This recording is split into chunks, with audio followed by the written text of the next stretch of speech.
The Mariners walked off the Yankees in Game 1 of their series last night thanks to an RBI single from Cal Raleigh. He initially had the night off. Luis Castillo capped off an excellent first week for the starters. 2 hits, no runs allowed through 6 for him.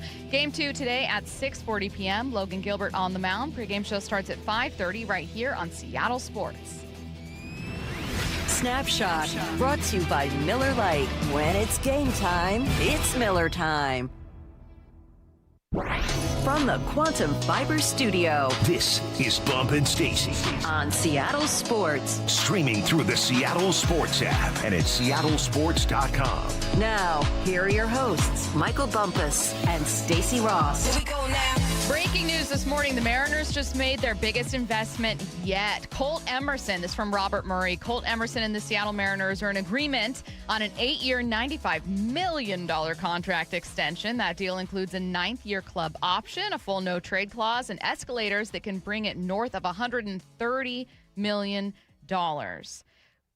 From Spot Track, Colt Emerson's extension is the biggest ever given to a player before making their major league debut, which is also something, I don't know, many people would have, Seattle as the candidate for that, but welcome to the Mariners with all these young, exciting prospects, this being their best.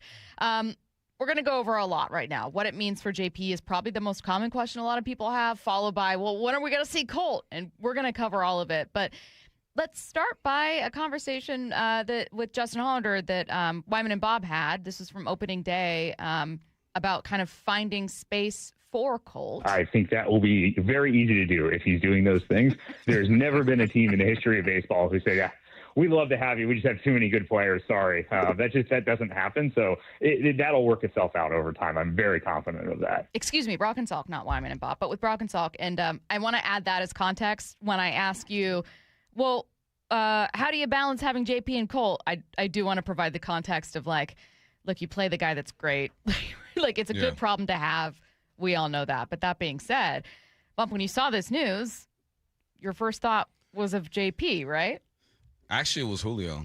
Really? Because I remember how the reaction from people when they signed Julio pretty early. And people are, why are we paying him already? So that was my initial, and then it went to JP. Okay. Because it's like, all right, well, what does that mean for my guy? He's a free agent after this year. Obviously, Colt Emerson is doing enough in spring training in the minors that they want to invest in him and lock him down early. Now, if I'm JP, I'm looking over my shoulder like, all right, well, the writing's on the wall. Yeah, this is going to happen.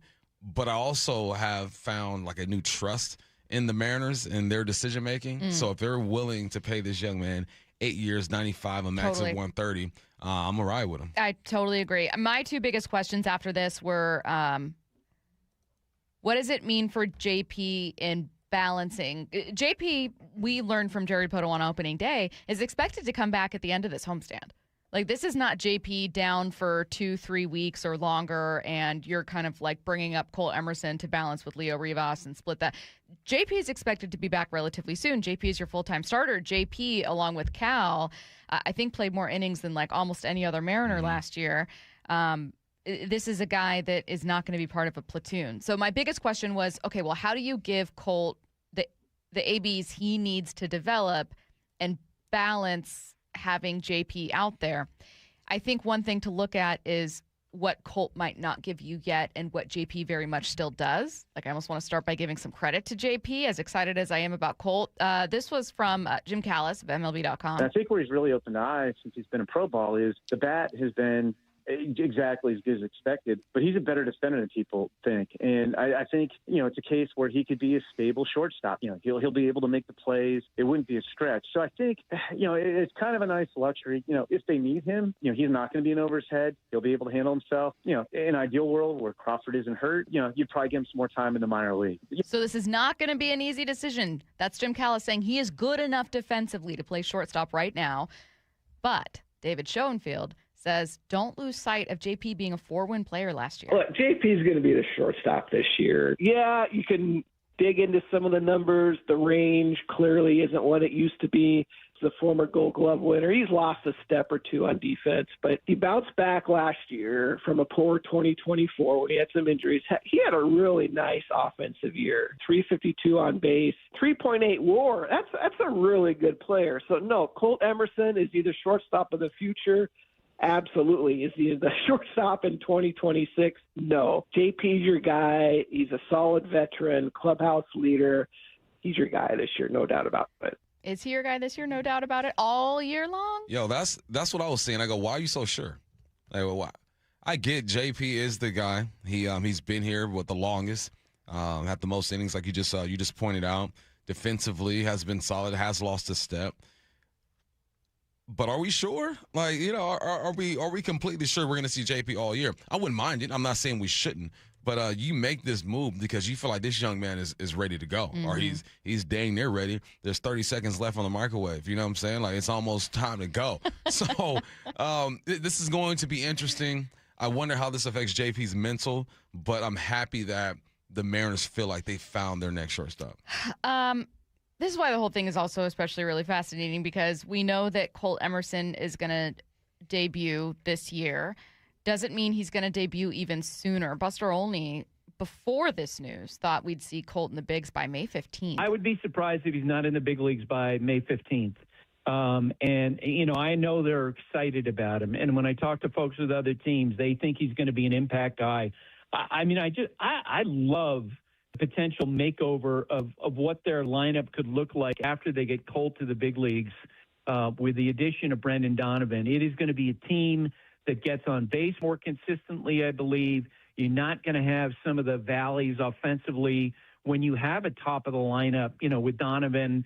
I'm guessing that Colt Emerson, when he's called up, maybe they stick him in the 9-hole because he's got excellent command of the strike zone, with Cal and Julio batting behind him. I think their offense is going to take a step forward this year. God, I'm so intrigued by what Colt can do. Again, we hear from Jim Callis, he's good enough defensively to play shortstop in the bigs. As good as you think his bat could be, his defense is even better. How great is that? You're intrigued by the youth. You know that he's already, before this contract, he was their number one prospect. You know you're going to see him this year. You're really excited. And then they give him this contract, and it's like this extra vote of confidence. We're like, maybe we see him even sooner than we think. And by the way, for anyone texting in saying, they already did this with Evan White, that was $65 million. This is $95 million for your number one prospect. This is a different kind of emphasis that you're putting on this guy. He's never seen MLB before. Make his debut this year.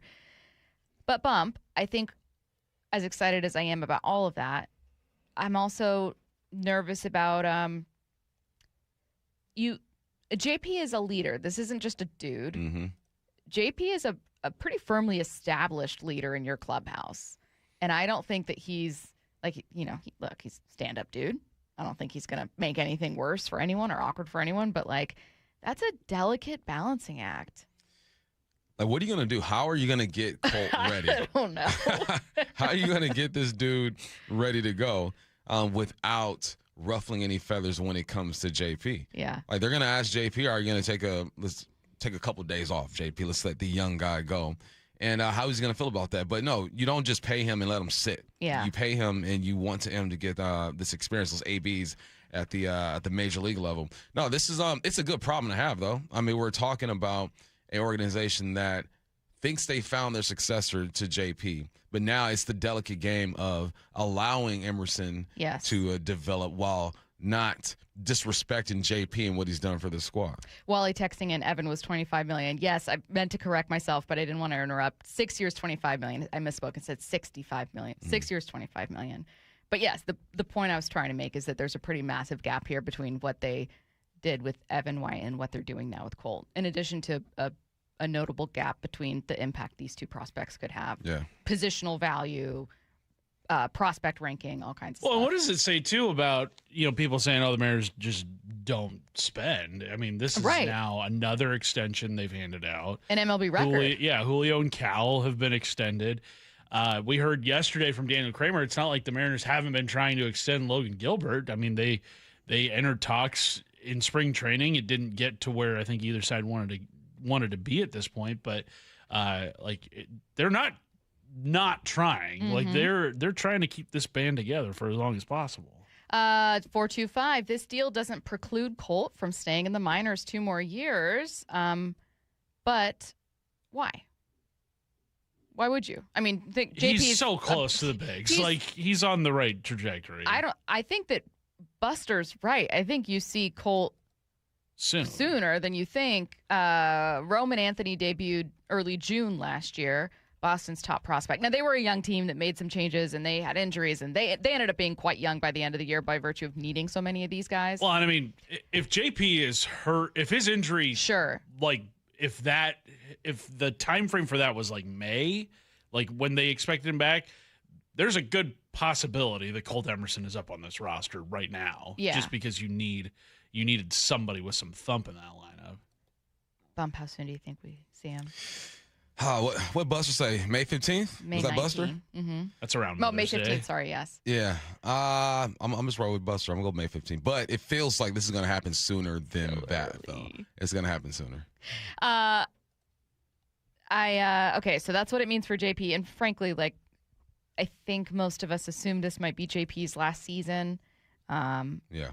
But that leadership's still important. And, like, JP doesn't suddenly become not valuable. He's, you know what I mean? Like, yeah, he's lost a step. He's a little bit older, like David Schoenfield said. But, like, look. Here's my thing is, how much are we putting on leadership, air quotes, leadership? I think right? for now we can put something on has seen Major League pitching. Yeah. I would lean towards that rather than Sure. leadership. I think that you have leadership in Cal and Julio and Donovan or whatnot.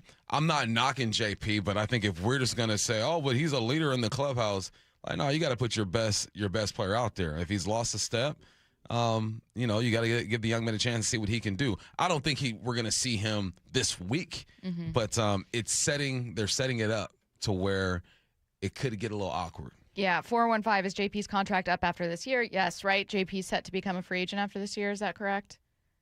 Yeah. Yeah. So I think no matter what, we had kind of assumed that this transition from JP to Colt would happen.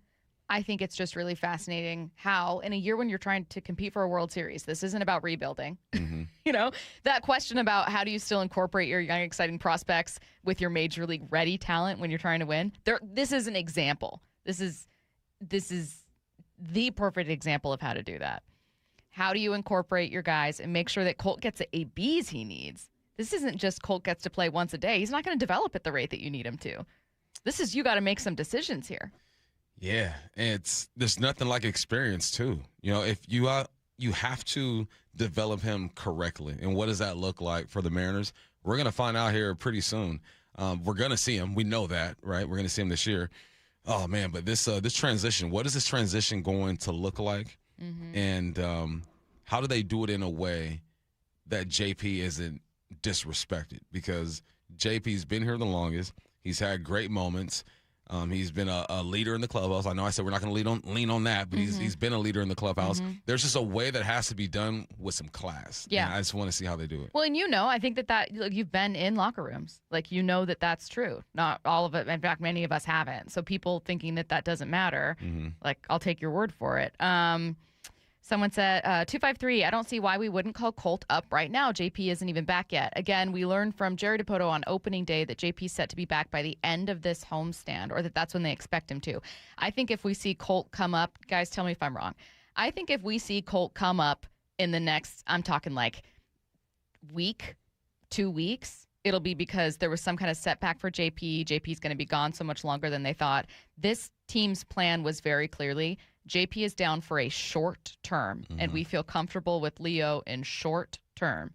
If Colt's up here soon, it means that JP is not down short term. Well, hasn't JP, didn't he play in a couple games in the minors already? Yeah, I think that JP's on the verge. Couple games in Arizona. Yeah, JP's extended spring training. Yes, yeah. JP's on the verge of, from everything we've heard lately, from Jerry DiPoto, returning very soon. So the only way we see Colt is if that's no longer true, in my opinion. It's a little spicy. JP, we know he's going to be back soon, and they just signed this contract or get Colt on this historic contract. Yeah, this is it's interesting, but I'm here for it.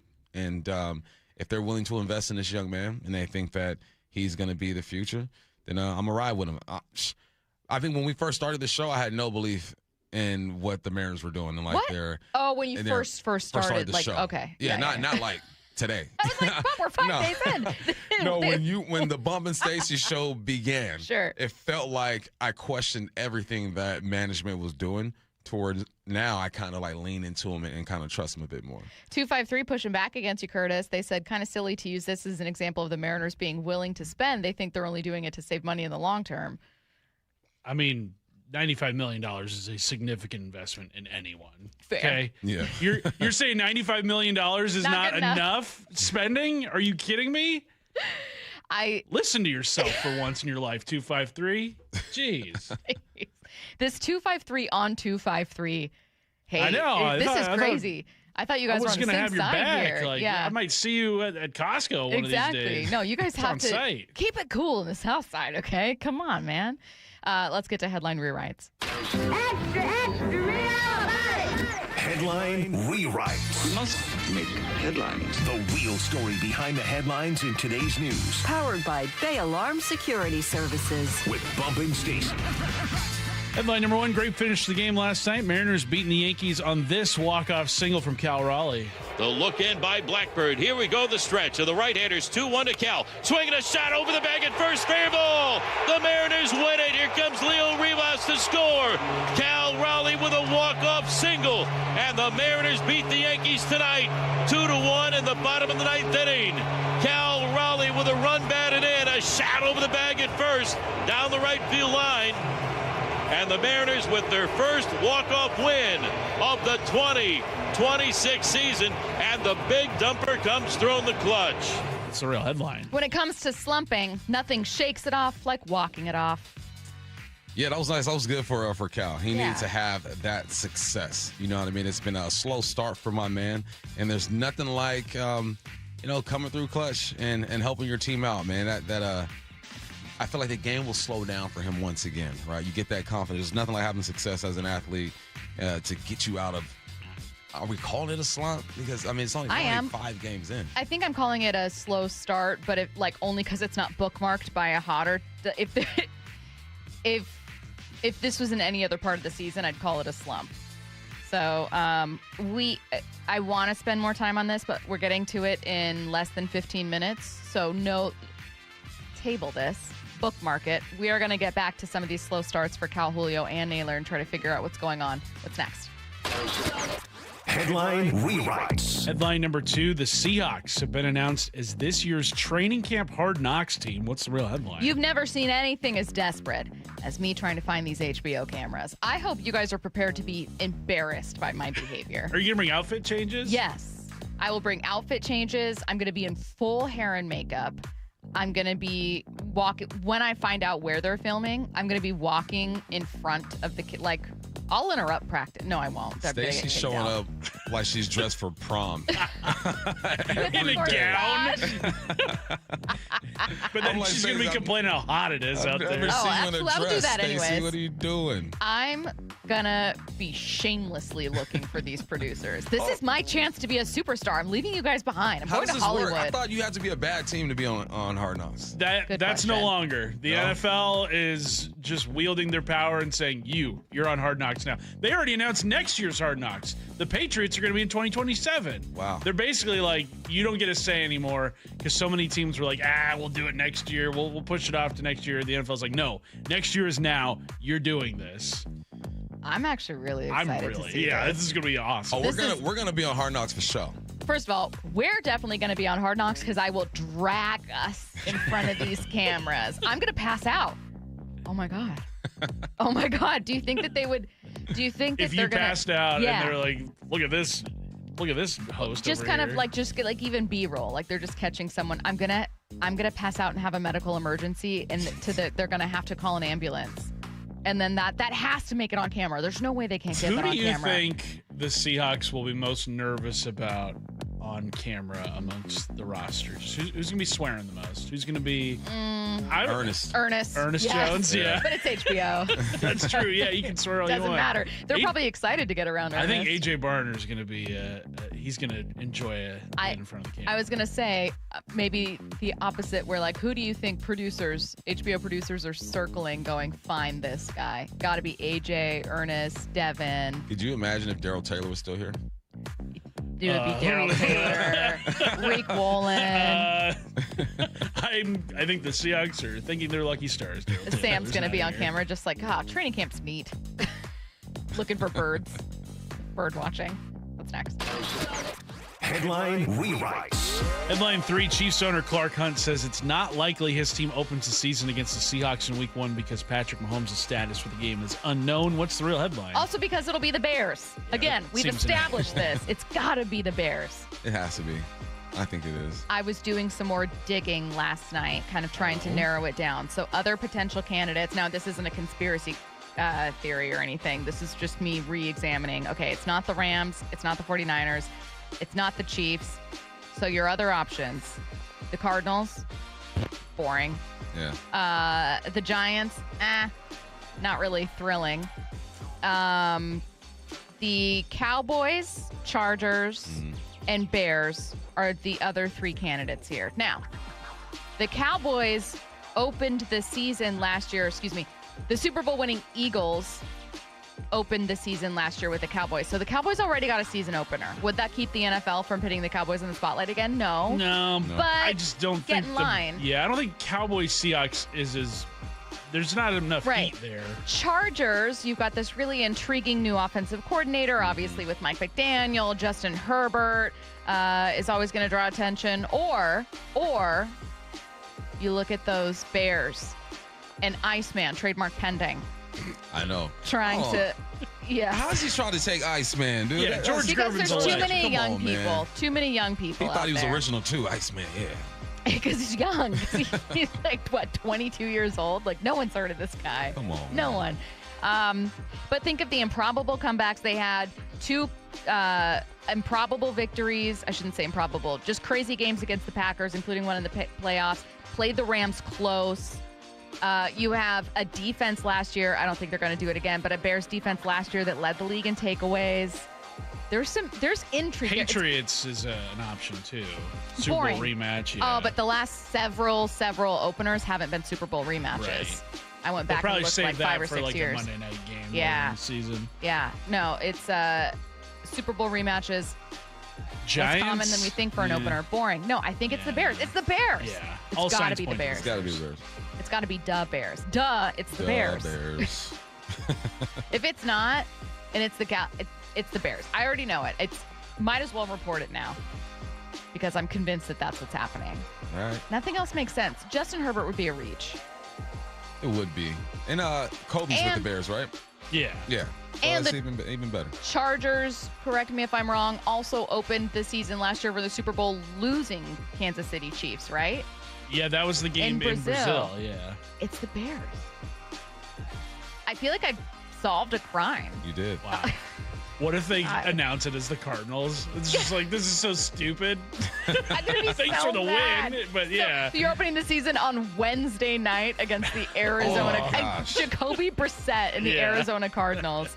They aren't going to make it the Chiefs because they aren't sure if Patrick Mahomes is playing, but Jacoby Brissett, the expected starter, that's good enough. 100,000 people watching that game. You're listening to...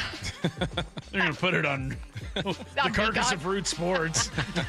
You're listening to Bump Stacy on Seattle Sports, the Seattle Sports app. Coming up next, what's up with Cal?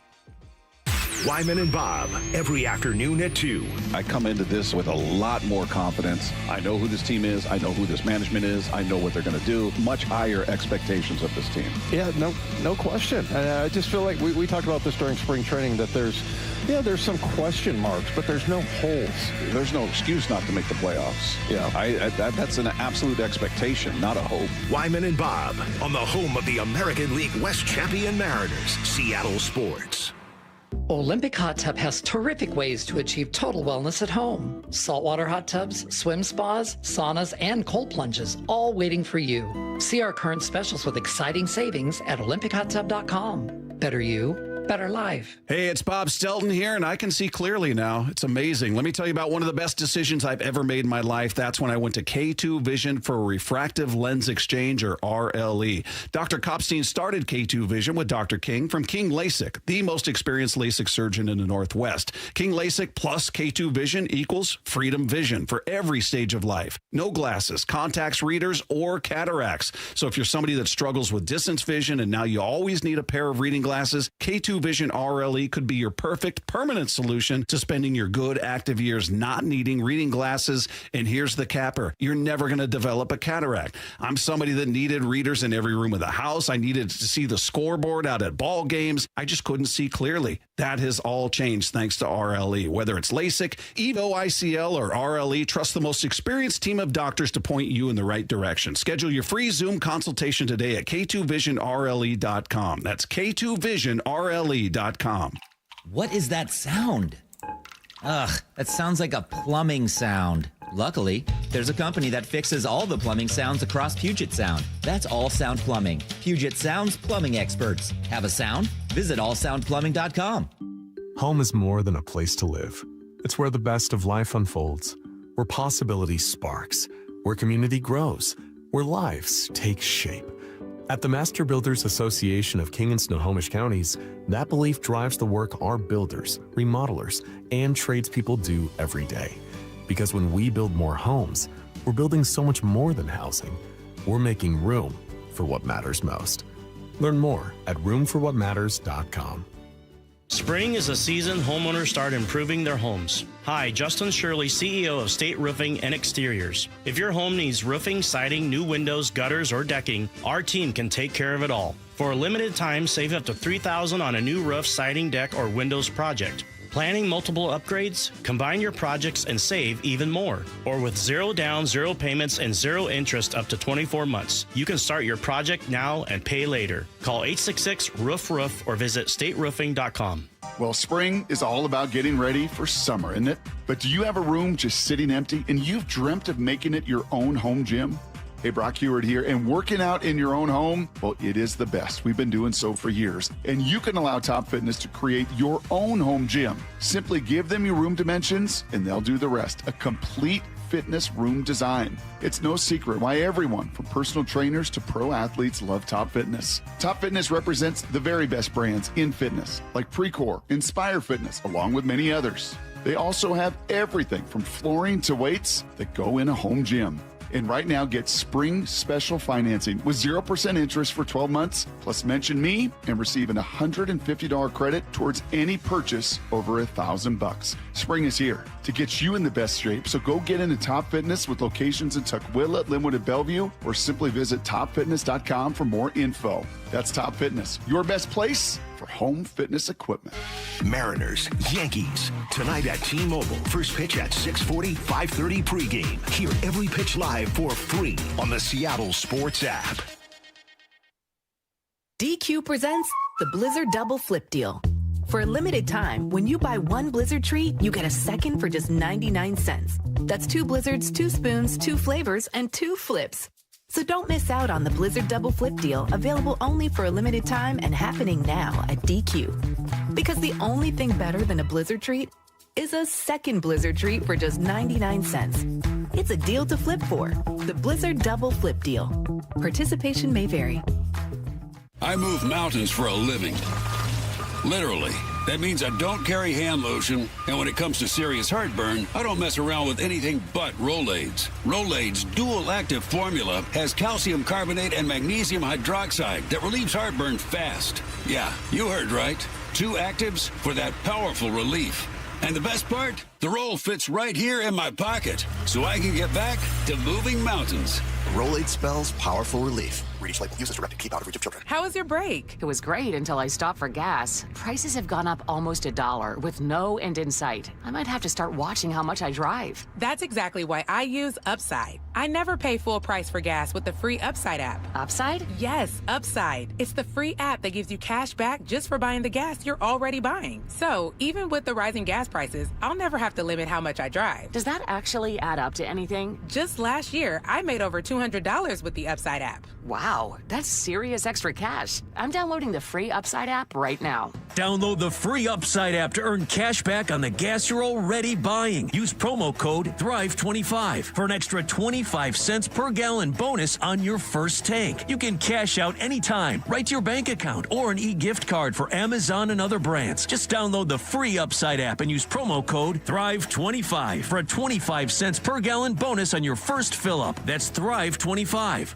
Offers vary by user and location. Go to upside.com for terms and conditions. From the Quantum Fiber Studio, you're listening to Bump Stacy. Weekdays 10 to 2. On Seattle Sports and 97.3 FM HD2. I'm going to be honest about something here. I was texting, so all three of us texting during the game. I'm assuming it's our only thread together. Maybe you two have a chat without me. Oh, we would never do that. So we were texting during the game, and we had planned on, this was before the Colt Emerson news and before the win. So we had planned on, maybe we open the show talking about what do we think's going on with Cal, Josh, and Julio, and should we even be concerned 5 games in? Like, it was a loose plan. It's like maybe we just kind of talk about that.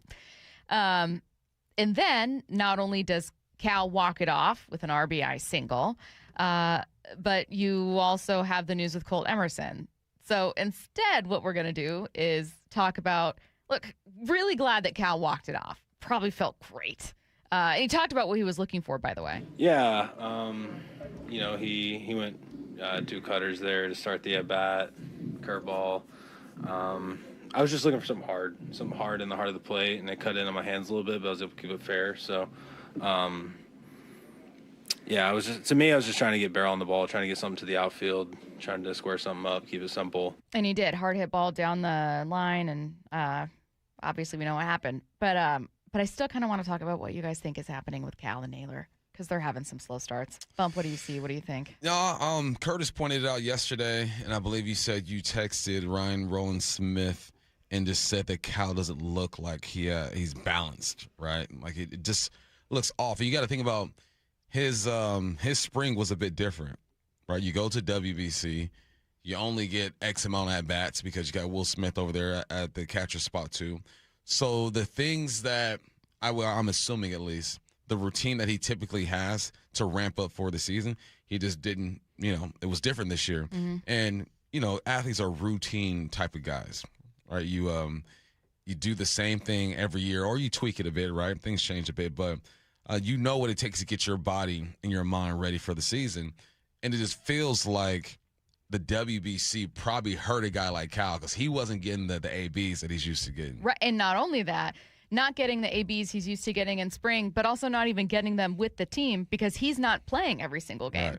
We all know, we were complaining about him not playing in the final 2 games, but even over the course of the entire time Team USA was playing, he's flipping with Will Smith. So I don't know how Will Smith's season is going, but that's tough to have to split that time with someone else. Jeff Passan on with Brock and Salk on whether or not he thinks there's a correlation between WBC play and slow starts. I don't think there is a sample large enough, Brock, to draw a widespread conclusion. I just think that every player is going to react differently to it. And it's a fair question because, you see Kyle Raleigh with a 500 OPS. You see Josh Naylor hitless through 5 games. You see Julio with 1 hit. And on the other hand, Dom Canzone has looked really good out there, and Randy Arozarena has looked pretty good out there. So I just think it's an individual thing. I think it can be a factor, and I'm listening mostly to what Jeff said at the very end, where he said, I think it's an individual thing. It's not slowing down Randy. He was in the WBC. It's not slowing down every single player who's in the WBC, but it can be a factor for guys who maybe need a little bit more time. Cal's got 2 swings. Yeah. You know what I mean? Yeah. Like he's got 2 swings that he already has to work on in addition to the work that he's doing as a catcher and with all of his pitchers and all of that stuff. I would imagine that Cal's a guy who needs a bit of time to kind of warm up to the season. And we saw him get off to a slow start last year, frankly. And we all kind of forgot about it because he ended up being incredible and putting up historic numbers. But it took him a minute to get his first home run of the season. So it is kind of concerning when you look at Cal because it doesn't look like these are some bad ABs, right? Yeah. 3-pitch strikeout, like things like that. Like you're kind of like, ooh, that looks that's a bad swing, or like, oh, that's way outside the zone. Like you're not seeing quality stuff out there. But I also think that this isn't some crazy regression that last year was completely a farce. I think that Cal, if I had to wager, might be affected by the WBC, and maybe that's the case for Naylor too. Yeah, with Cal, it's his preparation is different than 95% of the people in the league, right? Catchers, their prep is different. You mentioned getting to know your rotation again. Granted, he's obviously known these guys or whatnot, but when you don't get the reps, when you jack up your preparation, just timing feels off. And baseball, it's all about timing, right? Recognizing pitches, driving it where you're supposed to drive it. It just feels like something's a little off for Cal. But we're 5 games in, too, as well. With Naylor, who knows? I don't know how many ABs he got, but something tells me that he started for Canada, so he got a bunch of ABs. I just looked up Suarez. I went to see what he was doing so far. He's struggling a little bit to start the season, and he had himself a great WBC. So, except for in challenges. Except for what? Challenges? He's knocking him out of the park. Is he? Yeah, back-to-back against C.B. Buckner. Oh, yeah, he did. Yeah, he's nailing that. He's nailing that. So it is case by case, but I think that when it comes to Cal, a lot more is required of him to get ready. He has a lot more responsibility than everyone on this ball club. So you do look at the WBC and his at-bats, and you can factor that in. But this is baseball, man. You're going to fail. Like, this is just baseball. You might have already answered this question. Are you at all worried about Naylor and Cal starts? Nah, I'm not. I think they'll be fine. Naylor's a pro's pro. So is Cal. We know Julio's going to get going eventually. But what I like seeing are guys like Cole Young and Dom kind of hold it down for him while these guys ramp it up and get ready. 808 says, I was afraid of the WBC for this exact reason. Give Naylor and Cal minimum 2 weeks to get going. Spring baseball for them. I think it's a give and take. I think that for each of these players and every player in the WBC, it's an opportunity of a lifetime. And I think, too, for Cal, look, Aaron Judge is going to be asked to be in the WBC until he's not in the league.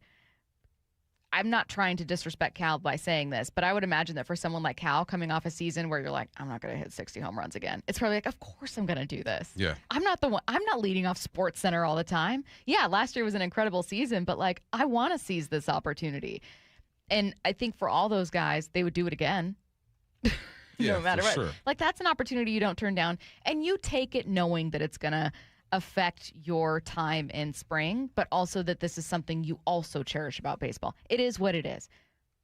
That's why GMs are never going to stand in the way, and coaches or managers are never going to stand in the way because they know how much it matters.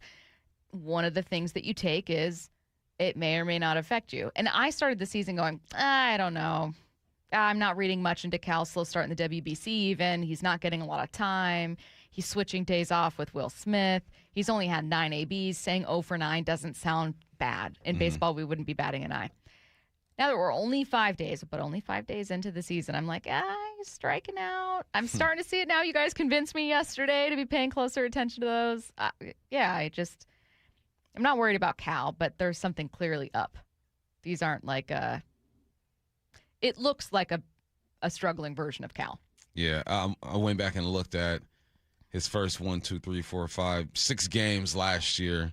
After the 6, he's slashing 118, 250, slugging 294, OPS 544. So it's not like we haven't seen this before. You know what I mean? Right. Like, we've seen this. It takes a while to get going. But I believe that Cal is mentally strong. And you always go back and you rely on your fundamentals. And that's the thing, too, is what sometimes when you're struggling, you have to just find one thing that makes sense to your mind and your body. Yeah. Like when I'm playing golf with my son, I'll watch his swing because his swing is way better than mine. And I'll take one thing from his swing. I'm like, all right, I'm going to do that. And sometimes that's all it takes. So hopefully that walk off. Yeah. Gets him going again, and he'll be all right. Someone said, why would the WBC be bad for prep? The competition's better than spring training games, which is a fair question from the 45. But I was talking to someone about this because I have never been a baseball player. And it was explained to me as there are very particular ways, I'm paraphrasing, there are particular ways to get ready when it comes to your spring and how you're getting ready for the start of the season. And that, for many guys, is done in steps. And WBC throws you into a playoff atmosphere. So even though you're facing, like if you're on the Dominican team, Julio, you're facing Paul Skeens. Oh my God, who better than to play against? You still need that time to get in the cage and then have some ABs and then get in the cage and kind of break it up into smaller pieces.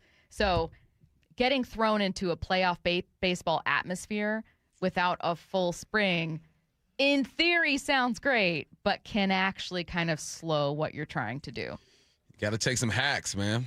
And that's what they miss, too. It's not actual, it could be, obviously, actual ABs. It's the little things that they do to work on their swing and get their timing right. Exactly. So it's one of those things where it's like running harder doesn't mean you're working out better. Like, it's maybe they could have used just a little bit more time. Yeah. But because of that, only 5 days in, waiting to see what happens here. Maybe they hit a home run in this series. I don't know. Maybe that's coming up in Hype Train. Hey, don't forget to download the Seattle Sports app. Every Mariners game, one app, completely free. You can take the game with you on the go when you're out running errands, maybe at Little League practice, on a hike, on the boat, wherever. The Seattle Sports app travels with you. Enjoy every pitch of Rick Rizz's final season, all in one place at no cost. Did I mention it's free? It's the easiest way to enjoy Seattle Mariners baseball. You're listening to Bump and Stacy on Seattle Sports and the Seattle Sports app. Coming up next, Jeff Passan explains what Colt Emerson's deal means for JP. Wyman and Bob, every afternoon at 2. I come into this with a lot more confidence. I know who this team is. I know who this management is. I know what they're going to do. Much higher expectations of this team. Yeah, no question. I just feel like we talked about this during spring training, that there's some question marks, but there's no holes. There's no excuse not to make the playoffs. Yeah, that's an absolute expectation, not a hope. Wyman and Bob on the home of the American League West champion Mariners, Seattle Sports. Do you have a car, truck, or SUV you're willing to sell? How about an RV or commercial vehicle? Wayscar Ford in Auburn will buy it from you. And when they resell your old vehicle, they'll split the profit with you 50-50. That's right. You'll get paid twice. I'm here with Mark Clymer of Wayscar Ford. Mark, I'm not surprised your vehicle profit-sharing program's doing well. It's a fantastic offer. It sure is, Stacy. We've been buying a lot of cars off this thanks to your advertising, and I got to tell you, customers are loving it. They're getting top dollar for their vehicle up front. They're getting paid right now, and the best part is when we resell that vehicle, they're getting 50% of the profit. A lot of people have vehicles right now that are sitting around and they're worth a lot of money, and they're saying, you know, what the heck? I want to sell it. I don't want to deal with it myself, but I don't want to give it away either. This is the perfect opportunity for them to get the most they can for the car without having to go through the hassle of selling it themselves. Exclusively at Wayscar Ford, celebrating 104 years in Auburn. WayscarFord.com. That's WayscarFord.com. Hey, Brock Ewart here for my friends at People Come First, or PCF Construction Group. Spring, well, it's the perfect time to start planning your dream deck. And right now, PCF is making it easier than ever to get you started with 50% off your custom professional design and architectural drawing package. What does it mean? Well, it means you can save over $9,000 on your project. And with 12 months of no interest, no payment financing, you can design your deck now and pay later. Most people who start with a design package end up with the outdoor space they've always dreamed of. And this offer is your first step. Don't wait until summer and wish you had started the process sooner. Start it now. Do what Molly and I did some years ago. Contact PCF Construction Group today. Get project ideas, browse photos, and find all the offer details at PCFgroup.com. Go see my friends at PCFgroup.com. Making your outdoor space with People Come First. By texting 64,000, you agree to receive recurring automated marketing messages from IQ Bar. Message and data rates may apply. No purchase required. Terms apply. Available at eatiqbar.com/policy/terms of service. I've got good news and bad news. Here's the bad news. Most protein bars are packed with sugar and unpronounceable ingredients. The good news? There's a better option. I'm Will, and I created IQ Bar plant protein bars to empower doers like you with clean, delicious, low-sugar brain and body fuel. IQ Bars are packed with 12 grams of protein, brain nutrients like magnesium and lion's mane, and zero weird stuff. And right now, you can get 20% off all IQ Bar products, plus free shipping. Try our delicious IQ Bar sampler pack with 7 plant protein bars, 4 hydration mixes, and 4 enhanced coffee sticks. Clean ingredients, amazing taste, and you'll love how you feel. Refuel smarter, hydrate harder, caffeinate larger with IQ Bar. Now you can get 20% off all IQ Bar products plus free shipping when you text radio to 64,000. Text radio to 64,000 to get your 20% off. That's radio to 64,000. Do you like helping others? Become a Shiva volunteer. In Lewis County, join the hundreds of volunteers across Washington state who help over 90,000 people each year with their Medicare options and questions. You don't have to know Medicare. We'll teach you. And if you're bilingual, even better. For more information and how to apply, call Shiva at 1-800-562-6900 or go to insurance.wa.gov. Sponsored by the Office of the Insurance Commissioner and aired by the Washington State Association of Broadcasters and this station. Mariners, Yankees. Tonight at T-Mobile. First pitch at 6:40, 5:30 pregame. Hear every pitch live for free on the Seattle Sports app. Taxes was feeling so stuck. Sitting in traffic, squeezing into a parking spot, all to squeeze in getting tax help during your lunch break. Now Taxes is a TurboTax expert who does your taxes for you, while you go about your day getting real-time notifications about their progress and the most money back guaranteed. Now this is Taxes. Intuit TurboTax. See guarantee details at turbotax.com/guarantees. Only available with TurboTax experts. Real-time updates only in iOS mobile app. This is the story of the one. As a maintenance tech at a university, he knows ordering from multiple suppliers takes time away from keeping their arena up and running. That's why he counts on Grainger to get everything he needs, from lighting and HVAC parts to plumbing supplies, all in one place. And with fast, dependable delivery, he's stocked and ready for the next tip-off. Call 1-800-GRAINGER, click Grainger.com, or just stop by. Grainger, for the ones who get it done. No matter how old you get, you always remember that one great teacher. Hi, this is Rick Riz, inviting you to join WSECU in celebrating Teacher of the Week. Great teachers inspire. Nominate a teacher you feel has changed a life in our community. This year, we're going to honor 24 great teachers with grants of $500, courtesy of WSECU, the credit union for Washington. Teachers are the real MVPs. Nominate an exceptional teacher now at mynorthwest.com/teacher. Dave Wyman here with Dr. Robert Meyer from Swedish Hospital. Dr. Meyer, tell us about the amazing results prostate cancer patients are getting with Swedish CyberKnife. Well, at the Swedish CyberKnife, our patients are really satisfied with the experience. The treatment is very effective at eradicating the cancer, has minimal side effects, and we are seeing excellent cancer control 10 years later. Find out more at swedish.org/CyberKnife Prostate. Treat prostate cancer with Swedish CyberKnife. From the Quantum Fiber Studio, you're listening to Bump and Stacy. Weekdays 10 to 2. On Seattle Sports and 97.3 FM HD2. Right. We have so much to get to when it comes to Jeff Passan that we broke it up into two segments. One's coming up during the dugout at 1:30. Jeff had a lot to say about ABS. And the WBC. First, though, we're going to get to a little bit about Colt Emerson. And we're going to start with cut 15. Here we go. Sorry.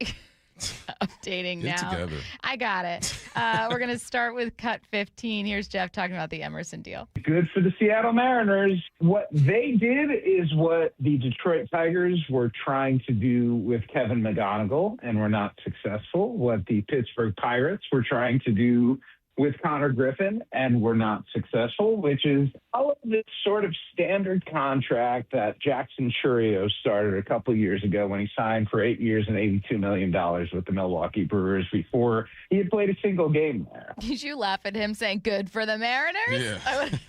You just... Good for the Seattle Mariners. Does it sound passive aggressive? It just, I don't know. I don't know. It just, Matt, it got me. Matt, can we isolate just the beginning of this? Good for the Seattle Mariners. Is it not a little passive aggressive? I can tell Matt likes it a little bit too, just a little bit. Good for the Seattle Mariners. No, but really, though, good for the Seattle Mariners. I know earlier we had someone texting in going, this is just another way for the Mariners to save money down the road. This is also the Mariners setting an MLB record for the biggest contract given to someone who hasn't made an MLB debut. That's how much they believe in this guy. Oh, and by the way, Buster Olney thinks that you're going to see him by May 15th. Mm-hmm. Bump. It's the 31st of March. That's not that long from now. Good for the Mariners. Good for the Mariners. No, this is it's a big deal. I pray that they get it right too, man, because the fans are gonna be on their head if Colt doesn't work out. But we've never seen this type of investment. Literally, we've never seen it before, right? So he's doing his thing, and he's the future. So I'm excited. Number one prospect that these guys have had for the last couple of years. Yep. And he must be checking all the boxes right now. Well, and we keep hearing about how good of a person he is as well. So so far so good. On a very related note, a question some people might have is, well, why would they extend him right now? I think because he wanted to do it. that with situations like this, Brock, you always have to look at the player as being the driving force behind it, because every club will do a deal like this. Like, every club will line up to get free agent years on the young player, years in their 20s that they need to pay a little extra for early on. And the way that this contract is structured, it's a little bit front loaded. So the Mariners, they clearly have cash over the next few years to spend, and believe that having Colt Emerson at an even more discounted rate as time goes on is going to give them the kind of flexibility that they need to continue this. A little bit more here. For the most part, when it's this type of contract that buys out multiple free agent years at the end before a guy's debut, they've tended to be pretty successful. And whether it's Jackson Chourio or Sam Basayo, there's still a lot of hope. The Brewers think the Chourio deal is a huge win, and Basayo has a chance to be really, really good. And the Orioles bet on that in the same way that the Mariners are betting on Colt Emerson. That Chourio deal, by the way, was the previous record before it was broken by Colt Emerson's about the biggest contract given to a zero service time player. So I wanted to play those two back to back for a reason. One, the incentive in paying a player right now, and two, that for the most part, the guys that have gotten these deals have been very, very, very good. It's with good reason. The guys, we're talking Mariners or just previous? Previous MLB, I know he's been injured, but Luis Robert Jr., Jackson Chourio, right? Like guys where it's like this was your top prospect.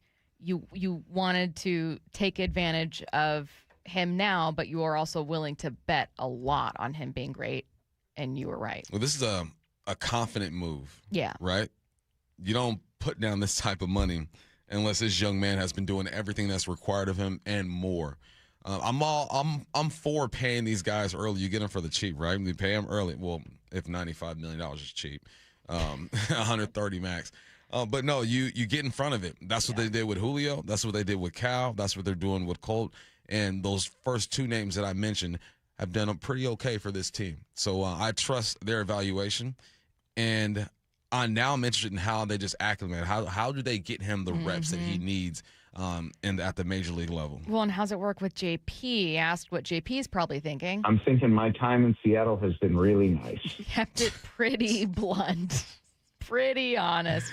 Now, that doesn't have to mean that time in Seattle ends in the next couple months. No. It means that this is probably your final season. It reminded me of when, my second year with the Hawks, I got hurt, right? I broke a bone in my foot, and it was like maybe 4 weeks before we started preseason. And then I kept seeing 5'11", 195 walk through that door. They kept bringing receivers that were we're like the same receiver. And that's what I'm thinking, like, dang, it's going to be rough. It's going to be hard for me to get back on this roster. You're like, well, this was fun. I really appreciated my time. Let me just get these preseason checks, and I'll see y'all later. There's a lot more from Jeff. Great interview, obviously, with Brock and Salk. We're going to get to more of it coming up at 1:30. And it is time to talk draft. Seahawks draft log's Rob Staton joins us next. Wyman and Bob, every afternoon at 2. I come into this with a lot more confidence. I know who this team is. I know who this management is. I know what they're going to do. Much higher expectations of this team. Yeah, no question. I just feel like we talked about this during spring training, that there's some question marks, but there's no holes. There's no excuse not to make the playoffs. Yeah, that's an absolute expectation, not a hope. Wyman and Bob on the home of the American League West champion Mariners, Seattle Sports. Indeed presents hires you can't afford to get wrong, like a staff accountant at the height of tax season. Congrats. Looks like the company owes, $50 in taxes. How about that? That seems low. Why only 50? Why do you care so much? It's not your money. This is the time for sponsored jobs. This is what happens when you don't sponsor your job on Indeed. Next time, get matched with quality candidates with Indeed sponsored jobs. Visit Indeed.com/hire now and sponsor your job today.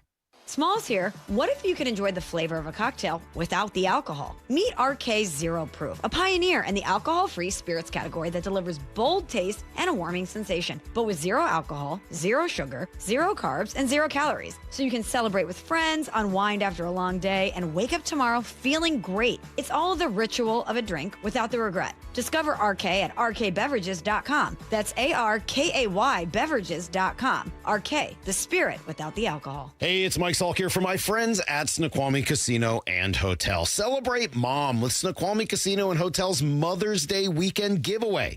You could win one of 100 designer handbags filled with prizes on Saturday, May 9th and Sunday, May 10th. Don't forget to book a stay at the new hotel. It's awesome. Elevate your next getaway by combining effortless style with the utmost in relaxation. Head to snocasino.com for details. It is Seattle's closest Snoqualmie Casino and Hotel. Please game responsibly. Hey, Brock Ewart here with my buddy Dave Taylor from First Mark Insurance. You know, Dave, I love sport. You love sport. And I love sitting with coaches and hearing their game plan each and every week. What are the keys to a First Mark Insurance game plan? It's a great question, Brock. I think there's really 3 keys to a great game plan with us. Number 1 is we want to make sure that our clients have the correct coverage for their unique specific needs. So that's number 1. Do you have the right coverage?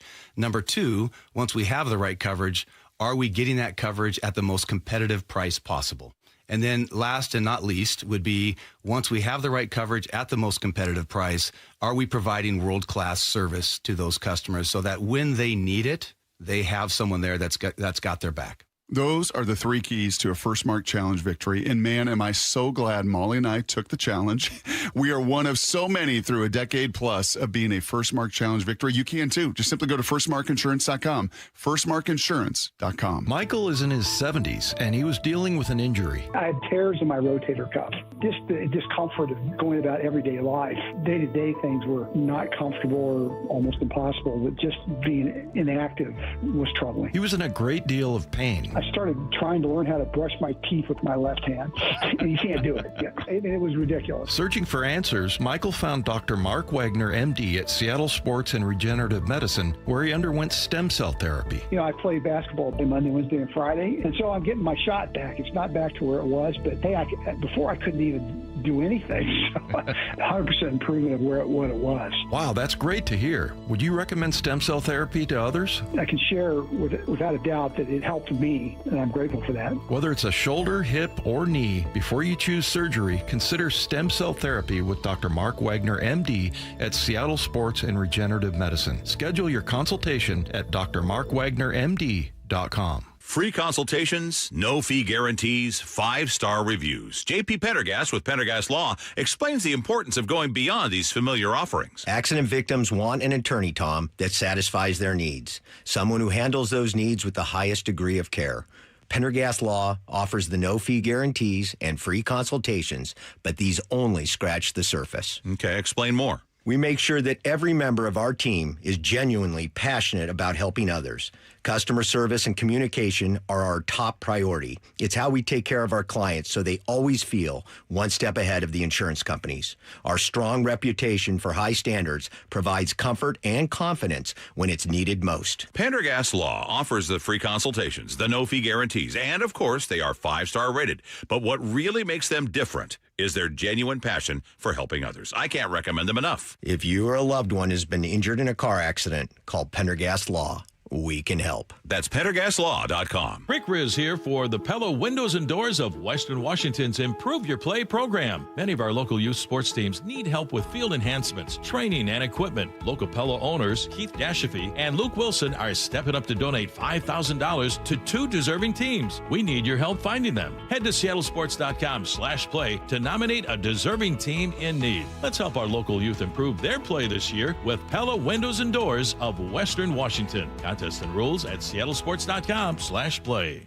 Let's go! This is Seattle Sports. Streaming through the Seattle Sports app. KIRO AM Seattle. KIRO FM HD2 Tacoma. Home of the Seahawks, Mariners, and everything Seattle sports.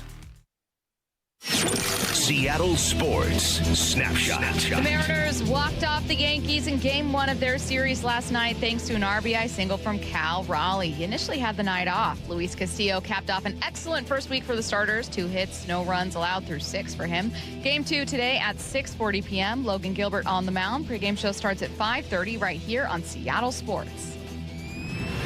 Snapshot, brought to you by Miller Lite. When it's game time, it's Miller time. From the Quantum Fiber Studio, this is Bump and Stacy on Seattle Sports. Streaming through the Seattle Sports app and at seattlesports.com. Now, here are your hosts, Michael Bumpus and Stacy Ross. Here we go now. Seahawks Draft Blog's Rob Staton joining us right now on the Emerald Queen Casino Sportsbook Hotline. And what a perfect person to talk to ahead of the Seahawks draft. I'm going to start with just kind of an easy question. Neither Bump nor I expect the Seahawks to stick with those 4 picks. Bump saying it's going to become how many? 6? 6. I think they might make it 7. Rob, what about you? You think John Schneider flips this thing? Well, I think he'd be very interested in doing that just because of the fact they only have the 4 picks. But I am reminded of the 2021 draft and expecting the Seahawks to trade down multiple times because they only had 3 picks that year and they didn't. They just stuck in their spots, picked 3 players and moved on and kind of wrote that draft off a little bit because it was the COVID draft. I don't think they're going to write this draft off, but I do think there are some similarities. There are a lot of question marks about this draft class. It's not the deepest class. You know, those picks in round 4 and 5, which usually can be quite useful, they might be looking at this board and thinking, if we're picking towards the end of those rounds, we're basically going to be looking at priority free agent grades already. That's how thin this draft class could potentially be. So it depends what you're getting back. I saw Eric Edholm at NFL.com posting this idea that the Steelers might trade up from 53 and give the Seahawks 4 picks. That was quite interesting. I was quite interested in that idea because then you pick 4 times between like 53 and 96. And that I think is going to be a good place, a good area to pick from. Once you've got past 96, though, and you get towards 110 in this draft class, I think the value is just going to sink, and you are going to be looking at those undrafted free agent grades. What do you think the approach should be? Like, you look at this team, and yeah, they lost some guys, right? You got Boy who's out, K9 or whatnot. But when you look at what their approach should be during this draft, what do you think should be a priority? Well, I think first and foremost, you've got to try and get the best players you can. I don't think they need to be held to the fact that they've got to replace a running back in Ken Walker. They've got to replace Reek Woolen. They've got to go and replace potentially a safety. They've got Boya Mafe, who's going to need replacing to get those quick wins off the edge. It's great if the value matches up with need. And that has perhaps worked a couple of times in the last couple of drafts in round 1 with Zabel and with Byron Murphy. They don't need to be handcuffed to that, though. If there is a player that you just think, you know, this is the value is there, I think it's going to be very hard to find that kind of a player at 32 who fits your needs necessarily. I think they are going to have to compromise, and there is going to be a little bit of, well, this player's a need pick, and he's probably got a grade that's somewhere around pick 50, but we're picking at 32. We've got to take somebody if they can't trade down. They're going to have to go for that. But a good policy is always just to take the best player that is available and build that way. And really, that should be the approach for me in this draft again. Both Mike McDonald and John Schneider seem quite willing to add to that running back room through the draft rather than to, you know, trade for Alvin Kamara. And certainly they didn't sign a couple other top names in free agency that we were looking at. Tell us a bit about this running back class, particularly whether there are any intriguing names to you that could be there, you know, late day 2, day 3.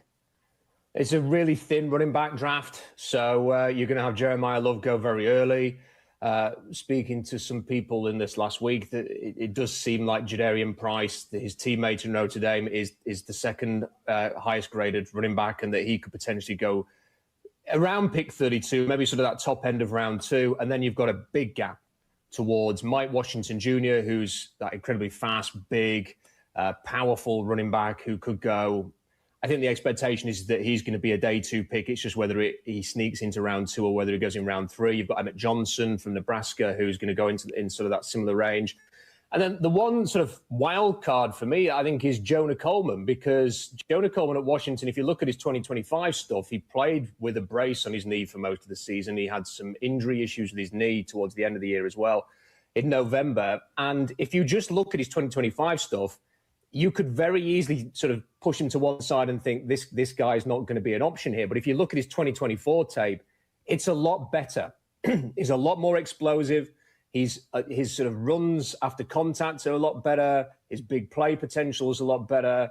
His missed tackle rate is a lot better as well. I think if you watch the 2024 stuff, and the Seahawks will have seen this, they might think we can get value with this guy. His stock may have slipped a little bit because of the injury issue in 2025, which isn't talked about that much, and that he could be a real value player on maybe day 2 even for the Seahawks if they want to add to their running back room. Yeah, running back should be a point of emphasis for this squad, right? What do you think about the running back room as it stands right now with Kenny McIntosh and George Holani and Emmanuel as well? Well, they clearly like the guys they've got, but they need a bit more.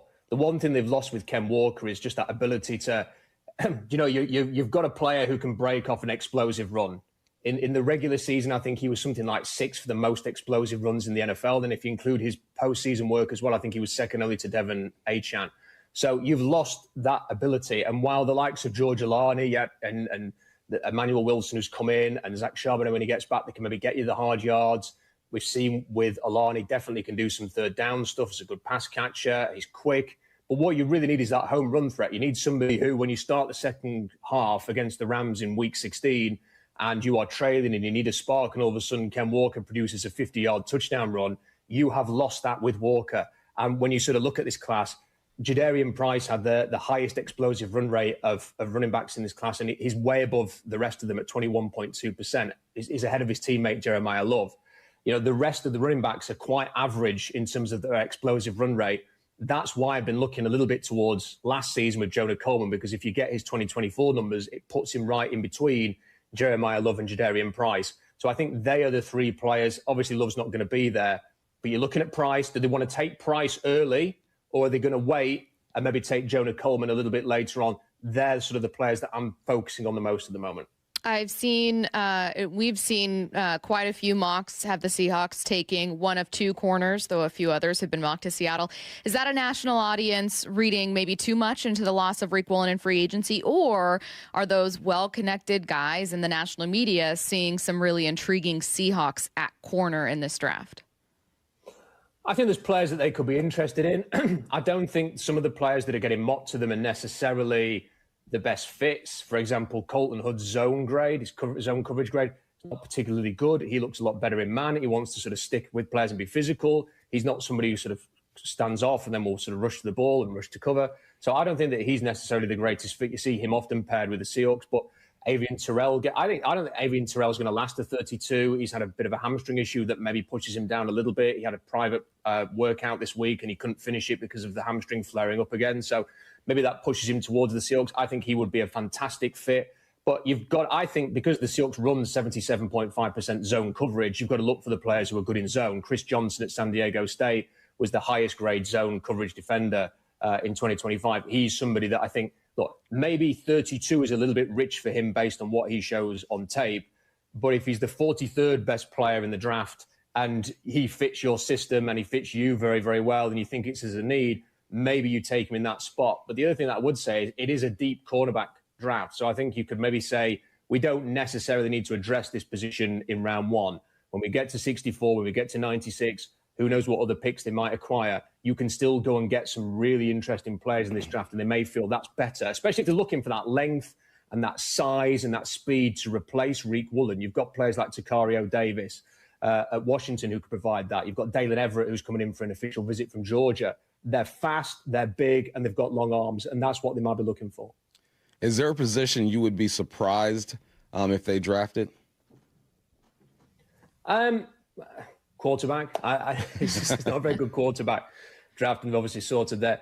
I think sort of the more positions that would be more interesting in that regard, I think possibly the only one is receiver, just because of the investment they've put in receiver. When you have paid Jackson Smith-Njigba the contract you have, you've paid Rashid Shaheed, you've brought everybody back. Even, like Jake Bobo coming back at a decent cost now, and Cooper Kupp is back. I can understand why some people might go, well, look, Cooper Kupp might only have one more season with the Seahawks, and you've got to maybe think about long-term there. But is that really worth a pick in the first 3 rounds in this particular draft class? What I would say, though, is speaking to people, they rave about this receiver draft. They say there's so much depth there that you can get a really good guy rounds 2 to 4 at receiver in this class. So I do just wonder if maybe it's not a high pick. I think that would be a big surprise if, say, at 32, all of a sudden we're seeing like Denzel Boston arriving in Seattle. He might be a good fit in terms of his personality and his production and certain aspects of his game, but I think that would be a little bit too rich investment in that particular position, given what you've done. But if you get to the middle rounds and let's say the former Washington State Cougar, DeShaun Stribling is still there, I think he could provide real good value in much the way that Torrey Horton did a year ago. I was thinking about this question when you were talking about Colton Hood not quite making sense for you for Seattle because of his play in zone coverage. And I'm wondering for you, you know, this is your bread and butter. You join us during the season and preview and, you know, talk X's and O's and all of that. But we know you love the draft, Seahawks draft blog. Like this month is chaotic and I'm sure very fun and enticing for you. But knowing what you said about Hood, is there something that you think is a common mistake that sometimes folks make in mock drafts when it comes to trying to project, let's say, a player that might be a fit for a team you know very well, like Seattle? Yeah, I think really with mock drafts, I know when I'm sort of doing them, and it's not to say that I've got all the answers on mock drafts, because if I did, I'd probably be a very rich man, given that gambling is very much legal in the UK. But what I would say is that people don't really look at the needs as much as they probably should do. It's an awful lot of work to sort of troll the many beat writers who will sort of talk about the needs. The Athletic have done a lot of good work sort of breaking down the different team. The different beat reporters will say what the big team needs are. I think you have to go on sort of the fans forums as well and look on social media and get an idea for what teams are potentially going to be looking for here. And then when you've got that, you can then sort of make sure that you're not picking wrong position. It's when you do a mock draft, it's so easy. Like, I've got this player, I can't place him in the top 15, but I really want to put him in there. So I'll just put him with this team because it makes my life easier to put the rest of the mock draft together.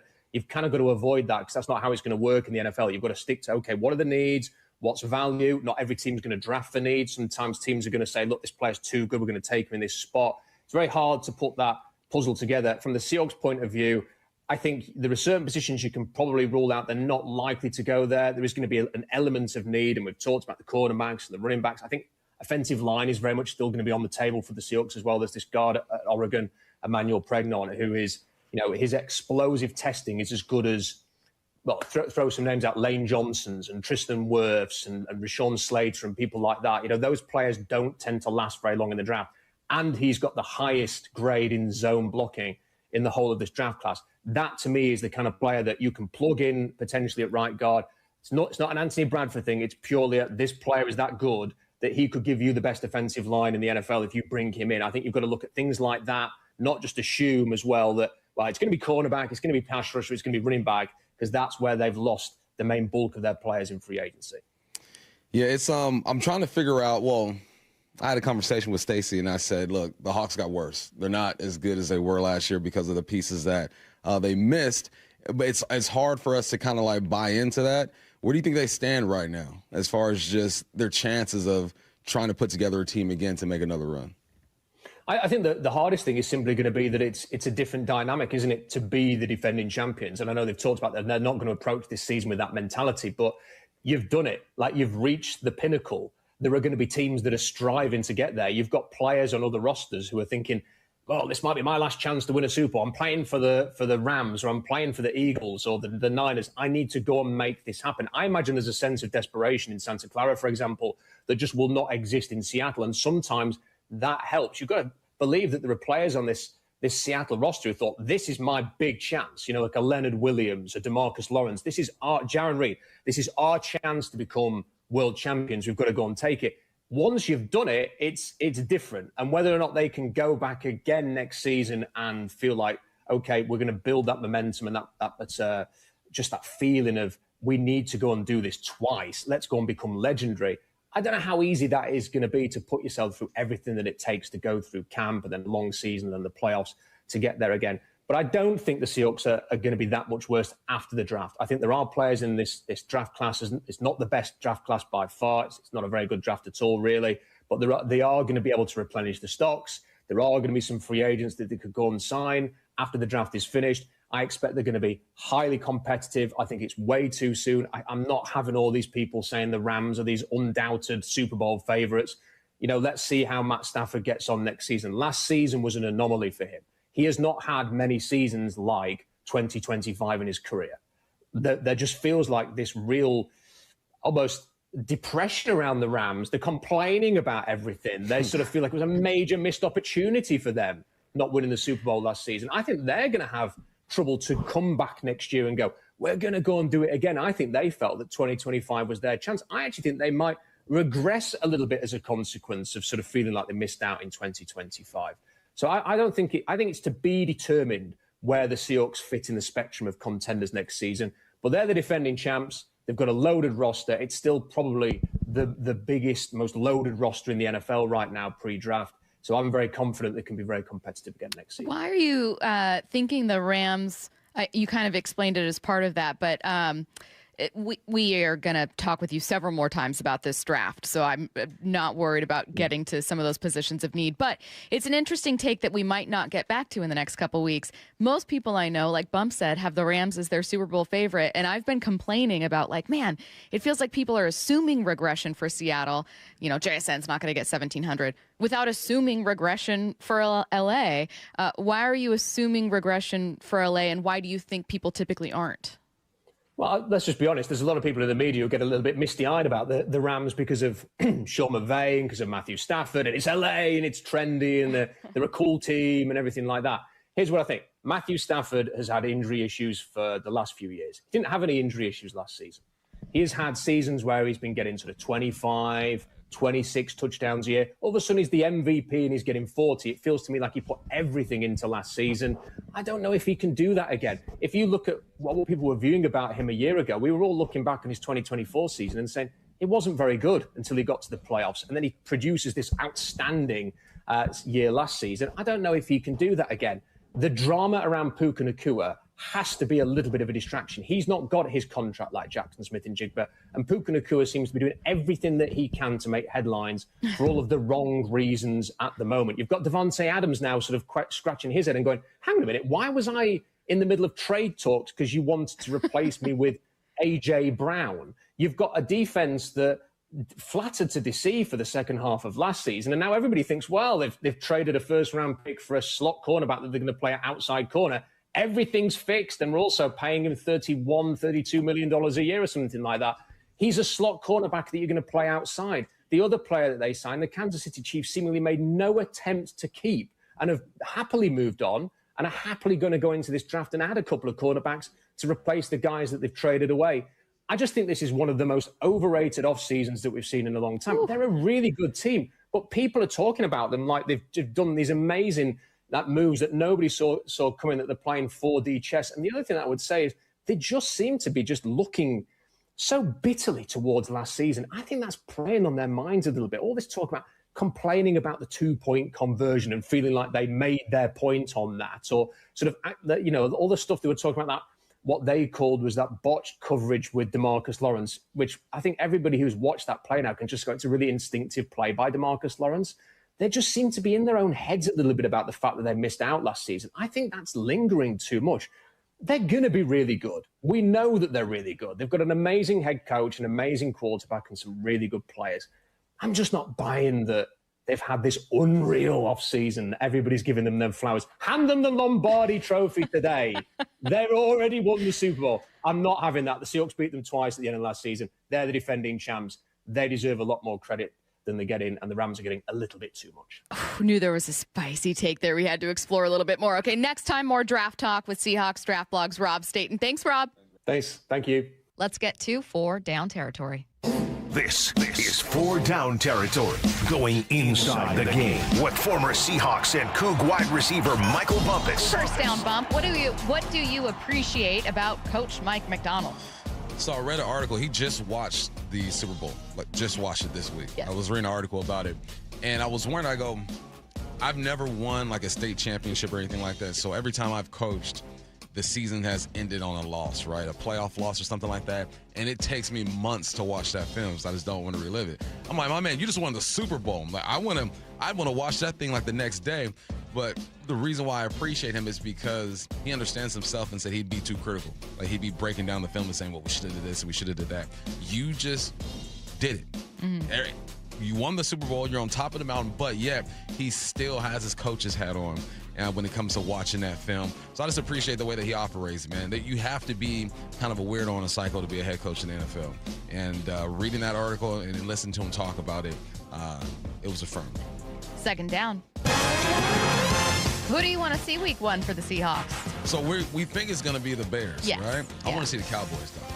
The Cowboys? I want to see the Cowboys because I want all the hype and the smoke that comes with playing the Cowboys week 1. You know, coming into the season, everyone's going to be excited about the Cowboys. Mm-hmm. This offense is going to be great. Mm-hmm. Defensively, they've gotten better. I want all the hype and all the smoke when it comes to the Cowboys. And it's prime time. The Cowboys play every week. They're on prime time. Yeah, so, if the league could have it, the Cowboys would play every Sunday night. Yeah, Sunday night, America's game, America's team. I just want the smoke. I want all of it.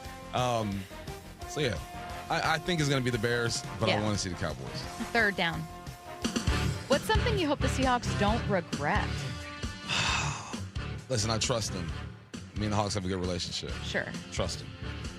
And trust is important. It is important in a relationship. They've employed me for dang near 10 years. Trust them. I'm looking at the running back room, just hoping that they don't regret passing up on some of the guys who we talked about. Yeah. If they feel as if the guys in that room are more than capable, I'm riding with them. I trust them. I'm going to stick by them. I'm with it. But you just look at the moves that have been made across the league when it comes to running backs, and they're like 5 or 6 running backs that I wish that they would have, kicked the tires on. They probably did kick the tires. Like, are they going to pick up Najee Harris? He was just there last week.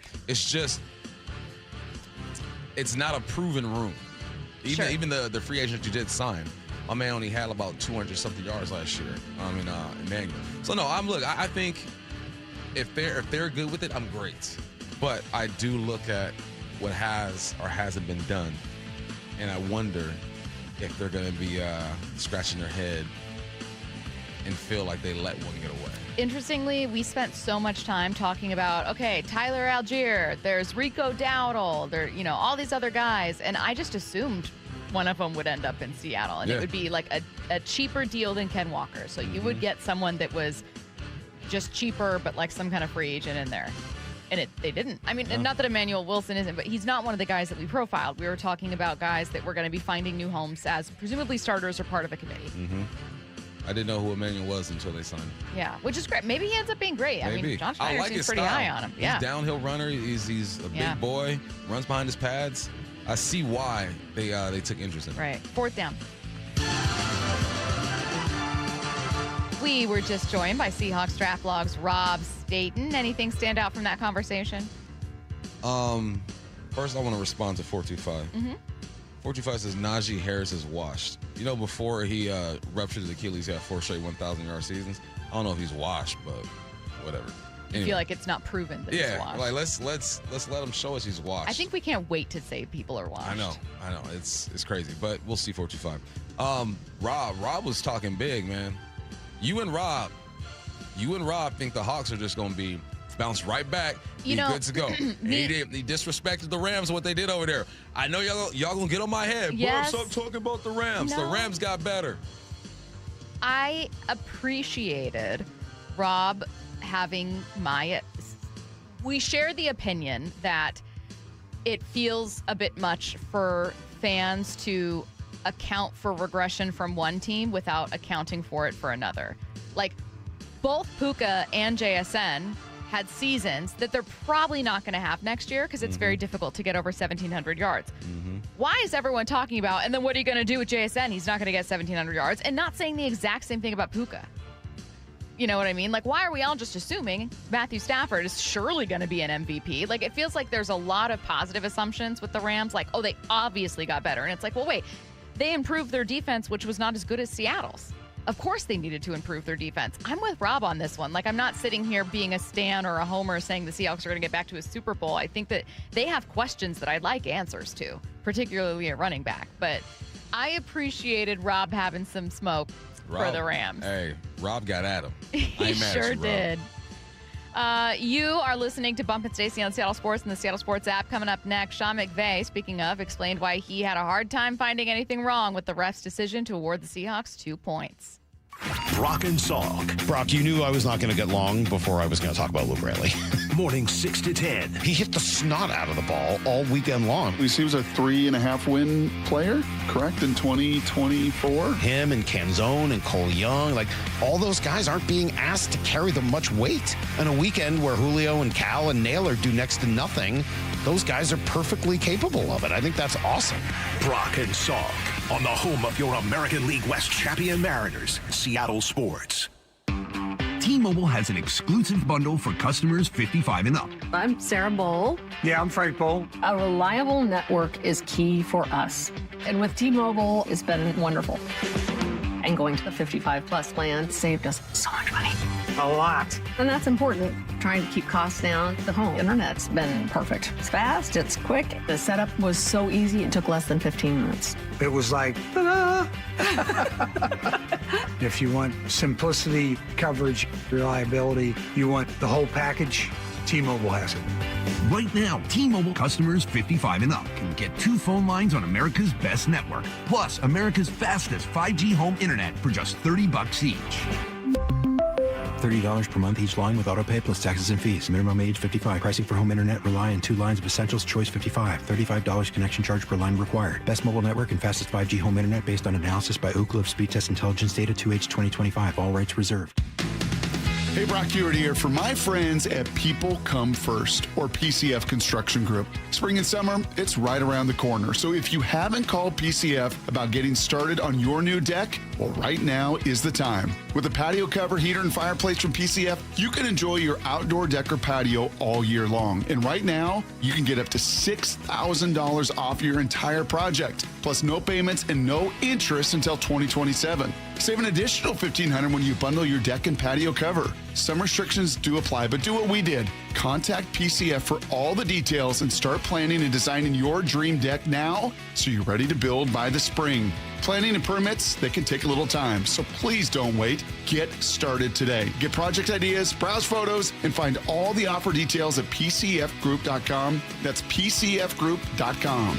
Making your outdoor space with People Come First.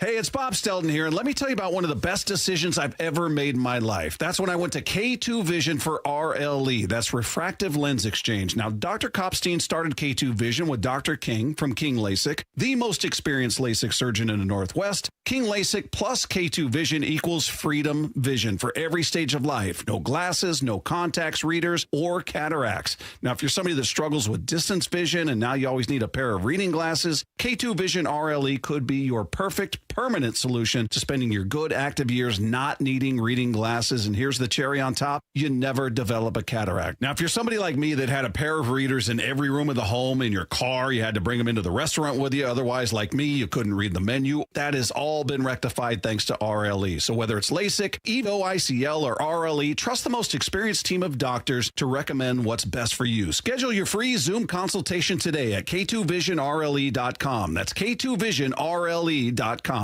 Underestimating the trucking industry is one of the biggest mistakes I see victims and other lawyers make. Trucking companies have an army of lawyers and experts who act quickly after an accident to protect the company. Only an experienced trucking accident lawyer can navigate the complicated federal and state laws to protect your rights. If you or a loved one has been injured in a trucking accident, call Davis Law Group today for a free consultation or get my free book on trucking accident law at WashingtonAccidentBooks.com. Mariners, Yankees, tonight at T-Mobile. First pitch at 6:40, 5:30 pregame. Hear every pitch live for free on the Seattle Sports app. Gold demand is skyrocketing to record highs. As more Americans rush to preserve their savings, will there be enough gold? I'm Dr. Ron Paul, and I believe physical gold is the only way to truly protect your 401k or IRA savings. Gold offers tangible security that can't be tracked, stolen, or inflated. That's why I strongly advocate for gold IRAs. To learn more, text the word SECURE to 989898 now. Birch Gold Group will send you a free info kit on gold IRAs. Birch Gold is the only gold company I trust, and their thousands of great reviews prove I'm not alone. So don't wait another second. Protect your retirement savings today and see how easy it is to move your IRA or 401k into physical precious metals. Text SECURE to the number 989898 for your free Gold IRA info kit. Again, SECURE to 989898. Message and data rates may apply. By texting 64,000, you agree to receive recurring automated marketing messages from IQ Bar. Message and data rates may apply. No purchase required. Terms apply. Available at eatiqbar.com/policy/terms of service. I've got good news and bad news. Here's the bad news. Most protein bars are packed with sugar and unpronounceable ingredients. The good news? There's a better option. I'm Will, and I created IQ Bar plant protein bars to empower doers like you with clean, delicious, low-sugar brain and body fuel. IQ bars are packed with 12 grams of protein, brain nutrients like magnesium and lion's mane, and zero weird stuff. And right now, you can get 20% off all IQ Bar products, plus free shipping. Try our delicious IQ Bar sampler pack with 7 plant protein bars, 4 hydration mixes, and 4 enhanced coffee sticks. Clean ingredients, amazing taste, and you'll love how you feel. Refuel smarter, hydrate harder, caffeinate larger with IQ Bar. Now you can get 20% off all IQ Bar products plus free shipping when you text radio to 64,000. Text radio to 64,000 to get your 20% off. That's radio to 64,000. Around the Diamond is sponsored by Klein Jewelers. This is The Timeline with Bump and Stacy. Brought to you by 1-800-DUI-AWAY. How many times do you guys think you've rewatched highlights from Super Bowl 60? A million? 2 million? Quite a few. Probably rewatched the whole game at least. I've Certainly. watched the mic'd up. I've watched the highlight video that's on, was it the Roku channel? I've rewatched it so much more than Super Bowl 49, which I've never rewatched. It was the opposite experience. Mike McDonald told Up and Adams on Monday that he finally got around to doing this last week. Because I'm weird and I love the idea of how we played from like first person watching the game, but when I watch it from the coach's perspective, I inevitably put my coach's hat on. I critique it probably too hard. So I'm actually thinking of the plays that maybe we could have played better, and what we want to get better at. I'd and you like have to to remind hear yourself them. that was it. Yeah. What are the plays what's going through your head right now? Well, we could have taken the back to the flat a couple times, and then, the 2 touchdown passes were kind of a bummer. Oh, Coach, you're kind of a sick pup, I think, a little bit. Yeah, a little bit, unfortunately. What made you finally turn it on 5 days ago? Honestly, I was tired of watching college players, and I was like, maybe I'll just watch. Maybe it's time to watch the Super Bowl. You know what I'll give Kay Adams, in addition to just being a great host? She asks great follow-up questions. Yeah. I appreciate her being like, well, what plays? Yeah. Could you imagine? Like, there's no perfect football game. So he's critiquing a game right that ultimately made him a legend in this town. Mm-hmm. And you won the Super Bowl, not good yet enough. you are critiquing the heck out of this thing. Correct. But that doesn't surprise me, though. He seems like the type of person that would be a bit intense when it comes to watching any type of film of his team. Sticking with league meetings in Phoenix, Rams head coach Sean McVay, who, as we know, the Rams had made a couple of rule proposals about the controversial 2-point conversion from Thursday Night Football. Didn't like that the Seahawks got it. Most of the rule proposals had to do with limiting the time after which a call could be reviewed. So not about, like, hey, you're not allowed to score 2 points. But even he had to admit that he had a hard time finding anything wrong with the referee's decision to award Seattle those 2 points. Is that an example of something that's like emotion driven in the moment, and then you realize as you're trying to explain it, like, actually this doesn't make a lot of sense? Probably an accurate way to assess it. Well, here's what I would say. It was really hard the way that we had to write it just because of the semantics of the rules. So then when I was explaining it, I did feel that exact way. I'm like, man, this is, if I'm having to feel like I'm putting a Rubik's Cube together, this is probably too complex. But yes, actually, that's probably an accurate way to assess it. It was emotional, happening? But I can say this though. I'm never going to make excuses. All right. I would imagine that most people would agree though that specific play, if you're just watching it as a casual fan and you're saying, all right, they're trying to throw a perimeter screen. Is that something that really should be rewarded? I think even you talk to Mike McDonald, no. Now, it was accurately officiated based on the way that it unfolded. What'd you think? It sounds like in that moment, he's convincing himself like, yeah, you were tripping, dog. Like, all of us were tripping.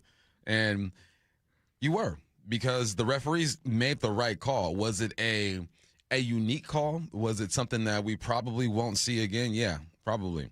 Probably not. But no, I felt like I saw the wheels turning in his head. And then he started reconvincing himself. Yeah. He's like, yeah, actually, they made the right call. And you're right.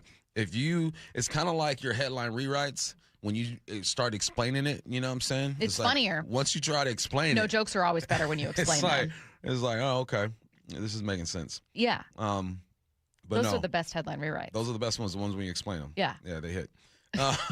But no, it's like he's writing down his proposal or whatnot, and he's having to convince himself. Mm-hmm. You know what I mean? Like I'm just glad that he humbled himself, because he doesn't seem like the type of guy that would humble himself and say, we got that one. Totally agree. I thought not in a bad way, but like in a way where I hadn't heard this tone from him before and was pleasantly surprised. And look, like I did not think it was a successful 2-point conversion watching it live, nor did, because I watched it in the press box, I can't remember a single person in the press box that immediately went, wait, that's live. That's 2 points right there. Everyone goes back to their computer. They kind of, okay. And then all of a sudden, you look up, you look at the review, and I think someone probably like laughed a bit, like, oh, no way. And then it starts dawning on people. But real-time reaction, people who cover football professionally just kind of assumed, bummer, whatever. But he's right in that when you're trying to find little loopholes to make it to where that wouldn't have been a 2-point conversion, you're doing a disservice to yourself. I mean, it was a backwards pass. Yeah. It got knocked forward.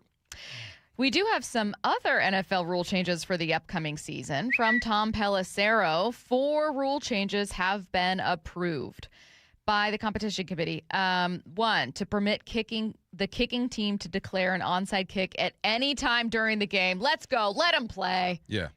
I mean, these things don't get recovered anyway, so why not let them kick whenever Why they not want to? do it in the first quarter? That's what I always say. Always compete.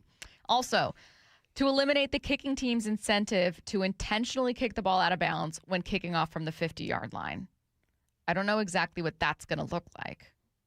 So they can't just like boot it out of the back. Right. But I want to know. Put it in like the landing area. Exactly. Yeah. So I would assume that's it.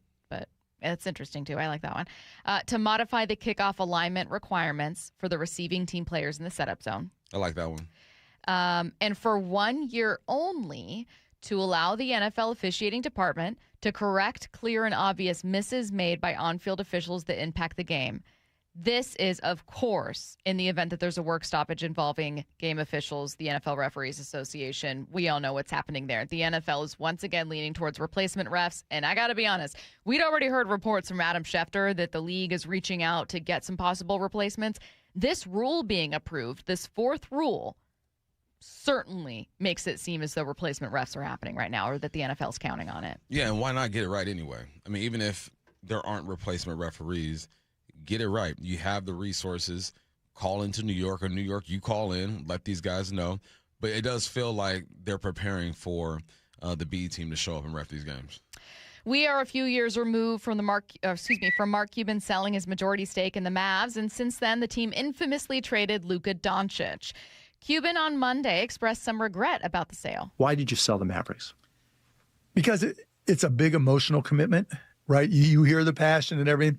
Now imagine going up and down like that every single game. That's hard. Yep. 2, my kids, they were coming of the age where they would be of the mindset maybe they want to work at the Mavs, and I didn't want that for them. It can be abusive a lot. You can. What do you mean by that? Meaning, if fans don't like what you're doing or the team's not doing well, you're the worst human being on the planet, and they treat you that way. Do you have any regret?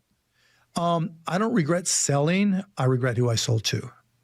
Yeah, I made a lot of mistakes in the process, and I'll leave it at that. Ooh, I don't think you should leave it at that, Mark. I think you should keep going.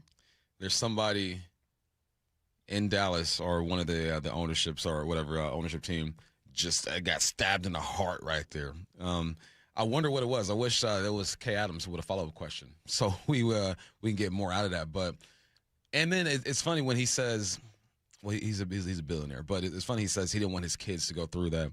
Me personally, like, I own a business so I can give it to my kids. You know what I mean? But obviously they have other resources. It sounds like he has lost some sleep over this. Yeah, absolutely. Let's go around the diamond. The Mariners and Logan Gilbert take on the Yankees in Game 2 of their series tonight at 6:40 p.m. on Seattle Sports. Pre-game show starts at 5:30. I almost said 5:30 a.m. I don't know why I did that. That's Around the Diamond, brought to you by Klein Jewelers. All right, still to come. The Dugout has returned now that MLB's season is underway. So coming up at 1 p.m., we're going to be joined by Mariners insider Shannon Drayer. Mariners broadcaster Aaron Goldsmith joining us at 1:15. Going to listen to the latest from Jeff Passan coming up at 1:30, and one of our favorites, Alex Mayer, joining us at 1:45. So all Mariners final hour. And we're going baseball coming up at noon as well with Overslot Baseball's Joe Doyle. Hype Train coming your way next. How do you like that? 2-1 to Cal. Swinging a shot over the bag at first. Fair ball. The Mariners win it. Here comes Leo Rivas to score.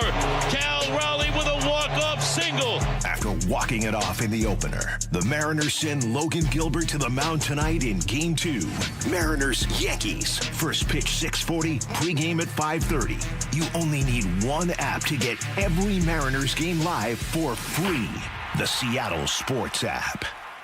If you've gained 20, 30, or even 40 or more pounds over the past few years and nothing seems to work anymore, listen up. I'm Dr. Coogan with Eastside Weight Loss, and our completely medication-free program has helped thousands in Washington lose 20 to 30 pounds in just 60 days. No drugs, no weekly shots, no muscle loss, no side effects, no forever monthly costs, just food, but the right type, in the right amount at the right time. All part of a detailed plan with expert coaching every step of the way that helps you reset your metabolism and burn fat. Schedule your free phone consult at eastsideweightlossclinic.com. Yeah, Mike Salk here, and Dr. Coogan is right. I can attest to losing 35 pounds with Eastside Weight Loss Clinic. It works. It's safer, less expensive than alternatives, with no injections or pills, and no scary side effects. Schedule a free consult and find out for yourself. Over 4,000 people have lost 20 to 30 pounds or more in just 60 days. Come to our clinic in Kirkland or do our program from anywhere you live with our remote options. Schedule your free phone consult online at eastsideweightlossclinic.com. Dr. Ryan Coogan, D.C. Results may vary. I'm sure by now you've heard interviews with a whole lot of people who took the First Mark Challenge and saved so much money on their insurance and got better coverage. We call them First Mark victories. Well, I too took the First Mark Challenge and am thrilled to say that First Mark is saving my family thousands. Now that's what I call a victory. Before we got married, my husband had been with the same agent for so long, I think we just assumed that they were working hard to get us the best coverage and save us money. But it wasn't the case. And we only knew that by taking the First Mark Challenge. First Mark works for you, not the insurance carriers. First Mark will fully analyze your current coverage, making sure you're not overpaying for the wrong coverage, which could leave you at risk for financial loss. Then they carefully search the market, dozens of major carriers to find you the best fit. And that's it. First Mark Insurance has helped thousands of families successfully manage the complicated world of insurance and save them thousands, my family included. Be the next First Mark Challenge victory. Take the First Mark Challenge now. It's free. Go to firstmarkinsurance.com. First Mark Insurance. They work for you. Deep to right field. Going.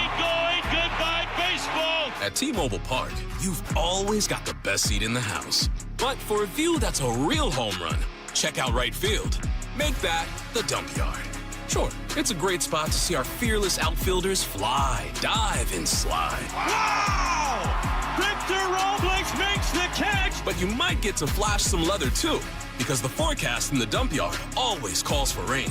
Raining big dumper home runs, that is. Number 60, the magical tour of Cal Raleigh just continues. Mariners baseball. Trident's up. Don't miss out on marquee matchups at T-Mobile Park. Catch Cal and the crew as the Mariners and Yankees series continues tonight at 6:40 and tomorrow with a midweek matinee at 1:10. Then the Mariners are back for an AL West showdown against the Astros, April 10th through 13th. Get your tickets at mariners.com. That's mariners.com. Do you like helping others? Become a Shiva volunteer in Whatcom County. Join the hundreds of volunteers across Washington state who help over 90,000 people each year with their Medicare options and questions. You don't have to know Medicare. We'll teach you. And if you're bilingual, even better. For more information and how to apply, call Shiva at 1-800-562-6900 or go to insurance.wa.gov. Sponsored by the Office of the Insurance Commissioner and aired by the Washington State Association of Broadcasters and this station. Mariners, Yankees, tonight at T-Mobile. First pitch at 6:40, 5:30 pregame. Hear every pitch live for free on the Seattle Sports app.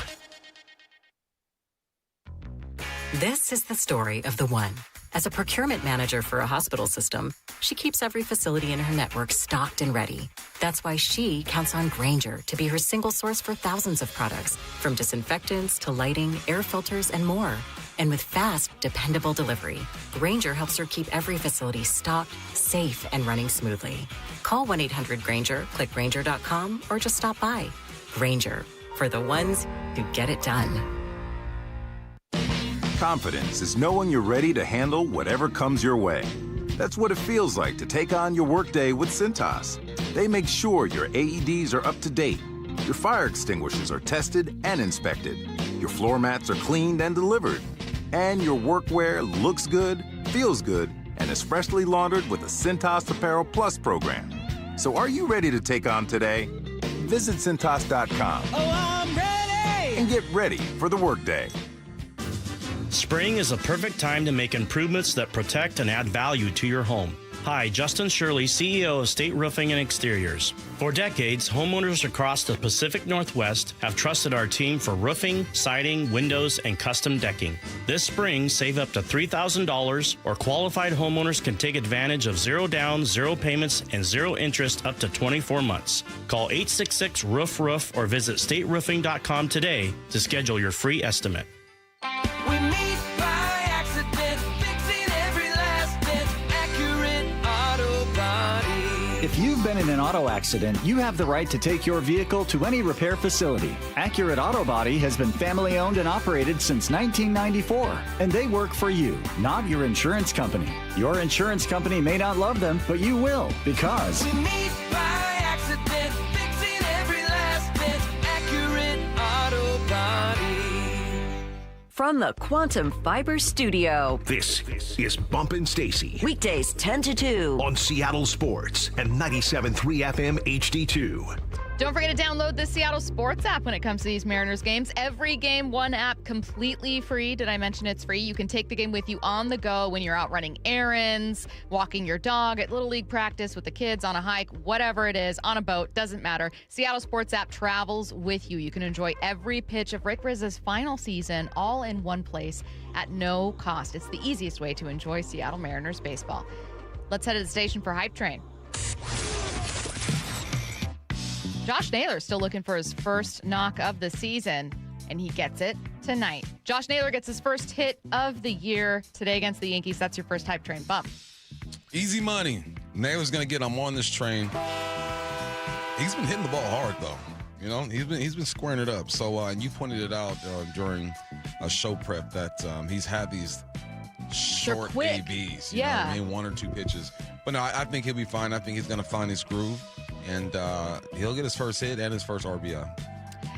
Naylor gets his first hit of the season tonight. Not in the series, tonight. Bump, or not Bump, Curtis. I get you guys confused. Yeah, all the we look time. a lot alike. Yeah. I could understand the confusion. It's the beard. Yeah. It's the beard. Yeah, he's getting his first hit tonight. We're boarding this train.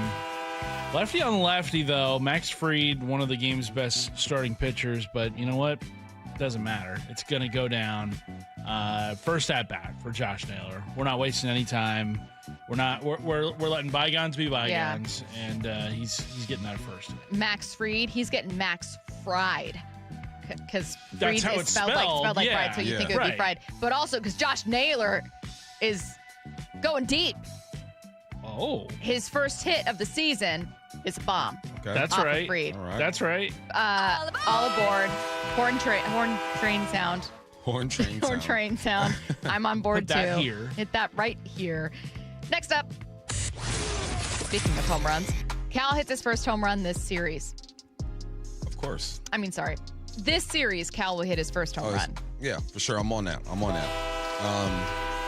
Cal, that walk-off yesterday is going to calm him down, and the ball's going to move it in slow motion for him. And he's going to go, yeah! Take that thing, out that thing. Let's go 2-9. Cal hits his first home run of the year in this series against the Yankees. Curtis. This series, let's see here. Who's This on one the right mound here. tomorrow in the series finale? We have got, I believe it's Doesn't matter. Cam Schlittler. He's that guy who's very intense, was yelling at the Boston fans during the playoffs. I think Cal gets a home run as well. We're boarding this train. A home run in this series. I think he's going to put it into the bullpen. It'll be home run number 1. I think it took him like 5 or 6 games last year to hit his first home run, so he's right on pace. He'll hit another 60 this year. Why are we worrying? I think he'll go 62. Yeah. Am I a hater if I say no? No. I don't think he does, but here's the deal. I think the Cal we're seeing at the plate is not a Cal that's like right on the verge. I'm so glad he had that walk-off single, but like he looks a little not lost, but just a little, he doesn't look totally right. Doesn't look and comfy. I think I'm expecting him to have a great season, and I think it's perfectly fine if that takes a minute. I just don't see that looking like it has the last couple games, and then magically, he had the day off yesterday for like a mental reset. Mm-hmm. I don't see that magically getting solved the next day. However, Curtis, this next series is against whom? The Angels. He hits 2 bombs. Okay. 2 bombs in that next series. Double up. Okay. Next up. Logan gets the start tonight, and he goes through 6. All these are set up. Actually, you said you didn't board, but there's no way I'm not boarding all of these, man. Let's go. Logan is going to give you the innings that we got a couple years ago from him. He's going to get back into his groove. He is going to be nice and calm, but aggressive and intense at the same time. And, he's going to sit him down. Not only is he going to get through 6, he's going to have 10 Ks. Look, wow. Yeah, Logan goes through 6. Curtis, are you boarding? Goes through 6. Didn't do that very often last year. Did it more so in the second half of the season, but even then it was just kind of here and there. Wasn't really a routine the way it was in 2024 when he led the American League in innings. I kind of wonder if Logan's maybe a different pitcher now than he was back in 2024, which means maybe not getting as deep into ball games, kind of reliant a little more on the strikeout, which is going to drive your pitch count up. I don't think Logan's gonna have a bad start by any stretch of the imagination, but getting through 6 against this Yankees lineup, that's gonna be a tall order. So I don't think he gets through 6 tonight, but I think it's still a pretty good start for him. I don't either. I've been a hater in these last 2, but I also think that's perfectly fine. Not for this one. Next up, let's go Seahawks for the next couple here.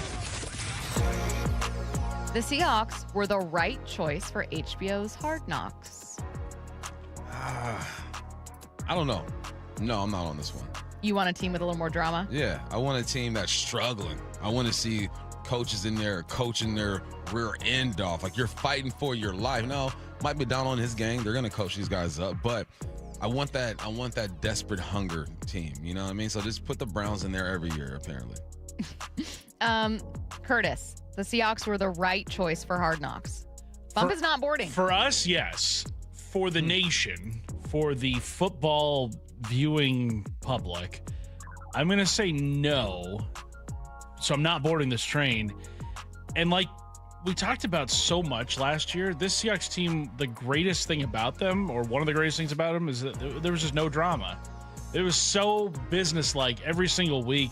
Like, the most dramatic thing that happened last season, like during the week, was maybe Uchenna Nwosu saying he hated the 49ers. Like, that's pretty bland stuff in the grand scheme of things in terms of like off the field stories with a team. So like, I think I'm excited to see what the Seahawks look like on Hard Knocks. We've never seen that happen before, but I don't know if it's going to deliver to the casual football viewer the way that, like the Browns would, or I don't know. I'm trying to think of like a contending team that is just a little more like the Jags, Chargers. Yeah, the Eagles. Yeah, a team like that.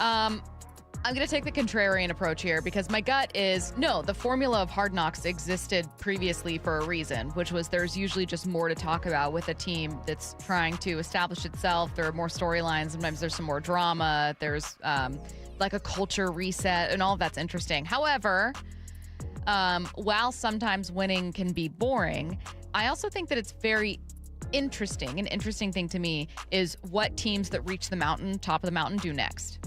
Like, yeah, maybe you're the Chiefs and you win again the next year. But what's that psychologically like, right? Players exist and have this chip on their shoulder through everything. You kind of have to, right? You've heard Georgia players talk about no one believed in us. Like, you just kind of have to have that. So what's it look like? We don't often get to see that. And I'm kind of curious about it. So, yeah, I'm going to go, yes, they were the right choice, because let's see what it looks like and how you keep motivation going and keep that hunger going when everyone starts getting paid and everyone starts feeling like they deserve the ball and they deserve the spotlight. I'm really upset we couldn't get to our final hype train, which was Wyman and Bob could beat Mike McDonald and John Schneider in a fight, but we just don't have time. We simply don't have time. You're listening to Bump and Stacy on Seattle Sports and the Seattle Sports app. Coming up next, what should we expect from Colt Emerson and how soon could we see him? Overslot Baseball's Joe Doyle next. How do you like that? 2-1 to Cal. Swinging a shot over the bag at first. Fair ball. The Mariners win it. Here comes Leo Rivas to score. Cal Raleigh with a walk-off single. After walking it off in the opener, the Mariners send Logan Gilbert to the mound tonight in Game 2. Mariners-Yankees. First pitch 6:40, pregame at 5:30. You only need one app to get every Mariners game live for free. The Seattle Sports app. What does baseball and Klein Jewelers have in common? Diamonds, of course. Hi, Andy Klein here. Sure, we love baseball, but we love diamonds even more. Why? Because our diamonds sparkle and last longer than 9 innings. Every diamond is hand-selected for maximum brilliance, quality, and value. Klein Jewelers by the Fountain in downtown Edmonds also has a big selection of engagement rings, wedding bands, diamond and gemstone fashion jewelry, and one-of-a-kind custom designs. Swing for the fences and shine with Klein. For over 113 years, Pacific Lamp and Supply Company has been your #1 lighting specialist in Washington, from the Space Needle in Seattle all the way to the Riverwalk in Spokane. With the largest lighting inventory in Washington, Pacific Lamp's knowledgeable and experienced staff can assist with any lighting issue, including intricate lighting and control designs. Plus, they work with all utilities in Washington to get you the best available lighting rebates. Pacific Lamp and Supply Company, Washington's lighting experts since 1912. Visit pacificlamp.com. There's nothing better than having a big fish on your line. Make this the year you take that unforgettable fishing trip to Queen Charlotte Lodge. Time is running out for summer bookings. Experience a luxury resort and amazing fishing with your buddies, family, father, or son. King salmon runs, halibut, and lingcod are always plentiful. Book your stay at fishqcl.com and use code ESPN.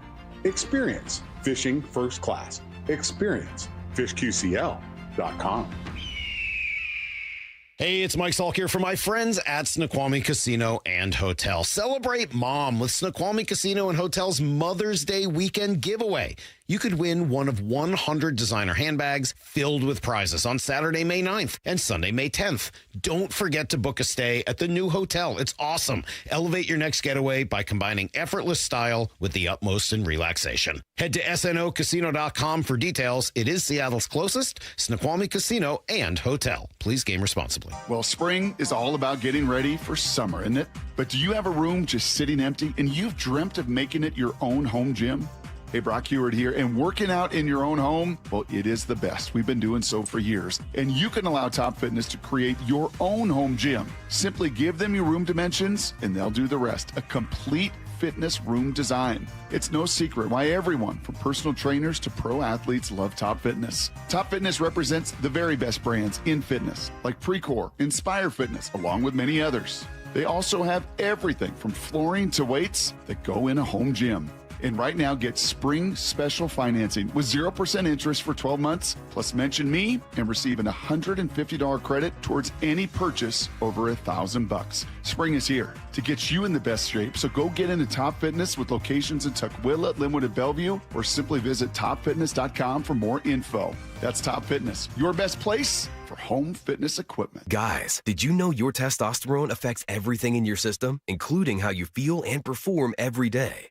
Right now, Revive Men's Health Seattle will check your testosterone for free. Knowing your T levels is the first step in understanding if you have low T. Your testosterone level impacts your energy, libido, sleep, weight, hair loss, mood, and even ED.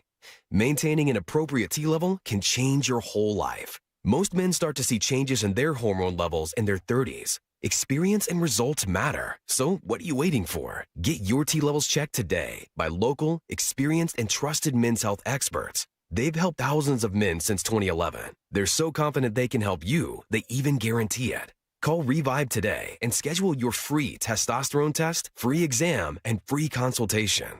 Call Revive Men's Health at 206-529-1111. That's 206-529-1111. Or visit ReviveMen'sHealth.com.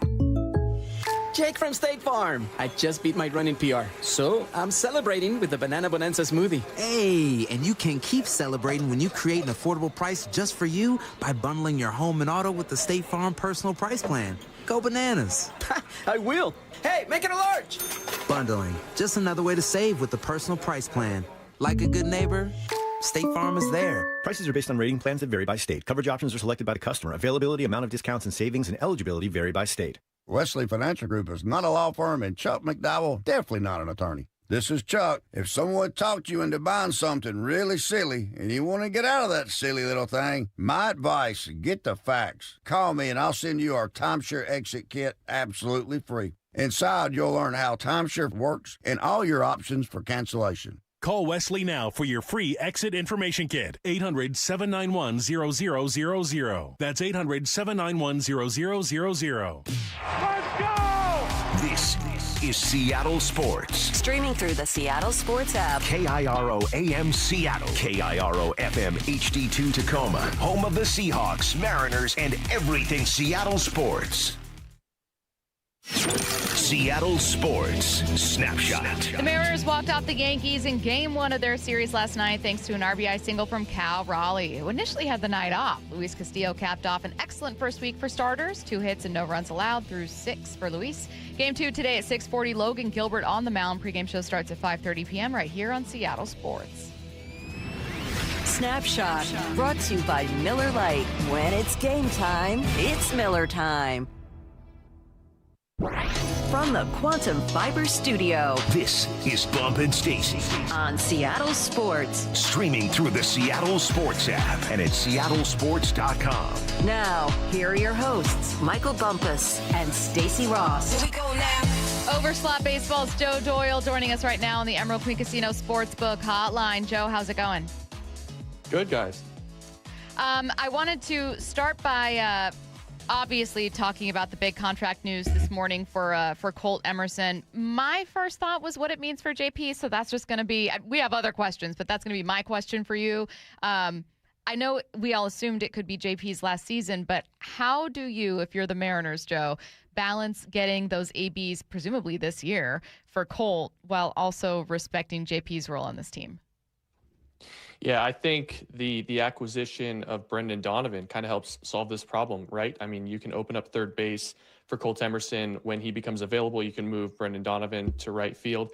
I think the thing about JP is he's so much more to this team than just the starting shortstop, right? I mean, he's a culture setter. He's a guy that can hit at the top of the lineup, hit at the bottom of the lineup. I think he kind of brings an energy to the team that is lacking when he's not there. So short of there being injuries from JP Crawford further going forward, I don't think you're going to see him move off the shortstop position too much. Now, one thing I will say is over the last 6, 7, 8 years, as long as JP has been here, he has been the guy at shortstop. He has not gotten many days off. He is on the older side. He's been beaten up quite a bit over the last couple of years. I think you might see JP get more days off this year. Maybe he, takes a day off every 10 days and Colt slides in at that shortstop position. But in general, I think you are still going to see JP Crawford be kind of the leader, the captain of this ship, at least emotionally. We've been trying to figure out what's going on with Cal. It was nice to see him have that walk-off last night and kind of fix some things. And I think we kind of settled on his spring routine was jacked up a little bit with the WBC, only getting, 8 ABs over there. What are you seeing out of Cal? How does he get back on track? Yeah, he's in between, right? I mean, his pitch selection isn't there. He hasn't seen enough pitches in the spring. He's swinging at pitches that are at his eyes. He's swinging at curveballs that are in the dirt. I think for Cal, it's just a matter of reps. I think it's a matter of kind of finding that muscle memory and that timing. And that comes with just more time and more at-bats and seeing more live pitching. And not only did he not play every day in the World Baseball Classic because they didn't play every day, but Will Smith got the majority of those reps. So he didn't see pitching on a consistent basis there for over 2 weeks. I think we could see still another week or so of Cal Raleigh kind of trying to get his feet under him and get this thing moving in the right direction. But I still think at the end of the year, you're going to be talking about one of the top 5 Mariners catching seasons of all time. I still think you're going to be talking about 35 to 40 home runs from a 240 hitter and a guy that is steadfast behind the plate, providing above average defense. So definitely not time to panic, but I do think in the near term, maybe another week or so, you could see some more scuffling from Cal as he kind of gets his feet under him. I don't think, nor do any of us, as you mentioned, that Cal's getting 60 home runs. But you mentioned 35 to 40, which I think is a totally fair projection and where I'm landing as well. How could he push it up and kind of find that sweet spot between those two? You're not going to hit 60, but, I mean, how do you try to find even more power and contact to get above 40? Well, yeah, I mean, obviously this assumes that Cal Raleigh gets hot again and finds his stroke. But the thing that is important for Cal is the guys in front of him and the guys behind him are providing value. And I think that's one thing that with Brendan Donovan showing so capable of getting on base early on here, when he's on base, pitchers are going to be forced to pitch to Cal Raleigh. And when Julio Rodriguez gets into May and June and July and is providing impact and slug and pitchers, are afraid to pitch to him, they're going to be forced to pitch to Cal Raleigh as well. And they did that last year. That's why Cal saw so many hittable pitches in 2025. So I think it's just going to be a matter of how much respect the league pays to him. He walked quite a bit last year, and I'm sure he's going to walk quite a bit this year. But I think home runs are also a byproduct of how the guys around you are kind of supplementing your efforts. Naylor's been struggling a little bit too. We're trying to figure out what's going on with him. What are you seeing? Yeah, I think this is just me personally. I think mechanically his path is a little bit steep, and I think he's very, very pull happy right now. Everything that he has hit has been on the ground. It's been to the pull side. And they've been a lot of ground balls to the first baseman, to the second baseman.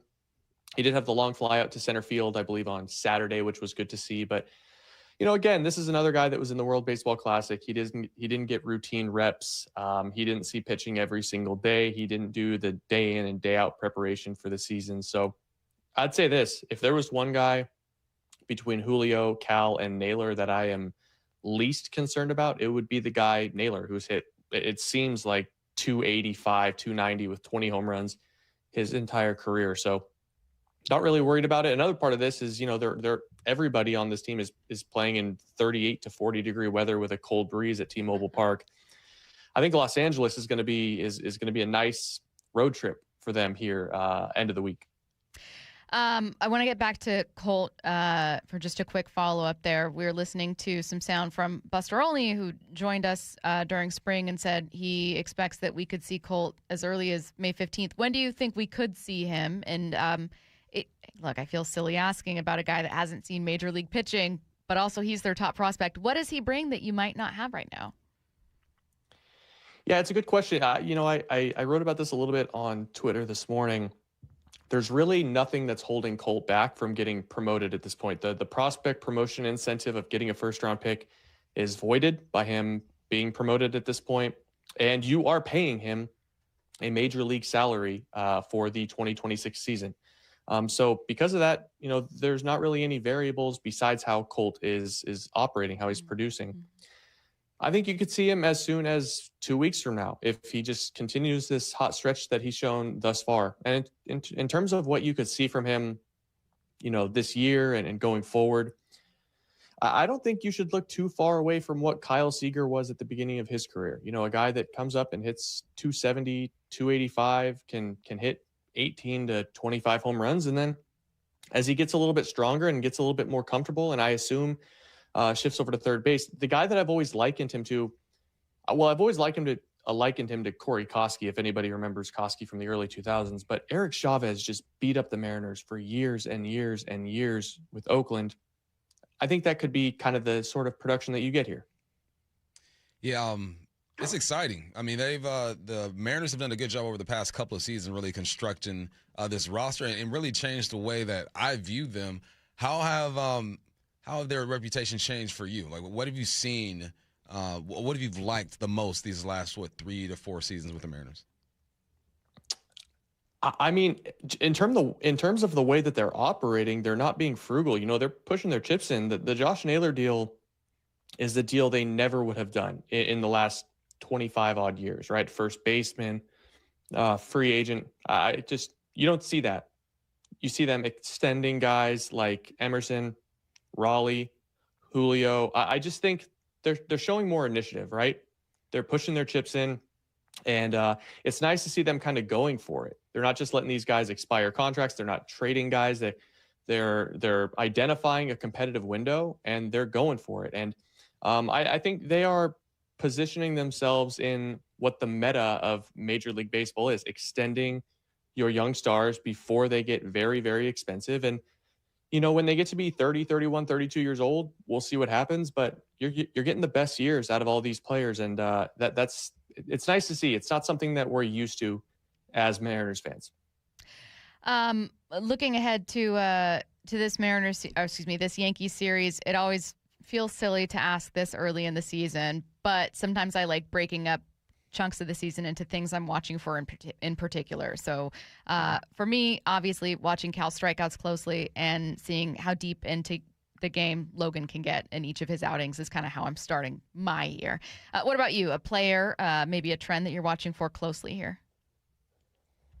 Yeah, I think the one player that I've been watching closely in the spring and now is George Kirby. He's a very angry guy that expects to produce, right? I mean, he expects to be the best player on the team every time he pitches. And so I expect him to have a very, very big year this year. I have no issues or concerns with Logan or Wu or any of the guys that have been there and done that. But with Kirby having 3 years of control left and his free agency is approaching, it's audition time, and he has to kind of define who he is here in 2026 and beyond to not only set his free agent value, but there's a chance that George is going to be traded after the 2027 season. And because of that, you kind of want to figure out what type of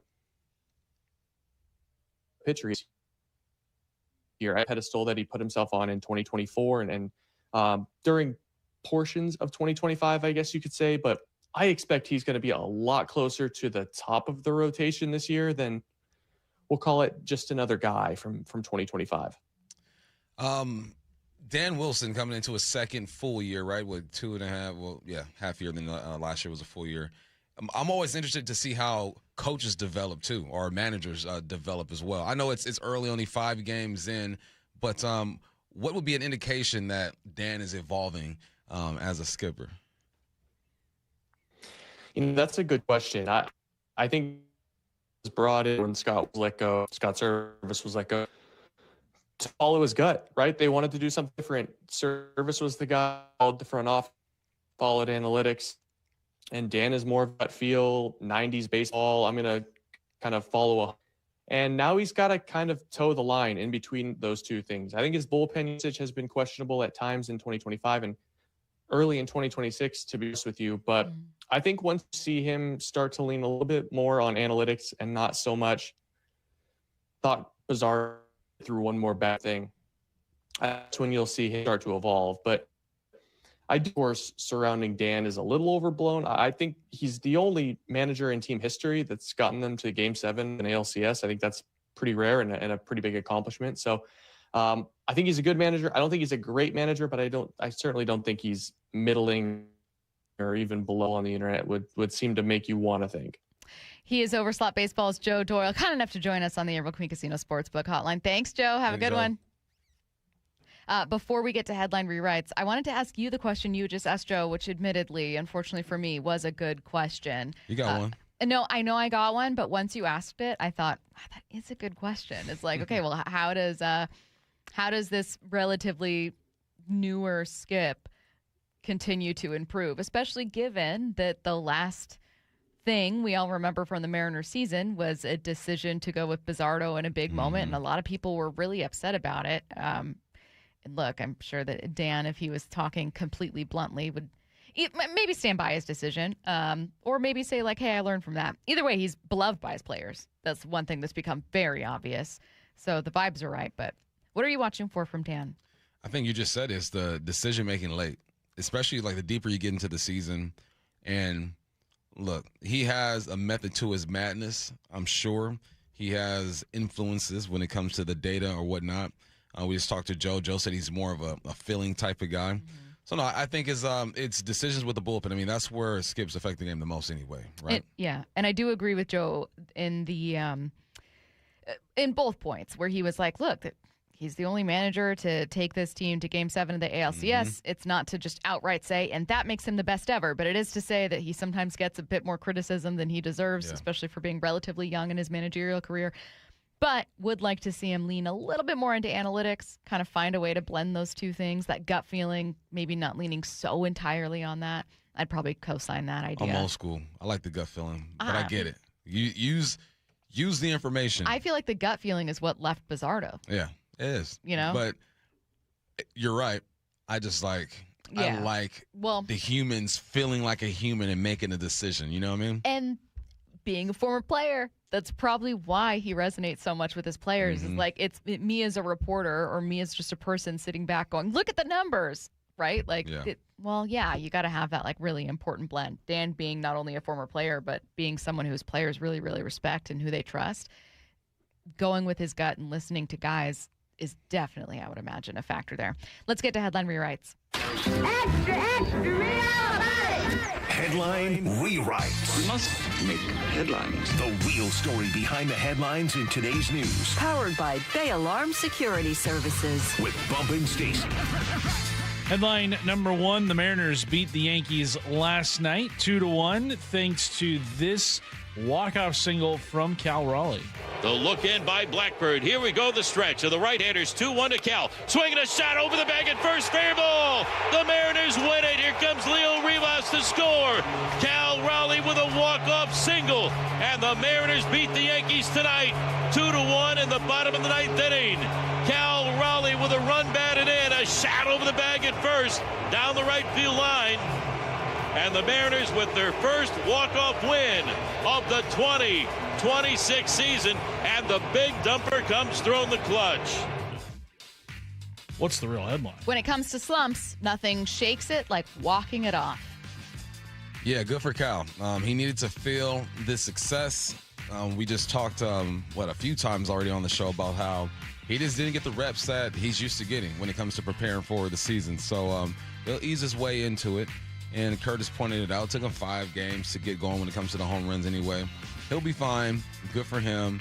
He needs to see and feel that. I think if there's one thing that's sitting with me from our conversations today, including the one we just had with Joe, it's not like Cal is like on the verge of like he's right there. It's like, no, this feels like an actual slow start where he just needs some of that time. So because of that, I'm simultaneously not worried, but I don't think that anyone's crazy for going, is it just me or does Cal look off? Look, I don't think that's you being bad at seeing what's right in front of you. No, Cal looks off, man. Chasing outside the zone, especially low. Yeah. Headline rewrites. Headline number 2, the Seahawks will be this year's training camp Hard Knocks team. What's the real headline? You've never seen anything as desperate as me trying to find these HBO cameras. I stand by what I said earlier. I'm going to fake a medical emergency. I think it could make for a nice plot point in the show. Like, we just need to make sure that the medics get there. You know, like maybe an ambulance or something onto the field. You're definitely going to be on Hard Knocks. I'm going to try my hardest to get on Hard Knocks. You definitely are. I think they're going to use one of your breaking news. Breaking news. Ooh, yeah. I'm going to, when I sense that the producers are near enough, I'm going to say it. I'm going to interrupt whatever we're doing. Our show's taking a back seat. I'm going to interrupt whatever we're doing so that they hear me saying it and they know, like, this breaking news girl, we got to have her. Gotta get it. I don't like Hard Knocks being in Seattle. Why? Because I want the team that's struggling. You know, I want to see how they have a turnaround. And I'm an old ball coach. Distractions. We don't want any more distractions. All these HBO cameras going around, and you already know these dudes don't like to do interviews, right? They do it because they have to do it. So now they're going to be pulled even more directions because HBO is going to be there. I don't know. It's just distractions. I don't like it. Curtis, do you think it's a distraction? I'm cool with the cameras being here, and I was trying to be a contrarian with my take, but I do think it is objectively cool to see what it looks like for a team that's already reached the mountaintop to get back there. That's a different kind of challenge. Well, no Hard Knocks team has ever won the Super Bowl the following season. So that's a bit of a concern. Now, when you dive into the history of that, Hard Knocks historically has gone to one of the worst teams in the league. Exactly, who can't have made the playoffs for 2 consecutive seasons. So they're starting from behind, whereas the Seahawks, obviously, they've got a nice shiny trophy in their trophy case. So hopefully they can change that. Last year, the Bills were the Hard Knocks team, and I don't think that really had any sort of impact on their season. They ended up losing in the divisional round, but yeah, I mean, I think if any team's equipped to handle a distraction, it's the Seahawks. They are very tight-lipped about a lot of things, and Mike McDonald's very no-nonsense. So I think at some point in training camp, the cameras probably won't even be noticed. Can you guys imagine what it would be like if, like, only Bump got on camera? I can believe it, because Amazon Prime did that to one of their opens, remember? What? To Thursday Night Football. What do you mean? Like it was only Bump? They filmed this show. Yeah. And only Bump's face and voice got onto the Thursday Night Football open. That was like 2 years ago, I think. 3 years ago. Wait, what? Yeah. You don't remember that? Yeah. But I was there. Sure. I tried to. Yeah. Hang on. No, Matt, don't go to the next one yet. I have some follow-up questions. Why not me too? I don't know. Don't take it up with us. Take it up with Jeff Bezos. So upset. I hate you, Jeff. Okay, now we can go to the next one. Headline rewrites. Why doesn't Bump read it? Why don't you be the star? Headline 3, Chiefs owner Clark Hunt says it's not likely his team opens the season against the Seahawks in week 1 because we don't know if Patrick Mahomes will be available. What's the real headline? Also because it'll be the Bears. I'm with the Bears. I think it's going to be the Bears. It's a good matchup. You got Kobe over there talking about he wants to smoke from the Seahawks too. Caleb's done a good job getting better in his second year, right? Second year in the league. No, I think that'd be a good matchup. The Bears are one of those teams that are intriguing to me because you see their trajectory. Like they're close to being a really good team. And it's nice for Kobe to kind of set the stage with his he wasn't talking crap, but he was just saying, I wouldn't mind seeing the Seahawks. I totally forgot about Kobe. Not Kobe being there, but that being another storyline when I mentioned earlier. Yes, totally. I think it just makes sense. Like the other candidates are ones that don't really excite me for an opening night for the NFL season. Opening night, you want to see the Giants? I mean, I get it. Like they were kind of a young, exciting team for a minute last year. Jackson Dart and Cam Scatterbo butting heads like pit bulls, I guess. John Harbaugh is obviously a massive name. Everyone's curious, but like, I don't know, man. If you told me right now those two teams are lining up, I'm taking the Seahawks 10 out of 10 times. Doesn't mean the Seahawks are absolutely going to win. No, but like, I want a matchup that could be a thriller, and the Bears could be a thriller. That defense led the league in takeaways last year. Yeah. Caleb Williams, heck of an arm. You said it yourself, can make any throw. Doesn't matter if his completion percentage was the lowest of all regular starters, because the ones he can complete are pretty improbable. He's one of the best throwers of the football. The accuracy is a bit different, but just the slots he can throw it from, I think it's good for the NFL. And look, it's all due respect to Jacoby Brissett. It's not going to be the Arizona Cardinals. And I don't think it should be the Chargers. There's not a history there between these two teams that's like really, really exciting. They often face off in the preseason, so it's kind of boring already to be like, and here they are again 2 weeks later, taking on the Chargers. It just does nothing. The Chargers and Seahawks as a matchup is not moving the needle for me. I got something else for you. Yeah. 253 says, don't forget during the Super Bowl week, King 5 was doing a show on Curtis's wife and only showed Bump from the show. But I haven't forgotten that. I haven't forgotten that. My mom actually got a text from one of her friends, and she said, "Oh, I saw Stacy on the news. She's so pretty. Good for her." She was talking about Brenna. I was like, it wasn't even me. I wasn't on the news. I would pay good money to watch Stacy engineer an NFL broadcast. Oh, we're not making it to. Are you even hauling the equipment up to the booth? No, absolutely not. I don't even think. I mean, I certainly know I couldn't run the board, but like, if you cut the board in half, for something, I don't think I'd know what to do. Like, if they were like, I can't hear the audio, I'd be like, can you set talk up the louder? board. You got to plug everything in. Yeah, I don't know how to do that. That would be a hot mess. No, I unfortunately was not on the news. My attempt to get in front of news cameras has failed spectacularly for the last several years. But I believe in myself. These HBO cameras, you got it. Move out of the way. It's my turn to shine, and it's going to happen. Taking a look around the NFL next. Wyman and Bob, every afternoon at 2. I come into this with a lot more confidence. I know who this team is. I know who this management is. I know what they're going to do. Much higher expectations of this team. Yeah, no question. I just feel like we talked about this during spring training, that there's some question marks, but there's no holes. There's no excuse not to make the playoffs. Yeah, that's an absolute expectation, not a hope. Wyman and Bob on the home of the American League West champion Mariners, Seattle Sports. Running a small business means juggling a lot. Your network has to handle it all. That's where a fiber-only provider falls short. You need a partner who gives you a greater advantage. Introducing the Total Solutions Advantage only from Comcast Business. A first-ever combination of the largest, fastest fiber-powered network, the most reliable Wi-Fi, gig speeds with equipment and security included, and a 5-year price lock. Plus, it's all backed by a 30-day money-back guarantee. The Total Solutions Advantage only from Comcast Business. A new standard for small business with reliability, security, and savings in one. Switch today. Get started with a great offer as low as $60 a month. When you add it all up, no one does business like Comcast Business. Offer ends 6/1/26. New customers only. Requires 300 megabits per second internet and security edge. 1-year agreement, eco-bill, and autopay required. Equipment, taxes, and fees extra.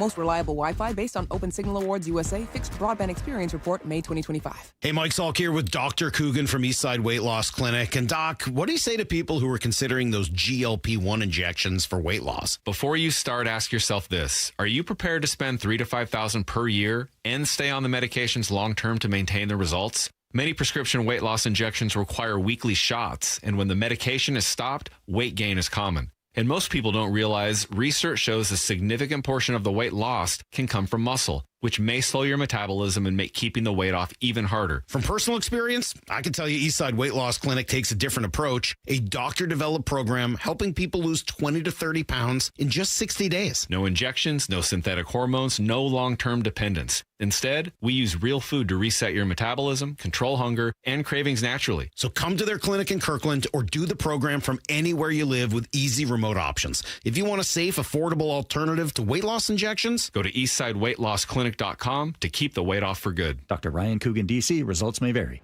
Seattle Sports has your last shot to participate in the madness. Head to seattlesports.com/win to fill out your 4-team bracket. It's one final chance to join in on the Seattle Sports Bracket Bucks, presented by Muckleshoot Casino Resort. And the winner of the 4-team competition will win a $250 Visa gift card. Register and find complete rules at seattlesports.com/win. Seattle Sports Bracket Bucks, presented by Muckleshoot Casino Resort. Hey, it's John Curley with my friend Bob Staton. Hey, Bob, you had a hip issue just like me. You went to see Dr. Mark Wagner at Seattle Sports Regenerative Medicine. What did he tell you? You got a torn labrum. You got a frayed ligament. You've got arthritis developing. He said, this isn't going to fix everything, but it will go a long way. I was walking around at about an 8 pain level. I couldn't walk that far before the pain would kick in, and it was impacting my workouts and just really impacting my day-to-day stuff beyond jiu-jitsu. So, just like me, Dr. Wagner does stem cell on your hip. How you feeling now? I feel like I've gotten back to being who I was prior to the injuries, which was somebody who's very active, loves being out there outside when the weather's great, being on the motorcycle, sparring in jiu-jitsu, working out. I can do all of those things now. So whether it's a shoulder, a hip, a wrist, knee, or elbow, before you choose surgery, see our friend, Dr. Wagner first. He'll tell you if stem cell is right for you. drmarkwagnermd.com. Make an appointment at drmarkwagnermd.com. Mariners, Yankees. Tonight at T-Mobile. First pitch at 6:40, 5:30 pregame. Hear every pitch live for free on the Seattle Sports app. I move mountains for a living. Literally That means I don't carry hand lotion, and when it comes to serious heartburn, I don't mess around with anything but Rolaids. Rolaids' dual-active formula has calcium carbonate and magnesium hydroxide that relieves heartburn fast. Yeah, you heard right. 2 actives for that powerful relief. And the best part? The roll fits right here in my pocket, so I can get back to moving mountains. Rolade spells powerful relief. Read each label. Use as directed. Keep out of reach of children. DQ presents the Blizzard Double Flip Deal.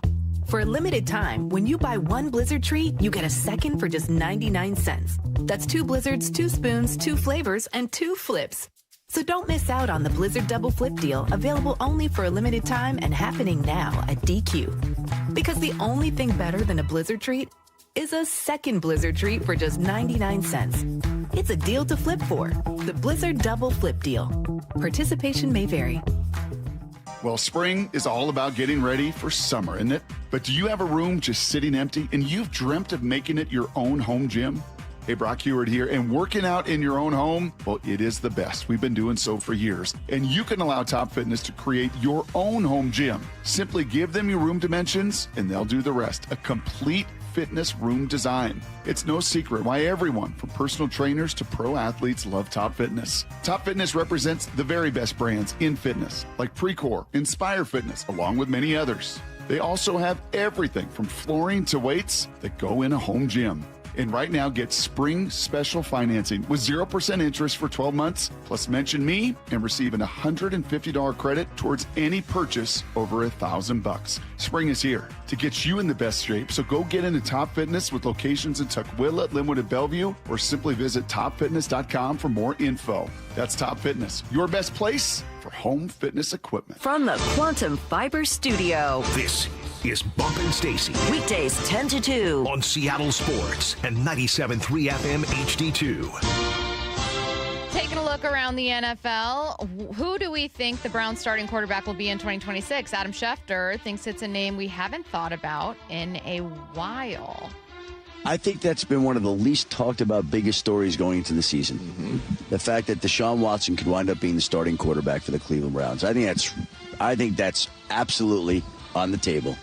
I think that it feels like it's moving towards that right now. Now, Todd Monken comes in, and who knows exactly what he's going to do, but they're going to take a look at everybody. Todd Monken said at breakfast this morning that he hasn't decided, at least publicly, how the quarterback rotation will work out in OTAs. He's going to lean on people who've had experience there. Shador's had some experience. Dylan Gabriel not being there, like that. There's a message there. The fact that he's not there, I think.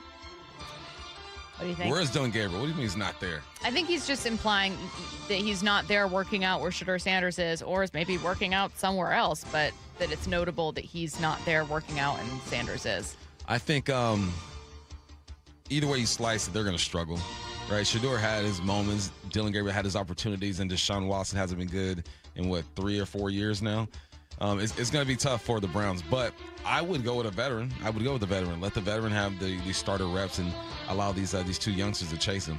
But the quarterback situation ain't good over there. Did you guys see Jimmy Haslam saying that Deshaun Watson, who he'd previously described that trade as a swing and a miss, could be a home run if he ends up playing? I did see that. He used this, obviously trying to lean into the baseball analogy, but I don't think that trade can ever become a home run. I mean, I guess you have to win the Super Bowl. Yeah, you have to win the Super Bowl. It's the only way. That's the only way. Absolutely the only way. Will things blow over soon between the Referee Association and the NFL? ESPN's Dan Graziano doesn't see things getting better anytime soon. The league is certainly playing some hardball here. There's no question about it. Talking about hiring and training replacement officials and starting to do that as early as May 1st because they remember 2012 and how things went so badly, and they feel like part of the reason was they didn't have enough time to get the replacement officials ready. So you have an agreement now with the NFL Referees Association that expires May 31st. So you're 2 months out from that. The league is not happy with the way those negotiations are going. And if the league is talking about training replacement officials as early as May 1st, a month from tomorrow, then it certainly seems like they're serious about moving forward with the replacement officials this time. Have we not learned a lesson? Oh, man, you don't know what you got till it's gone. And when and if these replacement referees come out there, it's going to be so sloppy.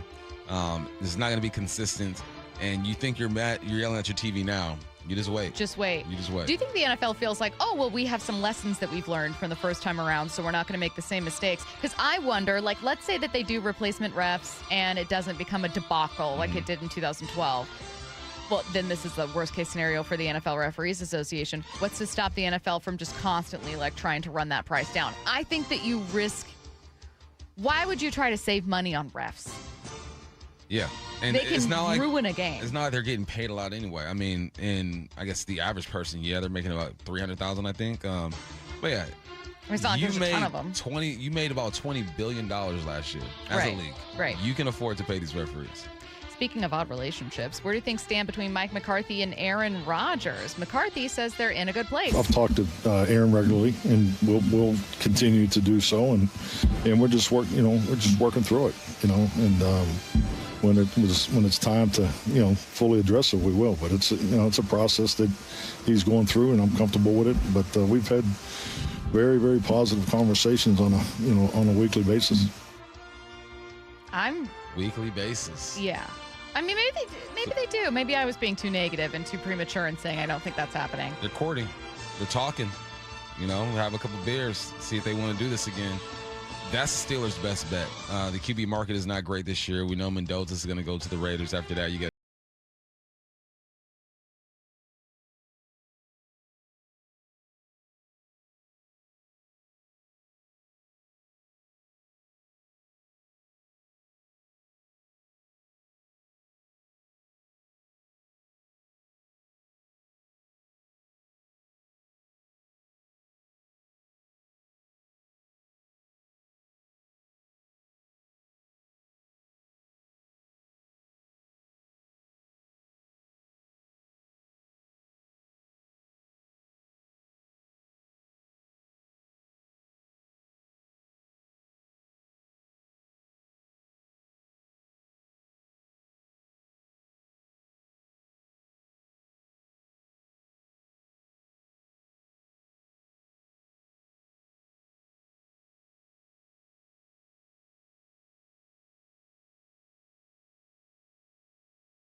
tell you right now. 1 second there. 24? Is 24. 24. Yeah. Sorry, but you are grown. Now you are a young. Your you are a brain young hasn't man. fully developed yet.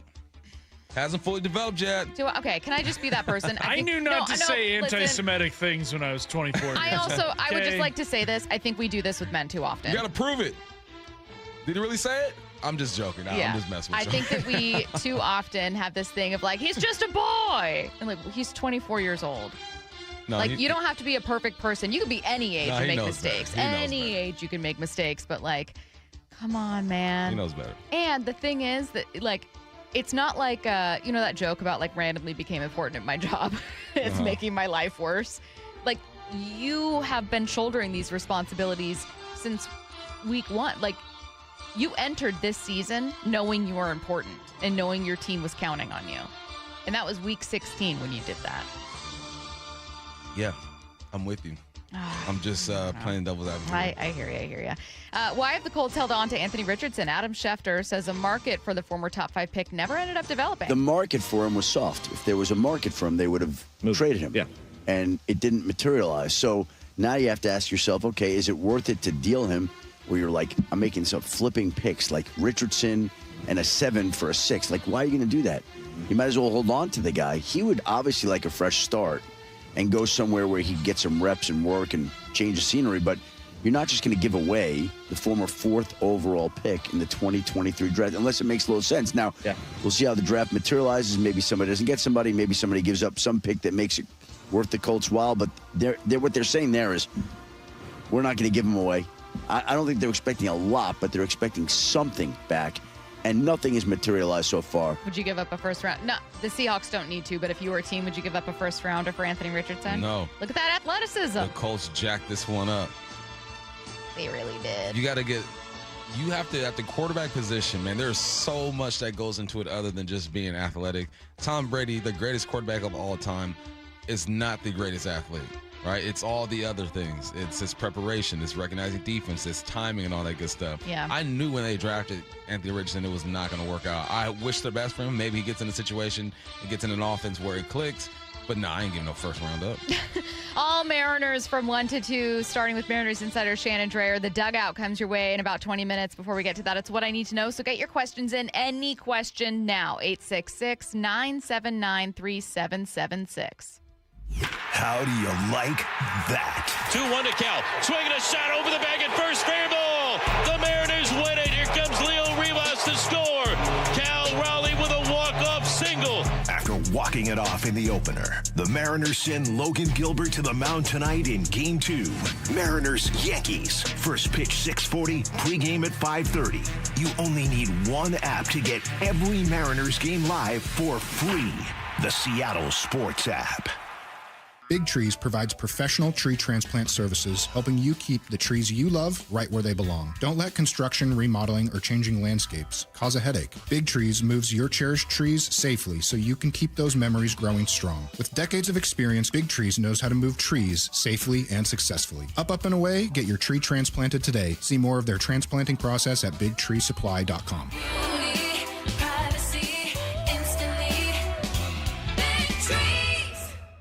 When I go to a dealership, I don't want to feel just pushed into buying something. Sometimes I want to look around, test drive, check out the new features. When I went to Wayscar Ford in Auburn, they got that. There was no pressure. It actually turned out to be a fun experience because they were genuinely excited to show the new features in newer models. They only want to sell you a car if you want to buy one. I think the thing I want most is to be able to trust the person I'm working with. It's a huge investment, and I have to be honest, I don't know a ton about cars. Second largest thing is the most people ever to buy a home. I want to make sure I'm buying from a reputable place. I want a warranty, and I want to make sure I'm covered for any reason I change my mind. Wayscar Ford had that. 5 days or 500-mile, 100% money-back guarantee. There's a reason they've been in Auburn for 104 years. Go see them. Wayscar Ford Isuzu in Auburn. wayscarford.com. This is Chris Davis with the Davis Law Group. Did you know that a pedestrian does not have to be crossing the street on a marked crosswalk to have a successful legal claim against the driver? Pedestrians can even be partially at fault for a collision and still have a valuable claim.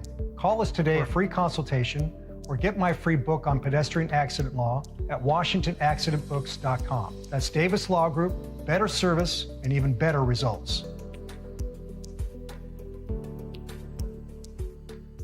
By texting 64,000, you agree to receive recurring automated marketing messages from IQ Bar. Message and data rates may apply. No purchase required. Terms apply. Available at eatiqbar.com/policy/terms of service.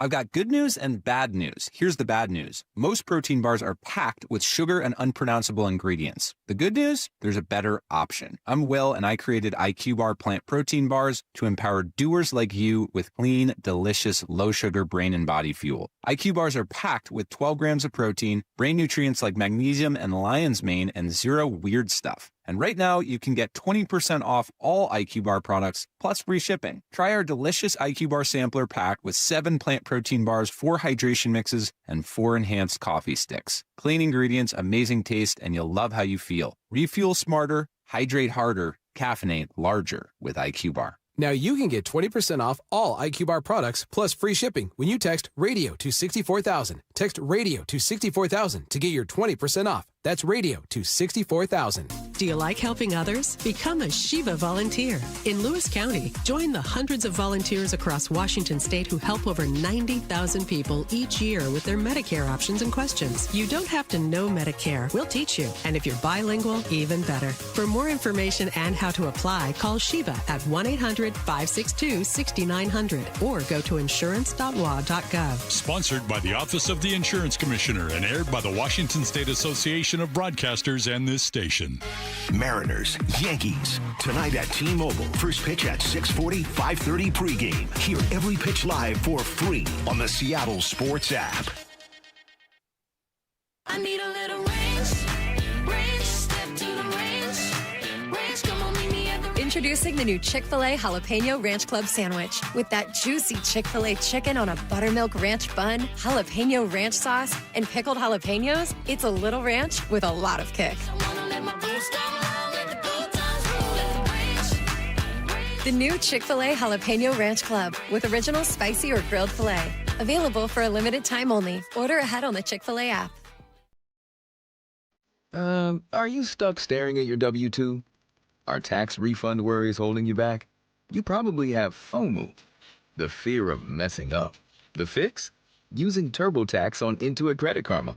They find every credit and deduction to help you get every refund dollar you deserve, or your money back. It's time to overcome your fear of messing up and get your taxes done right. Start filing today in the Credit Karma app. Hey, Brock Hewitt here for my friends at People Come First, or PCF Construction Group. Spring and summer, it's right around the corner. So if you haven't called PCF about getting started on your new deck, well, right now is the time. With a patio cover, heater, and fireplace from PCF, you can enjoy your outdoor deck or patio all year long. And right now, you can get up to $6,000 off your entire project, plus no payments and no interest until 2027. Save an additional $1,500 when you bundle your deck and patio cover. Some restrictions do apply, but do what we did. Contact PCF for all the details and start planning and designing your dream deck now so you're ready to build by the spring. Planning and permits, they can take a little time, so please don't wait. Get started today. Get project ideas, browse photos, and find all the offer details at PCFgroup.com. That's PCFgroup.com. Making your outdoor space with People Come First.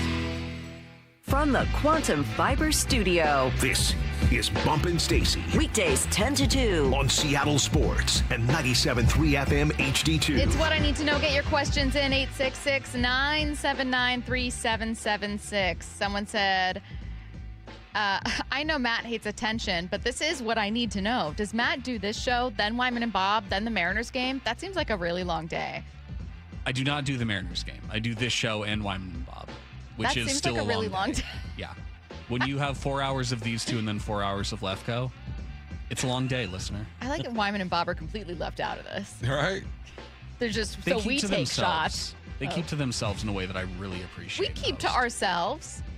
I've said one word to you so far today. Yeah, one, maybe Actually, one. like 5. Maybe, but it was, he Said, did borrow "Can your I charger. use your charger?" 5, see? Yeah, not more than that. Still too many. What I need to know, I saw, whether you two saw me running past you on opening day yelling, I watch you every day. Bump, put Puka on the diva list. For sure. Yeah, I remember that. Oh, I love that. I don't remember that. Me either, but you know what? Sometimes That's amazing, it's make though. you feel good. I should put That's Puka on the what's up. diva list. Sometimes I like the diva list when it's made up of non-divas who I'm just giving a hard time to. Yeah, like me. I ain't no diva. That's cute. Okay, Bob. You know I'm not a diva. What? For real? No way. What percentage of the time do you fly first class? Yeah, I was going to say, when was Is the last that- time you sat coach? Hold on. So flying first class makes you a diva? No. But, you fly Who was the only person who wanted a hotel room to themselves at the Super Bowl? Yeah, 2 grown men should not be sleeping in the same room Have you together. ever signed an autograph? Okay. Diva. Let's see. What I need to know, 866-979-3776. We've been talking about Colt Emerson all day and what it means for JP. This listener says, will JP be traded by the deadline? I don't think so. No, I don't think so. You gotta allow young Emerson, some wiggle room. Yeah. Wow, this person says, Bump, for you, what I need to know, do you think Stacy's basic? Wow. Basic? No, I wouldn't call you basic. Thank you. No. Tell the truth. Matt, shut up. Does she have basic tendencies? No. Do you like... How many days a week do you come in with an iced coffee? Exactly. Like, you fit some of the stereotypes. We all do. What stereotype? No, I'm an innocent person who's not...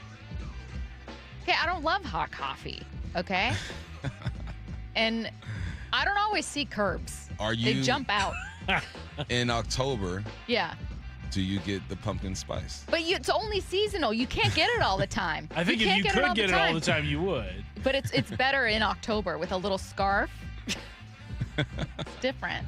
It's Do you different. take deep breaths and look at the sky? No, And what? hold your coffee with two hands. And say she's going to be okay. What I need to know.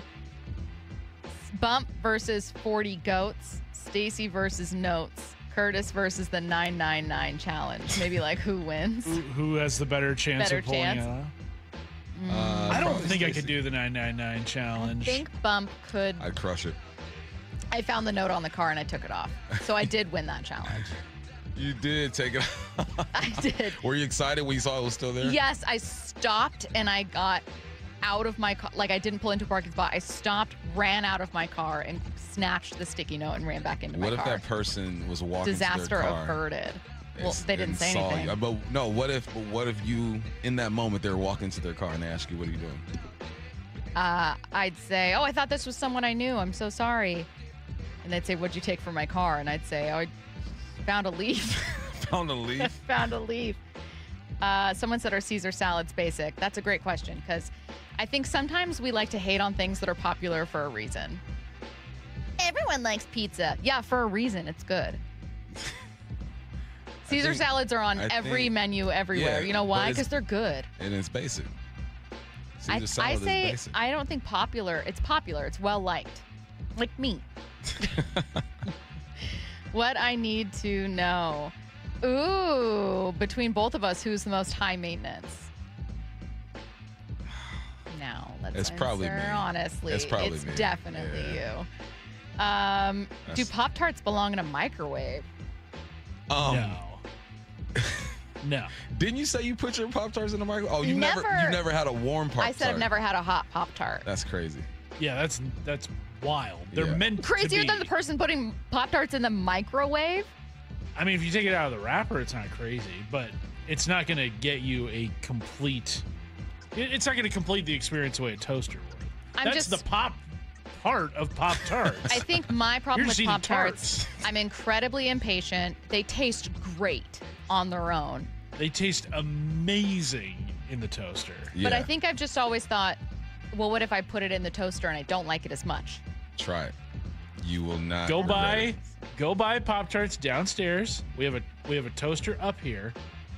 Go do it. I gotta do We have a that. commercial break coming up in a few What I need to know, who goes yard first? Julio, Cal, Naylor. it. Julio. Tonight at 6:46.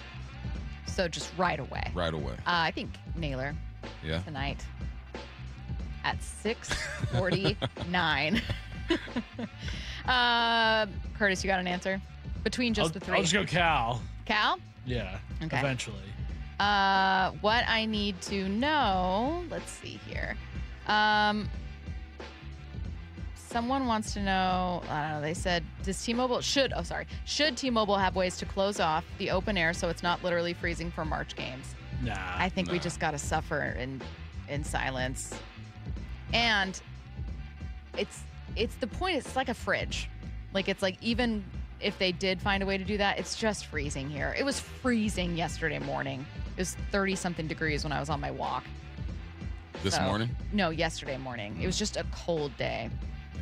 I was hoping that it would get warmer and that all of a sudden spring would be here, but it was wasteful wishing. Let's see. So, I'm not going to ask that one. They want to know if Puka has CTE. I don't think so. I think he's just making some decisions. He might. No. The way he plays, he's a violent player. He might. Okay. Someone said on Hard Knocks, this is just a thinly veiled attempt by the NFL to figure out what Mike's doing to make the Seahawks so good. I bet each episode will be mandatory viewing by the majority of coaching staffs. Actually, that last point is really cool. How does Hard Knocks filming a just now Super Bowl winner change whether or not other teams are watching? I don't think teams pay attention like that. Okay. Coaches watch film. Yeah, that's true. It's very interesting. Let's see. What I need to know. They're trying to give us ideas for how to get in front of the HBO cameras. Stacy will have that figured out. I'm gonna figure it out. Definitely gonna figure it out. Bump. Just got to the driving range and took my first swings of 2026. How do you feel about people who are at the driving range not in golf shoes? To me, I just feel like it's a waste of time because there's no way they're actually out in the course in flip-flops / bare feet. Who's at the driving range with bare feet? You'd be surprised. No. You'd be surprised. Have you ever seen someone on the course? Will they stop you? Will they drive around and be like, you can't be here in flip-flops and bare feet? Yeah, the marshal will get you at a country club. But then you go to some of these courses. It's so expensive they let you do whatever you want to do. But you've seen someone at a driving range with no bare shoes. feet. Yeah. Touching grass. Oh, God. I almost said Wyman and Bob up next, but no. We're going to go all Mariners from 1 to 2. The dugout is back with the start of the Mariners season. Coming up at 1:15, Mariners broadcaster Aaron Goldsmith. The latest from Jeff Passan at 1:30, including stuff on ABS. And, of course, one of our favorites, Alex Mayer. But first, Mariners insider Shannon Drayer joins us next. Good for the Seattle Mariners. Wyman and Bob, every afternoon at 2. I come into this with a lot more confidence. I know who this team is. I know who this management is. I know what they're going to do. Much higher expectations of this team. Yeah, no question. I just feel like we talked about this during spring training, that there's some question marks, but there's no holes. There's no excuse not to make the playoffs. Yeah, that's an absolute expectation, not a hope. Wyman and Bob on the home of the American League West champion Mariners, Seattle Sports. What is that sound? Ugh, that sounds like a plumbing sound. Luckily, there's a company that fixes all the plumbing sounds across Puget Sound. That's All Sound Plumbing. Puget Sound's plumbing experts. Have a sound? Visit allsoundplumbing.com. Home is more than a place to live. It's where the best of life unfolds, where possibility sparks, where community grows, where lives take shape. At the Master Builders Association of King and Snohomish Counties, that belief drives the work our builders, remodelers, and tradespeople do every day. Because when we build more homes, we're building so much more than housing. We're making room for what matters most. Learn more at roomforwhatmatters.com. Hi, Sarah here with Safeway. We're proud to partner with Champions of Change co-founder Doug Baldwin to help nourish Washington students through the Nourishing Champions program. Thanks, Sarah. And here's the reality. Every day, students across our state are staying after school for extracurriculars on empty stomachs, and some of them don't know where their next meal will come from. Food insecurity is reaching crisis levels, and the impact on our youth will extend far beyond this moment. The good news is that there's an answer in the federally funded after-school meals programs. But right now, Washington schools' participation is very low, reaching only 2% of the students who qualify. That's where Nourishing Champions comes in. We're offering grants that not only fund food, but also resource and training support for the schools to offer an after-school meal program for years to come. Our goal is to reach 10,000 more students in the first year of these grants and then grow from there. School staff can learn more and apply today at championsofchangefoundation.org and navigating to the Nourishing Champions tab. That's championsofchangefoundation.org and click on the Nourishing Champions tab.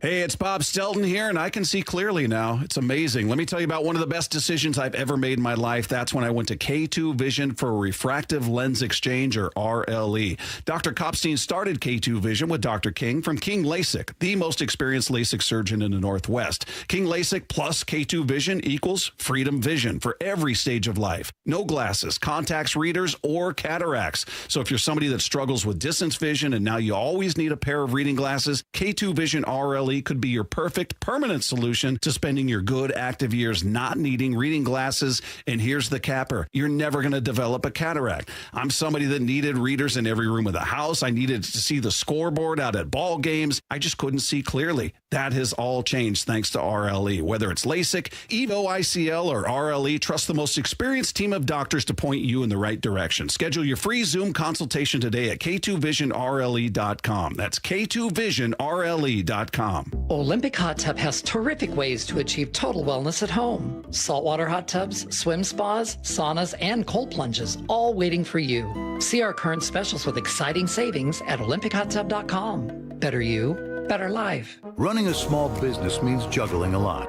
Your network has to handle it all. That's where a fiber-only provider falls short. You need a partner who gives you a greater advantage. Introducing the Total Solutions Advantage only from Comcast Business. A first-ever combination of the largest, fastest fiber-powered network, the most reliable Wi-Fi, gig speeds with equipment and security included, and a 5-year price lock. Plus, it's all backed by a 30-day money-back guarantee. The Total Solutions Advantage only from Comcast Business. A new standard for small business with reliability, security, and savings in one. Switch today. Get started with a great offer as low as $60 a month. When you add it all up, no one does business like Comcast Business. Offer ends 6/1/26. New customers only. Requires 300 megabits per second internet and security edge. 1-year agreement, eco-bill, and autopay required. Equipment, taxes, and fees extra. Most reliable Wi-Fi based on Open Signal Awards USA Fixed Broadband Experience Report, May 2025. There's nothing better than having a big fish on your line. Make this the year you take that unforgettable fishing trip to Queen Charlotte Lodge. Time is running out for summer bookings. Experience a luxury resort and amazing fishing with your buddies, family, father, or son. King salmon runs, halibut, and lingcod are always plentiful. Book your stay at fishqcl.com and use code ESPN. Experience fishing first class. Experience fishqcl.com. Do you like helping others? Become a Shiva volunteer. In Pierce County, join the hundreds of volunteers across Washington state who help over 90,000 people each year with their Medicare options and questions. You don't have to know Medicare. We'll teach you. And if you're bilingual, even better. For more information and how to apply, call Shiva at 1-800-562-6900 or go to insurance.wa.gov. Sponsored by the Office of the Insurance Commissioner and aired by the Washington State Association of Broadcasters and this station. Let's go! This is Seattle Sports. Streaming through the Seattle Sports app. KIRO AM Seattle. KIRO FM HD2 Tacoma. Home of the Seahawks, Mariners, and everything Seattle sports. Seattle Sports Snapshot. The Mariners walked off the Yankees in Game 1 of their series last night thanks to an RBI single from Cal Raleigh. He initially had the night off. Luis Castillo capped off an excellent first week for the starters. 2 hits, no runs allowed through 6 for him. Game 2 today at 6:40 p.m. Logan Gilbert on the mound. Pre-game show starts at 5:30 right here on Seattle Sports. Snapshot, brought to you by Miller Lite. When it's game time, it's Miller time. This is The Dugout, taking you inside your Seattle Mariners. Swing and a miss, and he got him with a slider. Presented by Top Fitness. On the home of the Mariners, Seattle Sports. Swinging a shot over the bag at first, fair ball. The Mariners win it. Here comes Leo Rivas to score. Cal Raleigh with a walk-off single. Time to grab a seat and talk Mariners baseball in The Dugout. This is The Dugout. Joining us now, Mariners insider Shannon Drayer on the Emerald Queen Casino Sportsbook Hotline. Shannon, how's it going? Oh, it's been a busy morning. Well, that's good. We're glad that you could take the time to join us.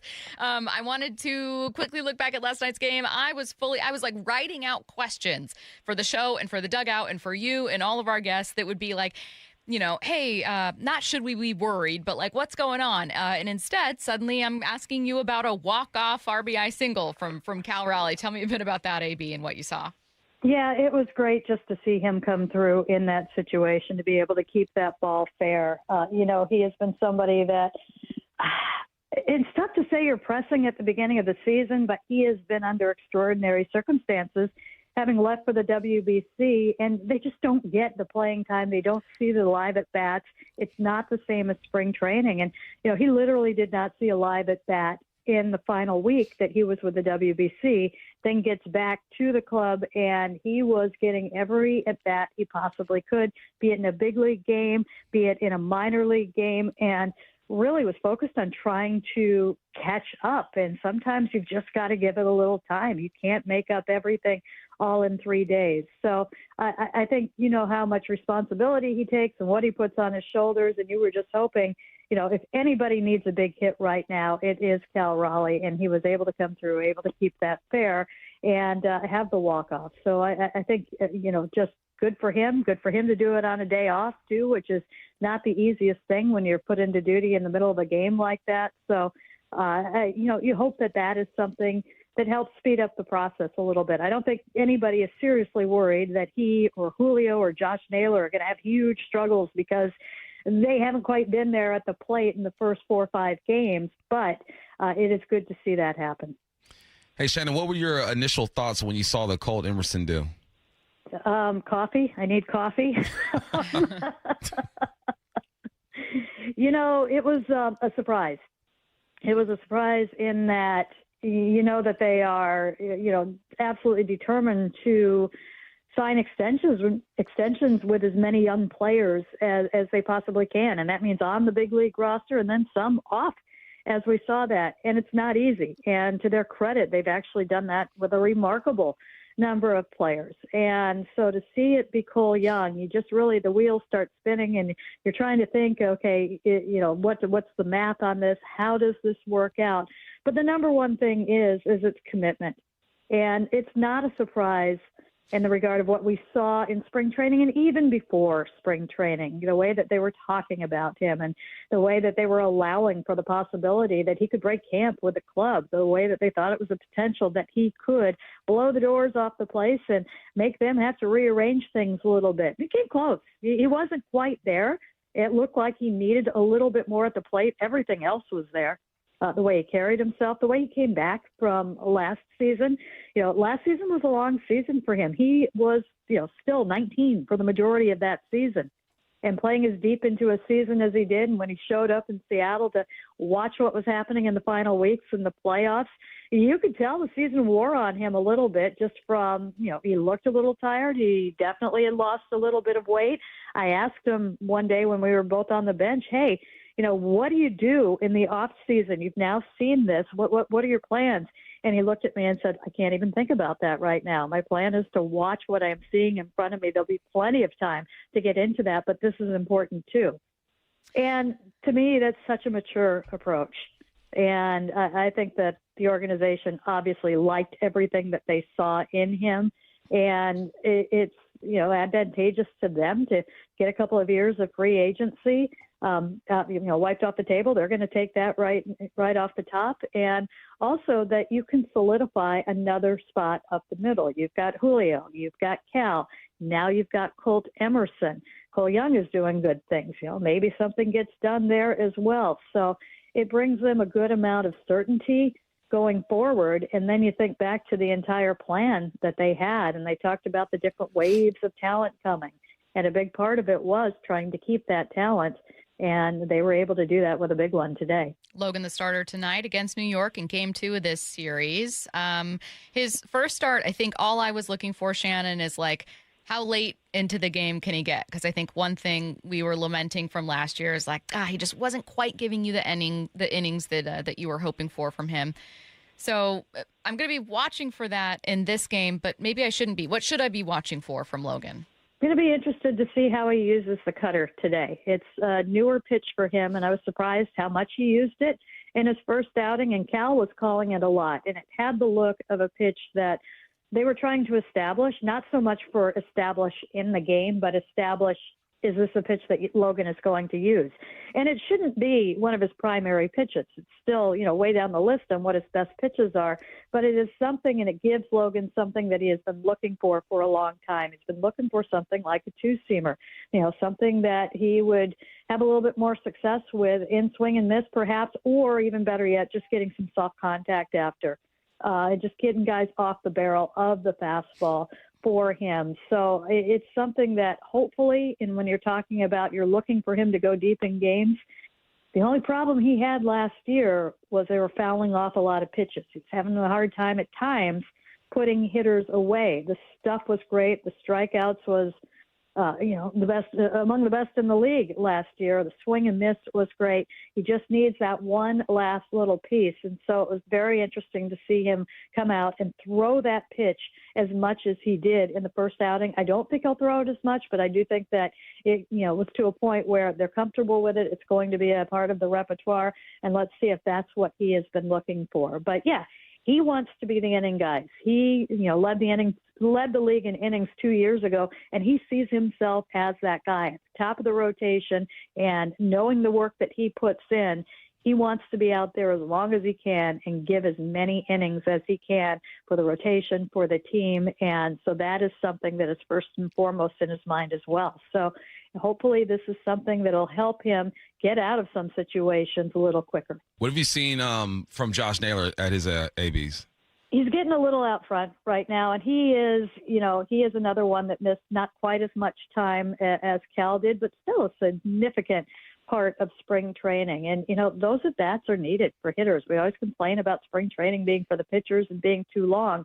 The hitters need a significant number of at-bats facing live pitching. It's one thing to, hit and take another batting practice and bat, 3 different batting practices a day in spring training, but you've got to see live pitching.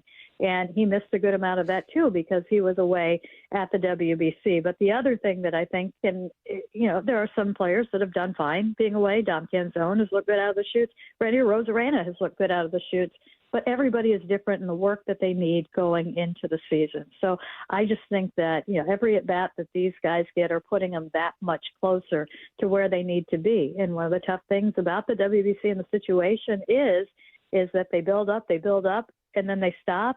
And then they, all of a sudden, it's not that they come, even if they play in every game, it's not that they are not getting enough at-bats. They're not, but it's in the game. It's what happens before that. And they just really don't have the facilities or didn't have the facilities for the guys to go out and take the multiple batting practices. They didn't have the teammates to throw the live BPs. So I think he is kind of in that group right now that is just trying to see some more pitches, just trying to get the swing locked in and more comfortable at the plate. Who's impressing you so far? Oh, boy, that's a list. How long have you got? Right, exactly. Exactly 2 minutes. Exactly 2 minutes. You talk about translating spring training into the regular season. I was absolutely thrilled to watch what Emerson Hancock did a couple of days ago, and he's another one that changed something, that added something, and for him it was the sweeper. And again, went to it early and threw it a lot, and it played, and that was fantastic to see. And you're thrilled for him after what happened last year at the beginning of the season, to see him now come back, and rather than having to be sent down because the bullpen had been expended because he didn't get out of the first inning, he saved the bullpen because the bullpen was tired and thin going into that game, and he and Cooper Criswell were able to keep them out of that game, which is fantastic. Cole Young, another person, came to spring training in different shape. And then also we've talked a little bit about how his problem last year mainly was he wasn't hitting the fastball, went to work on that in the off season, went to work in that also down in spring training, and just about everything he has hit so far this year has been the fastball. So, and then pitchers are throwing it to him a lot right now because he didn't hit it last year and he's taking advantage. So that's been a lot of fun. He also looked really nice at second base. Luke Raley, after being hurt and frustrated all last year because he was hurt and wasn't able to do the things he knew he could do, fantastic to see the start that he's gotten off to. Dom Canzone has done well, and Randy Rosarena, as I mentioned earlier, has played well this spring too. So I know I'm leaving out all sorts of players, but and they'll remember this. How dare you? I'm sorry. I will apologize right now.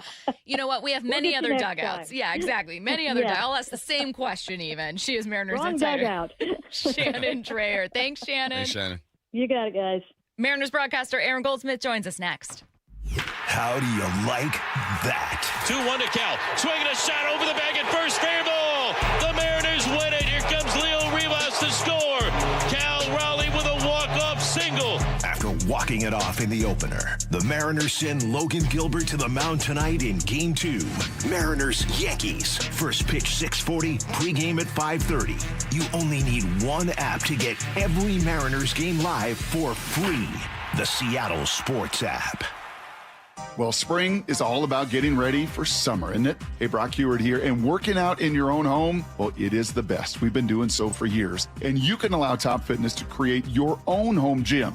And right now, get spring special financing with 0% interest for 12 months, plus mention me and receive an $150 credit towards any purchase over $1,000. Spring is here, so go get into Top Fitness with locations in Tukwila, Linwood, and Bellevue, or simply visit topfitness.com for more info. Dave Wyman here to talk about a revolutionary treatment for prostate cancer. It's Swedish, called CyberKnife. And who better to explain it than Dr. Meyer? He's part of the most experienced prostate cancer treatment team in the Northwest, specializing in Swedish CyberKnife. Dr. Meyer, what can you tell us about a prostate cancer diagnosis? Well, being diagnosed with prostate cancer is life-changing, but realize that there are a lot of excellent treatment options. What makes CyberKnife so effective? Well, the CyberKnife targets radiation precisely on the prostate cancer and spares the surrounding vital organs. Swedish CyberKnife patients report a better quality of life and fewer side effects during and after treatment compared to other options. Also, the treatment is completed in just 5 short sessions. Accurate, precise, and with proven results. Learn more about CyberKnife for prostate cancer at swedish.org/CyberKnife prostate, or give them a call, 206-320-7187.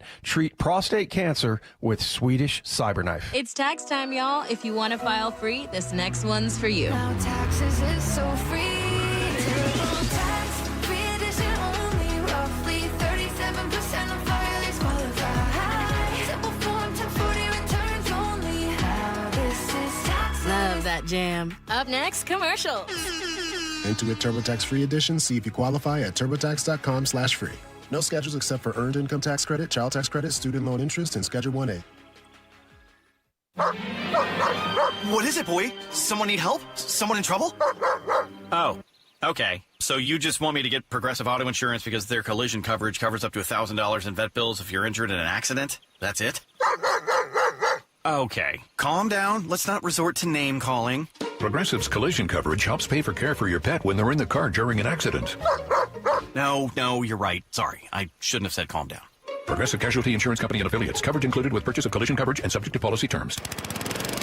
When you see a Gravely mowing the grass, you're looking at over 100 years of ingenuity in action. You're seeing a rugged, durable machine professional lawn service companies have relied on for generations. Or maybe you see a homeowner who demands the best, cutting their own lawn like the pros, whether mowing or on a trailer between jobs. When you see a Gravely, you're seeing greatness at work. Take your lawn mowing up a notch with a Gravely. See the full line at your local dealer. Going inside your Seattle Mariners. Back to more of The Dugout on the home of the Mariners, Seattle Sports.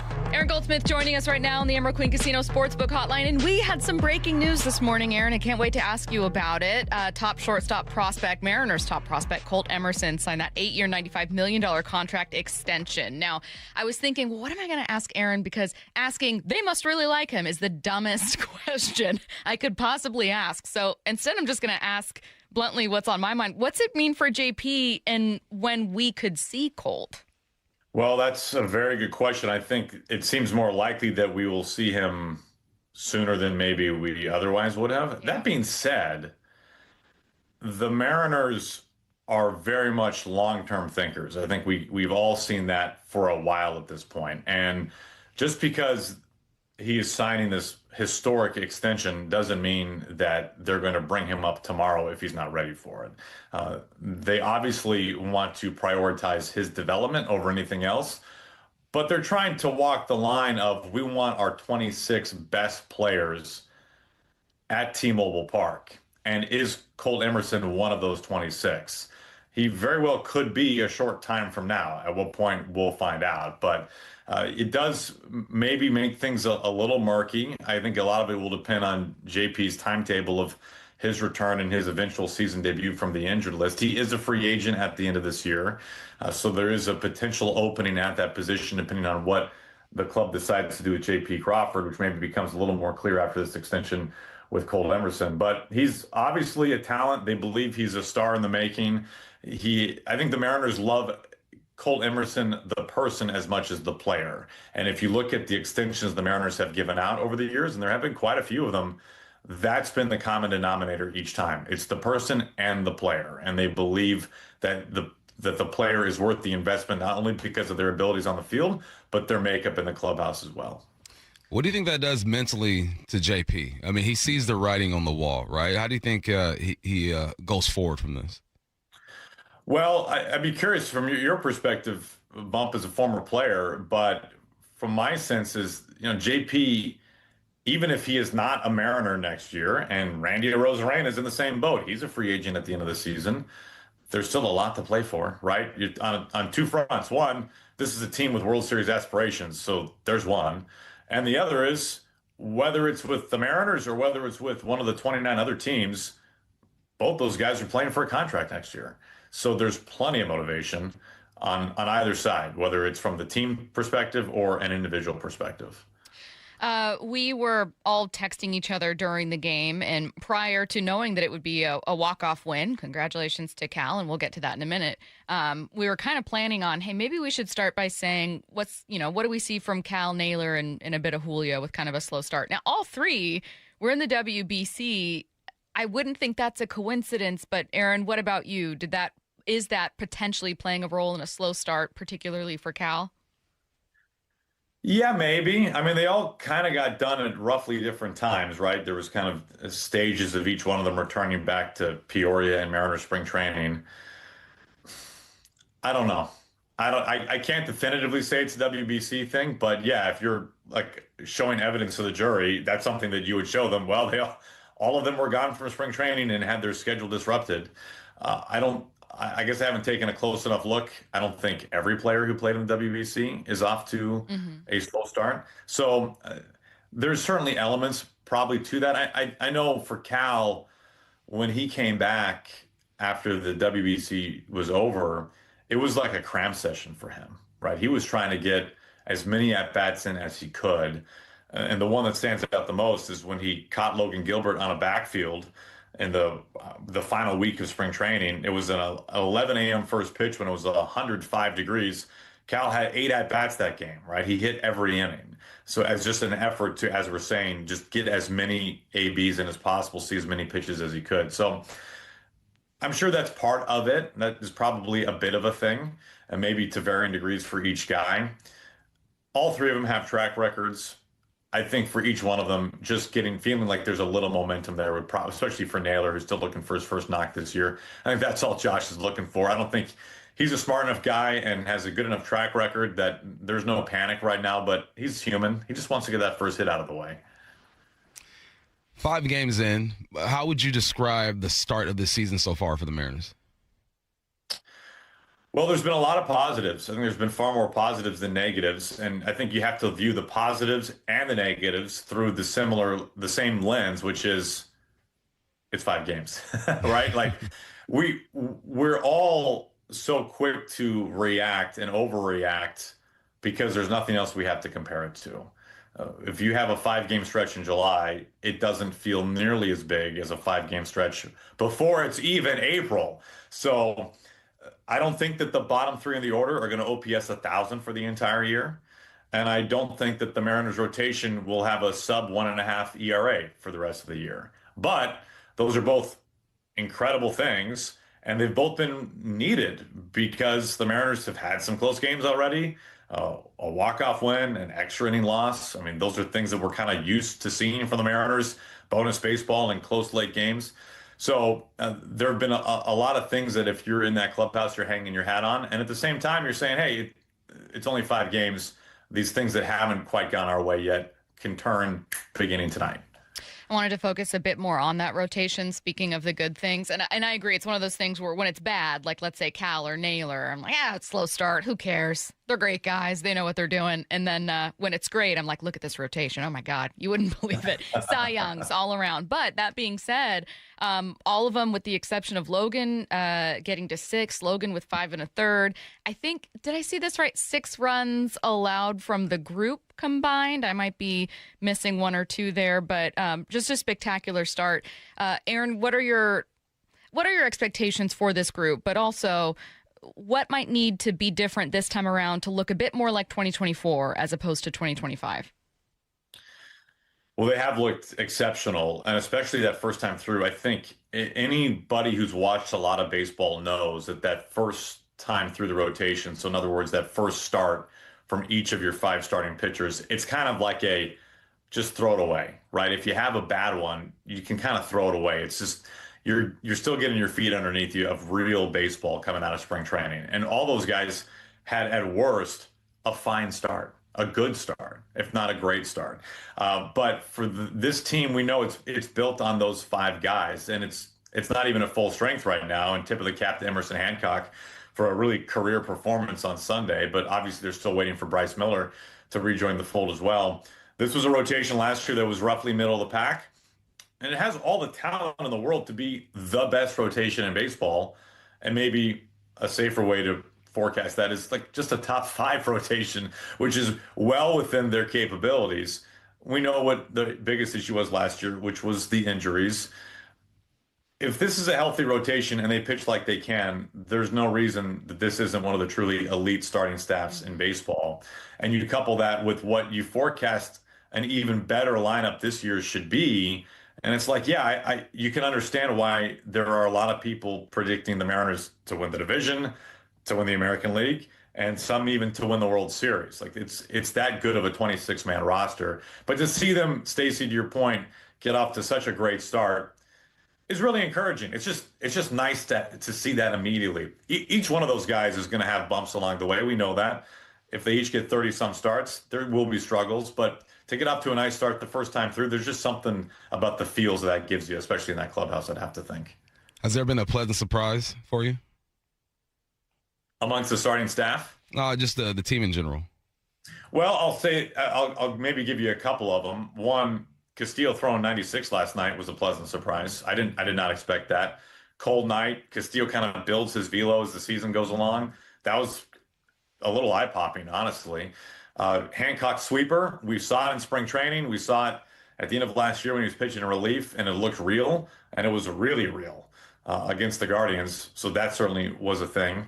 And then how can you not point to some of the lefty hitters in the lineup for the Mariners right now? Cole Young looks as locked in as he ever has in his young major league career. It looks like all the work he put in the offseason paid some massive dividends already. I mean, it's still 5 games. There will be slumps for Cole Young. But for a young player who didn't end on the note that he wanted to last year, who put in all that kind of work in the wintertime, Bump, I'm sure you can relate to this at some point in your career. There's something about immediate returns, right? The immediate payback of your hard work and your effort, and you're seeing the results. Not just hard outs that you can hang your hat on and talk yourself up about, but like real contact, 3 hits in a game, 3-run homers, great defense, like that kind of stuff is massively tangible. He has helped the Mariners win games. And if he can be noticeably better, some form better than he was last year for the Mariners, what a huge boost that'll be over the course of 6 months.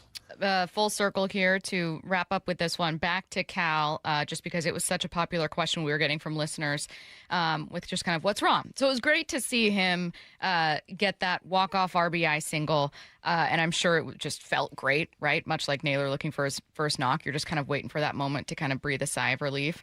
That being said, what are you watching for with Cal in the rest of this series against the Yankees? I don't think that you...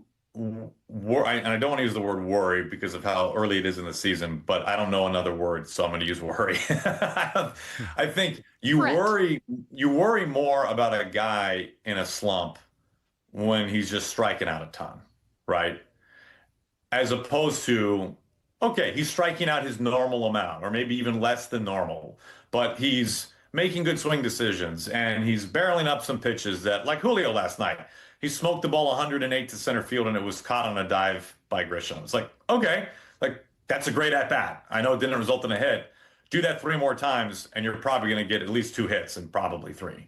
So I think for Cal, just can the at-bat look better, right? Can there be fewer strikeouts, more balls in play? Because we know Cal does strike out, certainly, at slightly above league average, but he also took a real step forward last year as a hitter, right? He hit above the league average batting average, and he hit 60 home runs, and he walked a ton. So he is continuing to evolve as a hitter. And like, I think that's just what you want to see. Like, can you avoid lumping together whatever it was, 6 or 7 straight strikeouts in a row? I think that's what you're hoping to see from Cal. He is Mariners broadcaster Aaron Goldsmith, kind enough to join us. Thanks, Aaron. Thanks, Goldie. Hey, thanks, guys. Have a good one. What's Jeff Passan think about the start to the Mariners season and the latest contract news? That's next.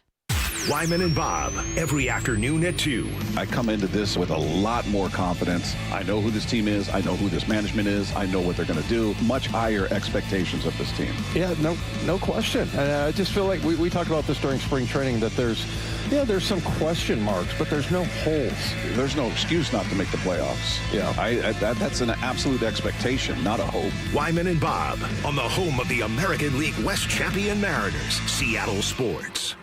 If you owe back taxes, listen carefully to rule number 1. Never go up against the IRS alone. They're cracking down, freezing bank accounts, garnishing paychecks, canceling passports. Even your home or business could be at risk. But here's what they don't tell you. The IRS has powerful tax relief programs that could save you thousands if you qualify. That's why smart people call Optima Tax Relief, America's #1 tax resolution firm. Nobody knows these programs like the experts at Optima. Their team of tax attorneys and licensed professionals have resolved over $2 billion in tax debt for people just like you. The IRS is not stopping, so don't wait, and don't take them on alone. For tax help you need, for tax help you can trust, call Optima today for a free consultation. Call 800-343-6460. 800-343-6460. 800-343-6460. Optima Tax Relief. Some restrictions apply. For complete details, please visit OptimaTaxRelief.com. Our first Mark Challenge victory is Aaron McCoy from McCoy Home Solutions, yet another small business owner that took the First Mark Insurance Challenge. Aaron, why did you make the call to First Mark Insurance? My company has grown to a space where we need a higher level of coverage. A couple of factors led me to say, boy, I really need to find something new. And First Mark really rang that bell. First Mark save you and your business money? Oh, yeah. They have decreased overall expense in a couple categories by up to 30%, coverage in a couple of areas by greater than 50%. They've offered coverage in 2 new categories that I think are pertinent for my business, and they've greatly impacted what that coverage and those margins look like. Kind of wish you made the call earlier. I absolutely do. Yeah. So if you're a small business owner that wants to take the stress of insurance off your plate, do what Aaron McCoy did for McCoy Home Solutions. Make the call to First Mark Insurance. They're your teammate that goes to work for you. FirstMarkInsurance.com. This might be the most surprising statistic I've shared in decades of doing local news. More than 75% of commuters will be involved in a car accident at some point. JP Pendergast of Pendergast Law with more. What makes it more surprising? The average person will be involved in 3 to 4 collisions in their lifetime. With accidents unbelievably prevalent, what are some safety tips if it happens to you? Safety first. Secondary collisions are not uncommon while awaiting help. Turn on those hazards and remain in a safe place. If a bystander witnessed the accident, capture their information and encourage them to remain at the scene. Seek medical attention immediately if needed, as delaying can be a costly mistake. Lastly, remember that statements made to police and insurance adjusters can affect your case. Collisions are more common than we'd like to think. If you find yourself in one, follow these helpful tips and then call my friends at Pendergast Law. If you or a loved one's injured in a car accident, call Pendergast Law. We can help. PendergastLaw.com. The Mariners are celebrating 50 seasons with legendary events all year. On April 10th, Ichiro gets his statue outside T-Mobile Park, and the first 40,000 fans take home a replica, thanks to BDA, with 20 signed by Ichiro himself. On May 2nd, it's Randy Johnson's number retirement ceremony, presented by T-Mobile. And on August 8th, the top 50 greatest Mariners players are unveiled on 50 Seasons Celebration Night, presented by Daktronics. See the full schedule and get your tickets at mariners.com. Do you like helping others? Become a Shiva volunteer in Whatcom County. Join the hundreds of volunteers across Washington state who help over 90,000 people each year with their Medicare options and questions. You don't have to know Medicare. We'll teach you. And if you're bilingual, even better. For more information and how to apply, call Shiva at 1-800-562-6900 or go to insurance.wa.gov. Sponsored by the Office of the Insurance Commissioner and aired by the Washington State Association of Broadcasters and this station. Back to the dugout on the home of the Mariners, Seattle Sports.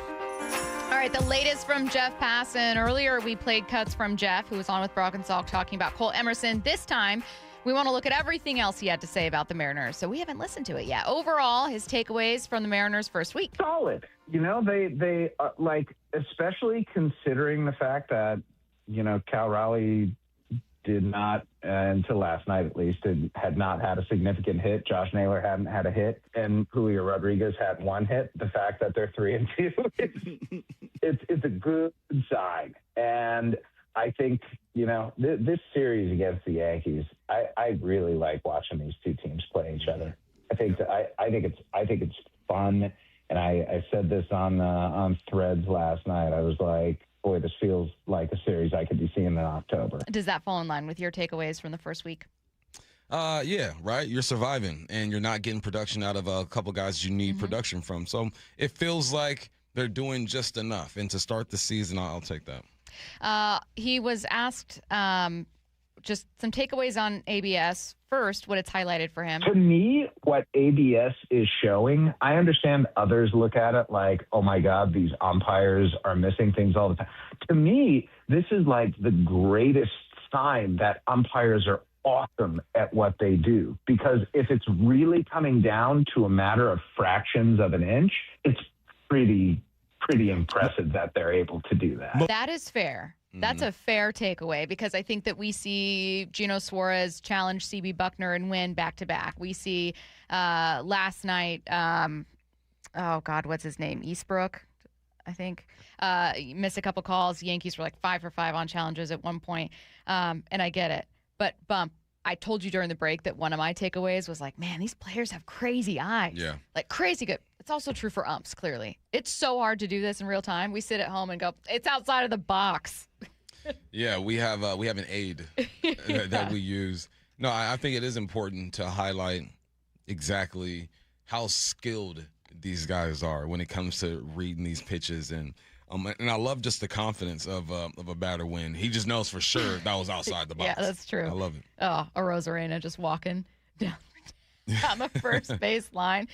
He was asked whether or not ABS will alter an ump strike zone mid-game. I think we're about to find out. And I don't know if the human brain has the capacity to react and change that quickly. I imagine with some umpires, we're going to see that. And it's going to be super interesting.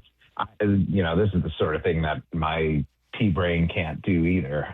But there are analysts who are going to be able to look through the data and see if there are real-time changes. I hope the answer is yes. That is fascinating to me. Yeah, that's an adjustment that no ump has ever had to make before, right? And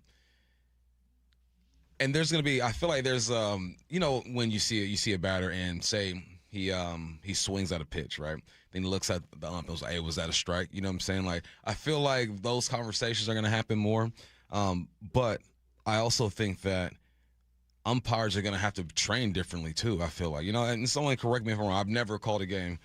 Curtis has before, but it's just a different adjustment that they're not used to. So how quickly are they going to be able to do the adjustment? I think it's interesting. Jeff kind of got at it with his answer, wondering, like, I mean, in a way, it kind of tests what your eyes and your brain are capable of doing as a person. Like, maybe over time, you can learn to be better at recognizing misses in the bottom of the strike zone. Like last night, there were some missed calls in specifically the bottom of the strike zone.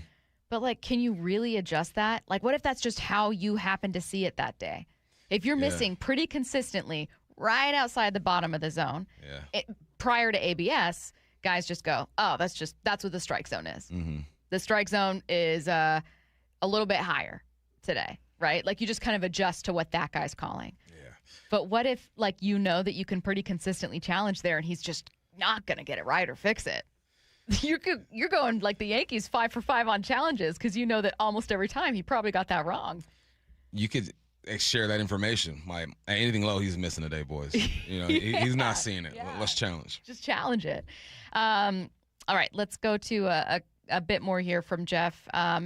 First, asked whether May 1st is a fair date to judge Julio's performance if he wants to get rid of that slow starter label. I think that's reasonable. And if Julio Rodriguez plays well 5 out of 6 months, the Mariners are going to be really good. What's a fair date for you? For Julio? Yeah, where you're like, okay, if he is great around now and beyond, I'm not calling him a slow starter anymore. The next series. That early? The next series. You got to see something. What? So something in April. You're like, I need to see Just April. give me something. It doesn't Okay. have to be like he's going on his tear. Just have a couple of moments. Okay. That's fair. I don't think you think it's fair. Well, I think it's just, you know what it is? I think I've just written off Julio in April. Really? Which is exactly what this conversation is. Which is saying, well, when do you start to gauge like when he's no longer a slow starter? End of the month, end of April. End of April? Okay, that's fair. Why he doesn't think MLB ends up with a salary cap in the next CBA? Major League Baseball always wanted one thing, and that was for fans to be engaged and for new fans to be coming into the sport. And among the World Series last year, the World Baseball Classic this year, and this season and everything that it's potentially bringing, all the new fans are here. Mm-hmm. Everyone likes the pitch clock. Most people, you included, Mike, shockingly, like ABS.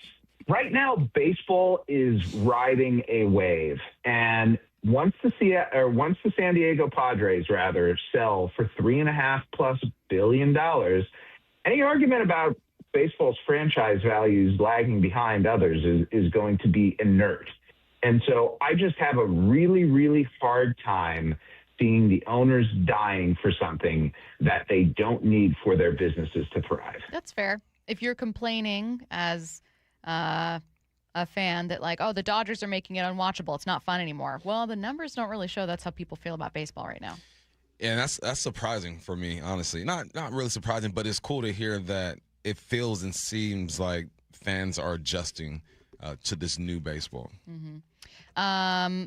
Let's see. I did have a couple more things that I wanted to get to from Passan, but I think I just mostly want to get back to ABS just a little bit. Is there I don't want to say a strategy. I want to, when Alex joins us in a little bit, ask him a little bit about how he's seen ABS so far and what he thinks about the rollout. Has it been in any way to you a hindrance? No. I've like actively enjoyed having it as part of the game. It's like it's just more strategy, more decision making. I like there being something that can be adjusted or corrected by a player. Or, I think, like you mentioned, they have such good eyes that there are a lot of times where we've seen call games and that ball's clearly outside of the zone, and the player's so frustrated, and they can do nothing about it. Now they can actually do something. I want to ask Alex a bit about that. Alex Mayer joins us next on The Dugout. Brock and Salk. Brock, you knew I was not going to get long before I was going to talk about Luke Riley. Morning 6 to 10. He hit the snot out of the ball all weekend long. He was a 3.5 win player, correct, in 2024? Him and Canzone and Cole Young, like all those guys aren't being asked to carry them much weight. On a weekend where Julio and Cal and Naylor do next to nothing, those guys are perfectly capable of it. I think that's awesome. Brock and Salk on the home of your American League West champion Mariners, Seattle Sports. Well, spring is all about getting ready for summer, isn't it? Hey, Brock Heward here, and working out in your own home, well, it is the best. We've been doing so for years. And you can allow Top Fitness to create your own home gym. And right now, get spring special financing with 0% interest for 12 months, plus mention me and receive an $150 credit towards any purchase over $1,000. Spring is here, so go get into Top Fitness with locations in Tukwila, Linwood, and Bellevue, or simply visit topfitness.com for more info. This is the story of the one. As a procurement manager for a hospital system, she keeps every facility in her network stocked and ready. That's why she counts on Grainger to be her single source for thousands of products, from disinfectants to lighting, air filters, and more. And with fast, dependable delivery, Grainger helps her keep every facility stocked, safe, and running smoothly. Call 1-800-GRAINGER, click Grainger.com, or just stop by. Grainger, for the ones who get it done. Not sure how to tackle your taxes? Are you sweating the small print? You may be experiencing FOMO, the fear of messing up. The answer? Using TurboTax on Intuit Credit Karma. They help you get your biggest refund, and then we help you do more with it, with a personalized plan designed to help you hit your money goals. It's time to take your taxes to the max. Start filing today in the Credit Karma app. Hi, Sarah here with Safeway. We're proud to partner with Champions of Change co-founder Doug Baldwin to help nourish Washington students through the Nourishing Champions program. Thanks, Sarah. And here's the reality. Every day, students across our state are staying after school for extracurriculars on empty stomachs, and some of them don't know where their next meal will come from. Food insecurity is reaching crisis levels, and the impact on our youth will extend far beyond this moment. The good news is that there's an answer in the federally funded after-school meals programs. But right now, Washington schools' participation is very low, reaching only 2% of the students who qualify. That's where Nourishing Champions comes in. We're offering grants that not only fund food, but also resource and training support for the schools to offer an after-school meal program for years to come. Our goal is to reach 10,000 more students in the first year of these grants and then grow from there. School staff can learn more and apply today at championsofchangefoundation.org and navigating to the Nourishing Champions tab. That's championsofchangefoundation.org and click on the Nourishing Champions tab.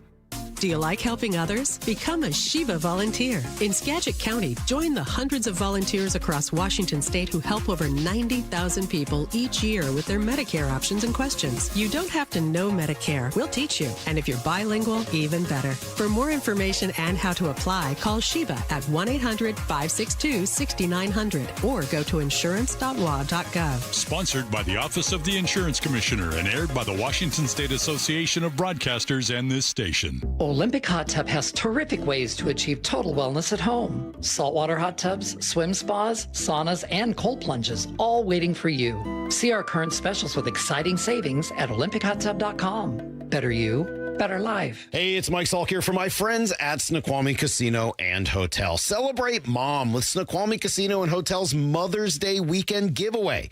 You could win one of 100 designer handbags filled with prizes on Saturday, May 9th and Sunday, May 10th. Don't forget to book a stay at the new hotel. It's awesome. Elevate your next getaway by combining effortless style with the utmost in relaxation. Head to snocasino.com for details. It is Seattle's closest Snoqualmie Casino and Hotel. Please game responsibly. I started Davis Law Group in 1994 to fight for the underdog. And as our team has grown, we've stayed true to that mission. Today, Davis Law Group is known for providing excellent service and even better results. Visit WashingtonAccidentBooks.com to get your free book on car accident law. Back to the dugout on the home of the Mariners, Seattle Sports.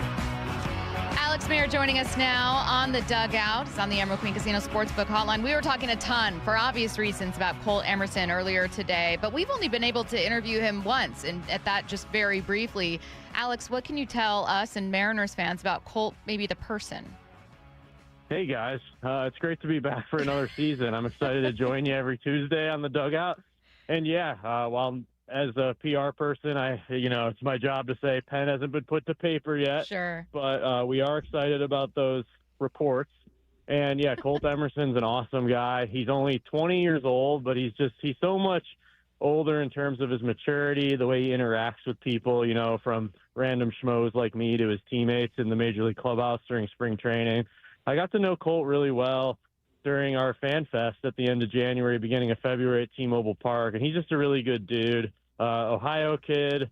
He would actually crush in this cold weather because he's used to it, but really good guy. I'm really excited to watch him at T-Mobile Park for years to come. How's JP doing?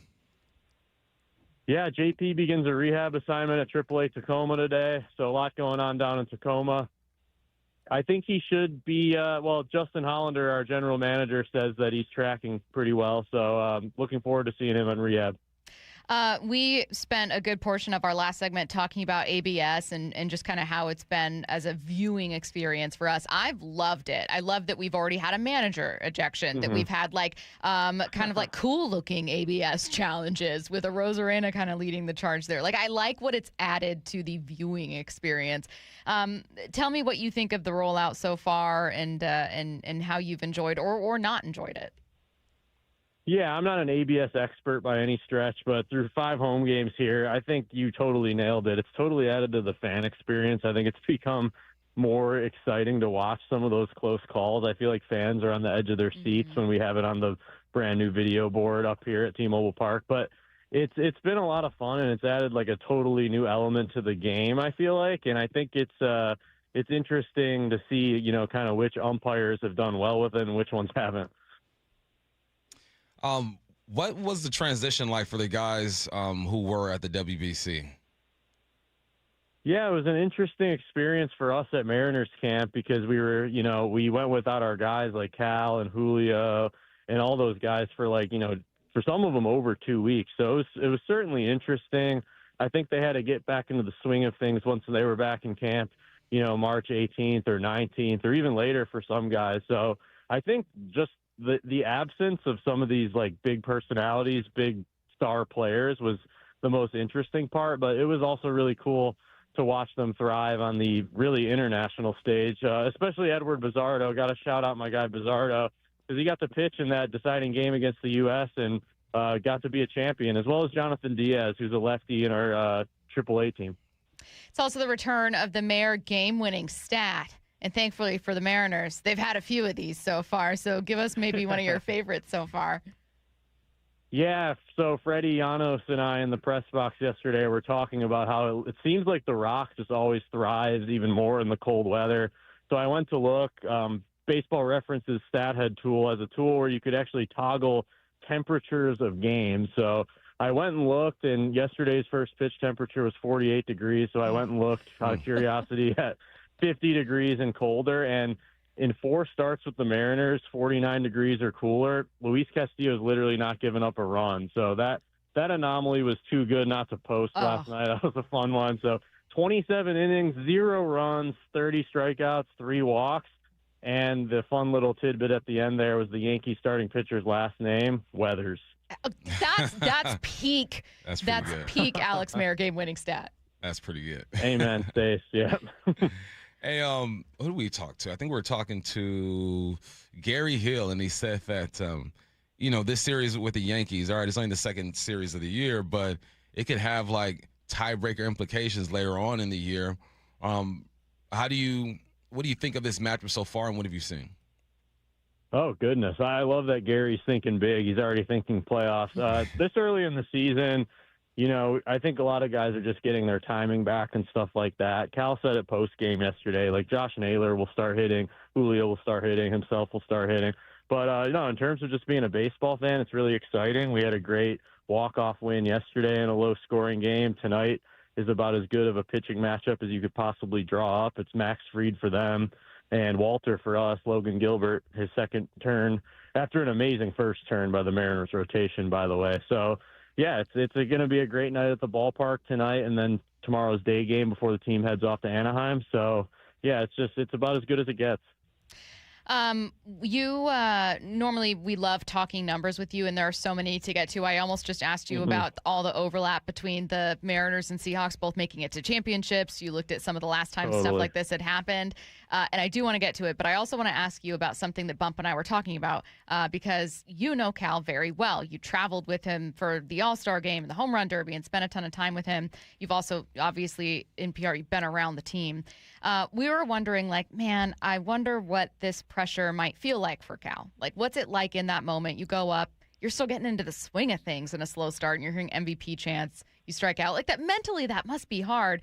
And so we figured, well, Alex, you know him very well.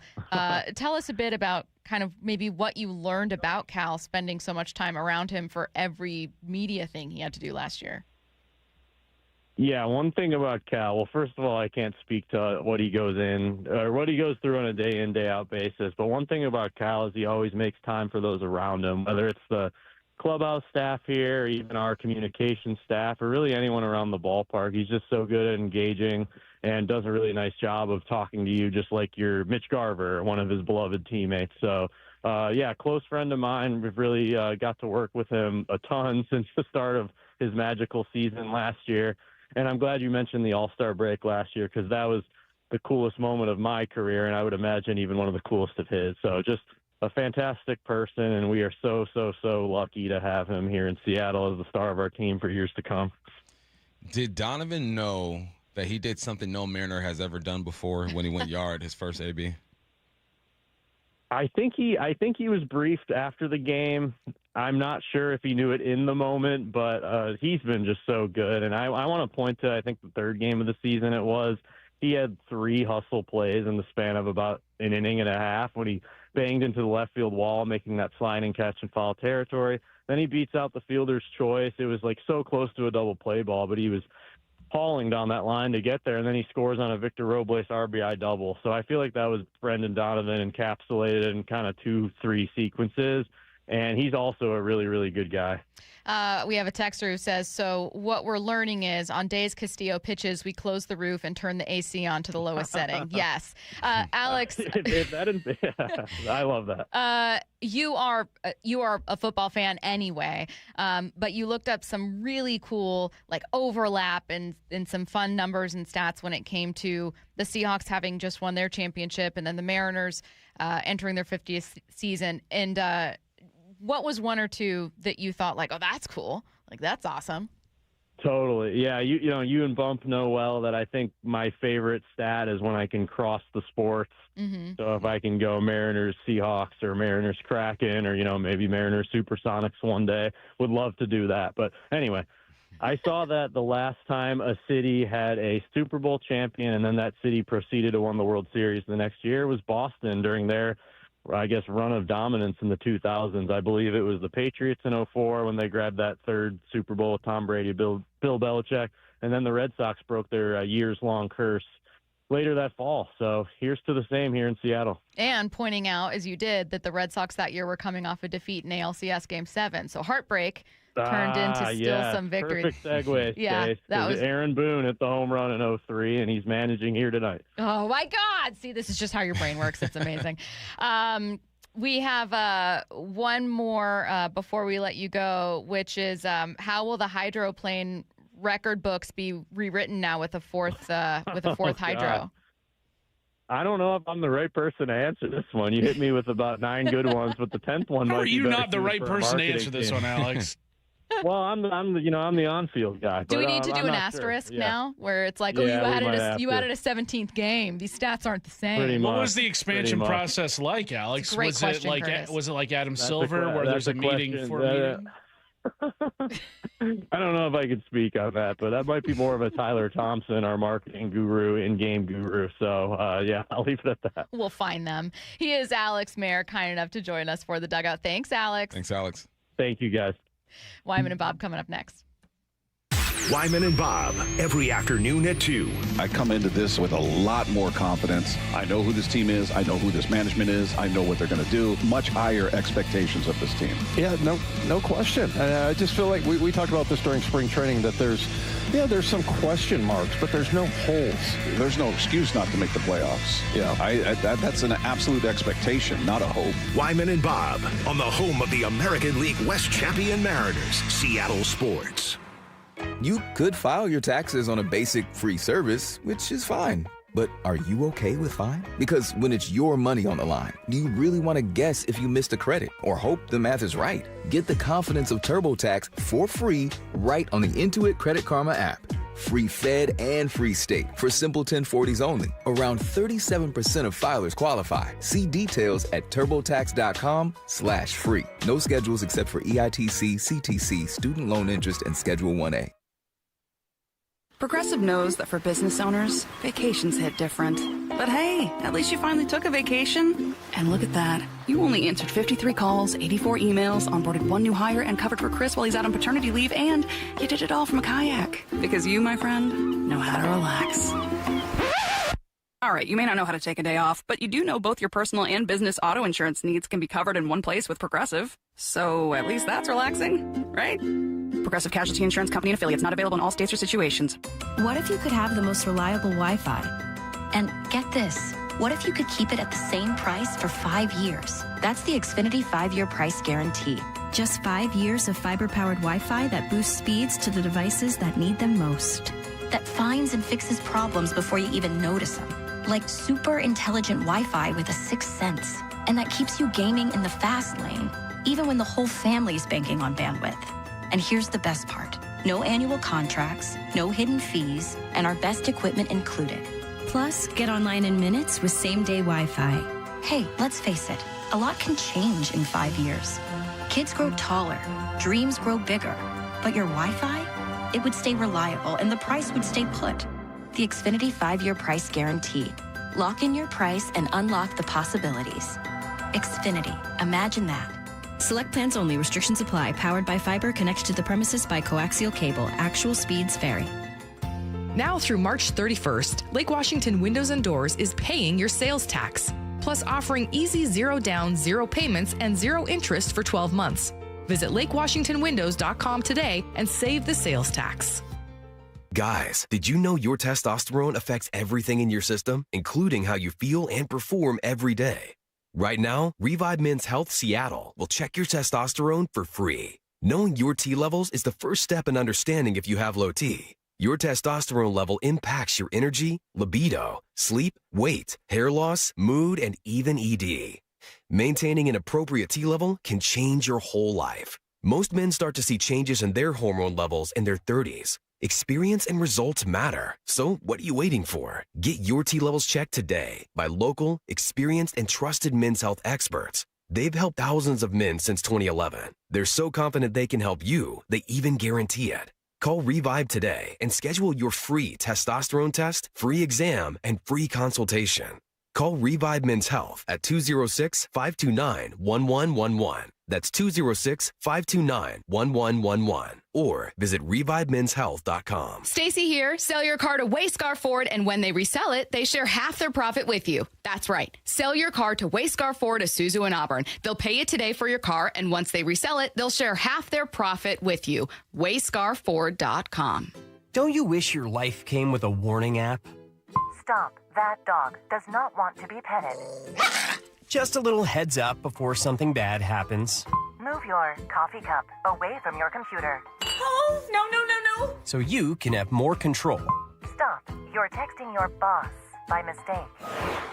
Uh-oh. Well, life doesn't always give you time to change the outcome, but prediabetes does. With early diagnosis and a few healthy changes like managing your weight, getting active, stopping smoking, and eating healthier, you can stop prediabetes before it leads to type 2 diabetes. It's easy to learn your risk. Take the 1-minute test today at doihaveprediabetes.org. Warning.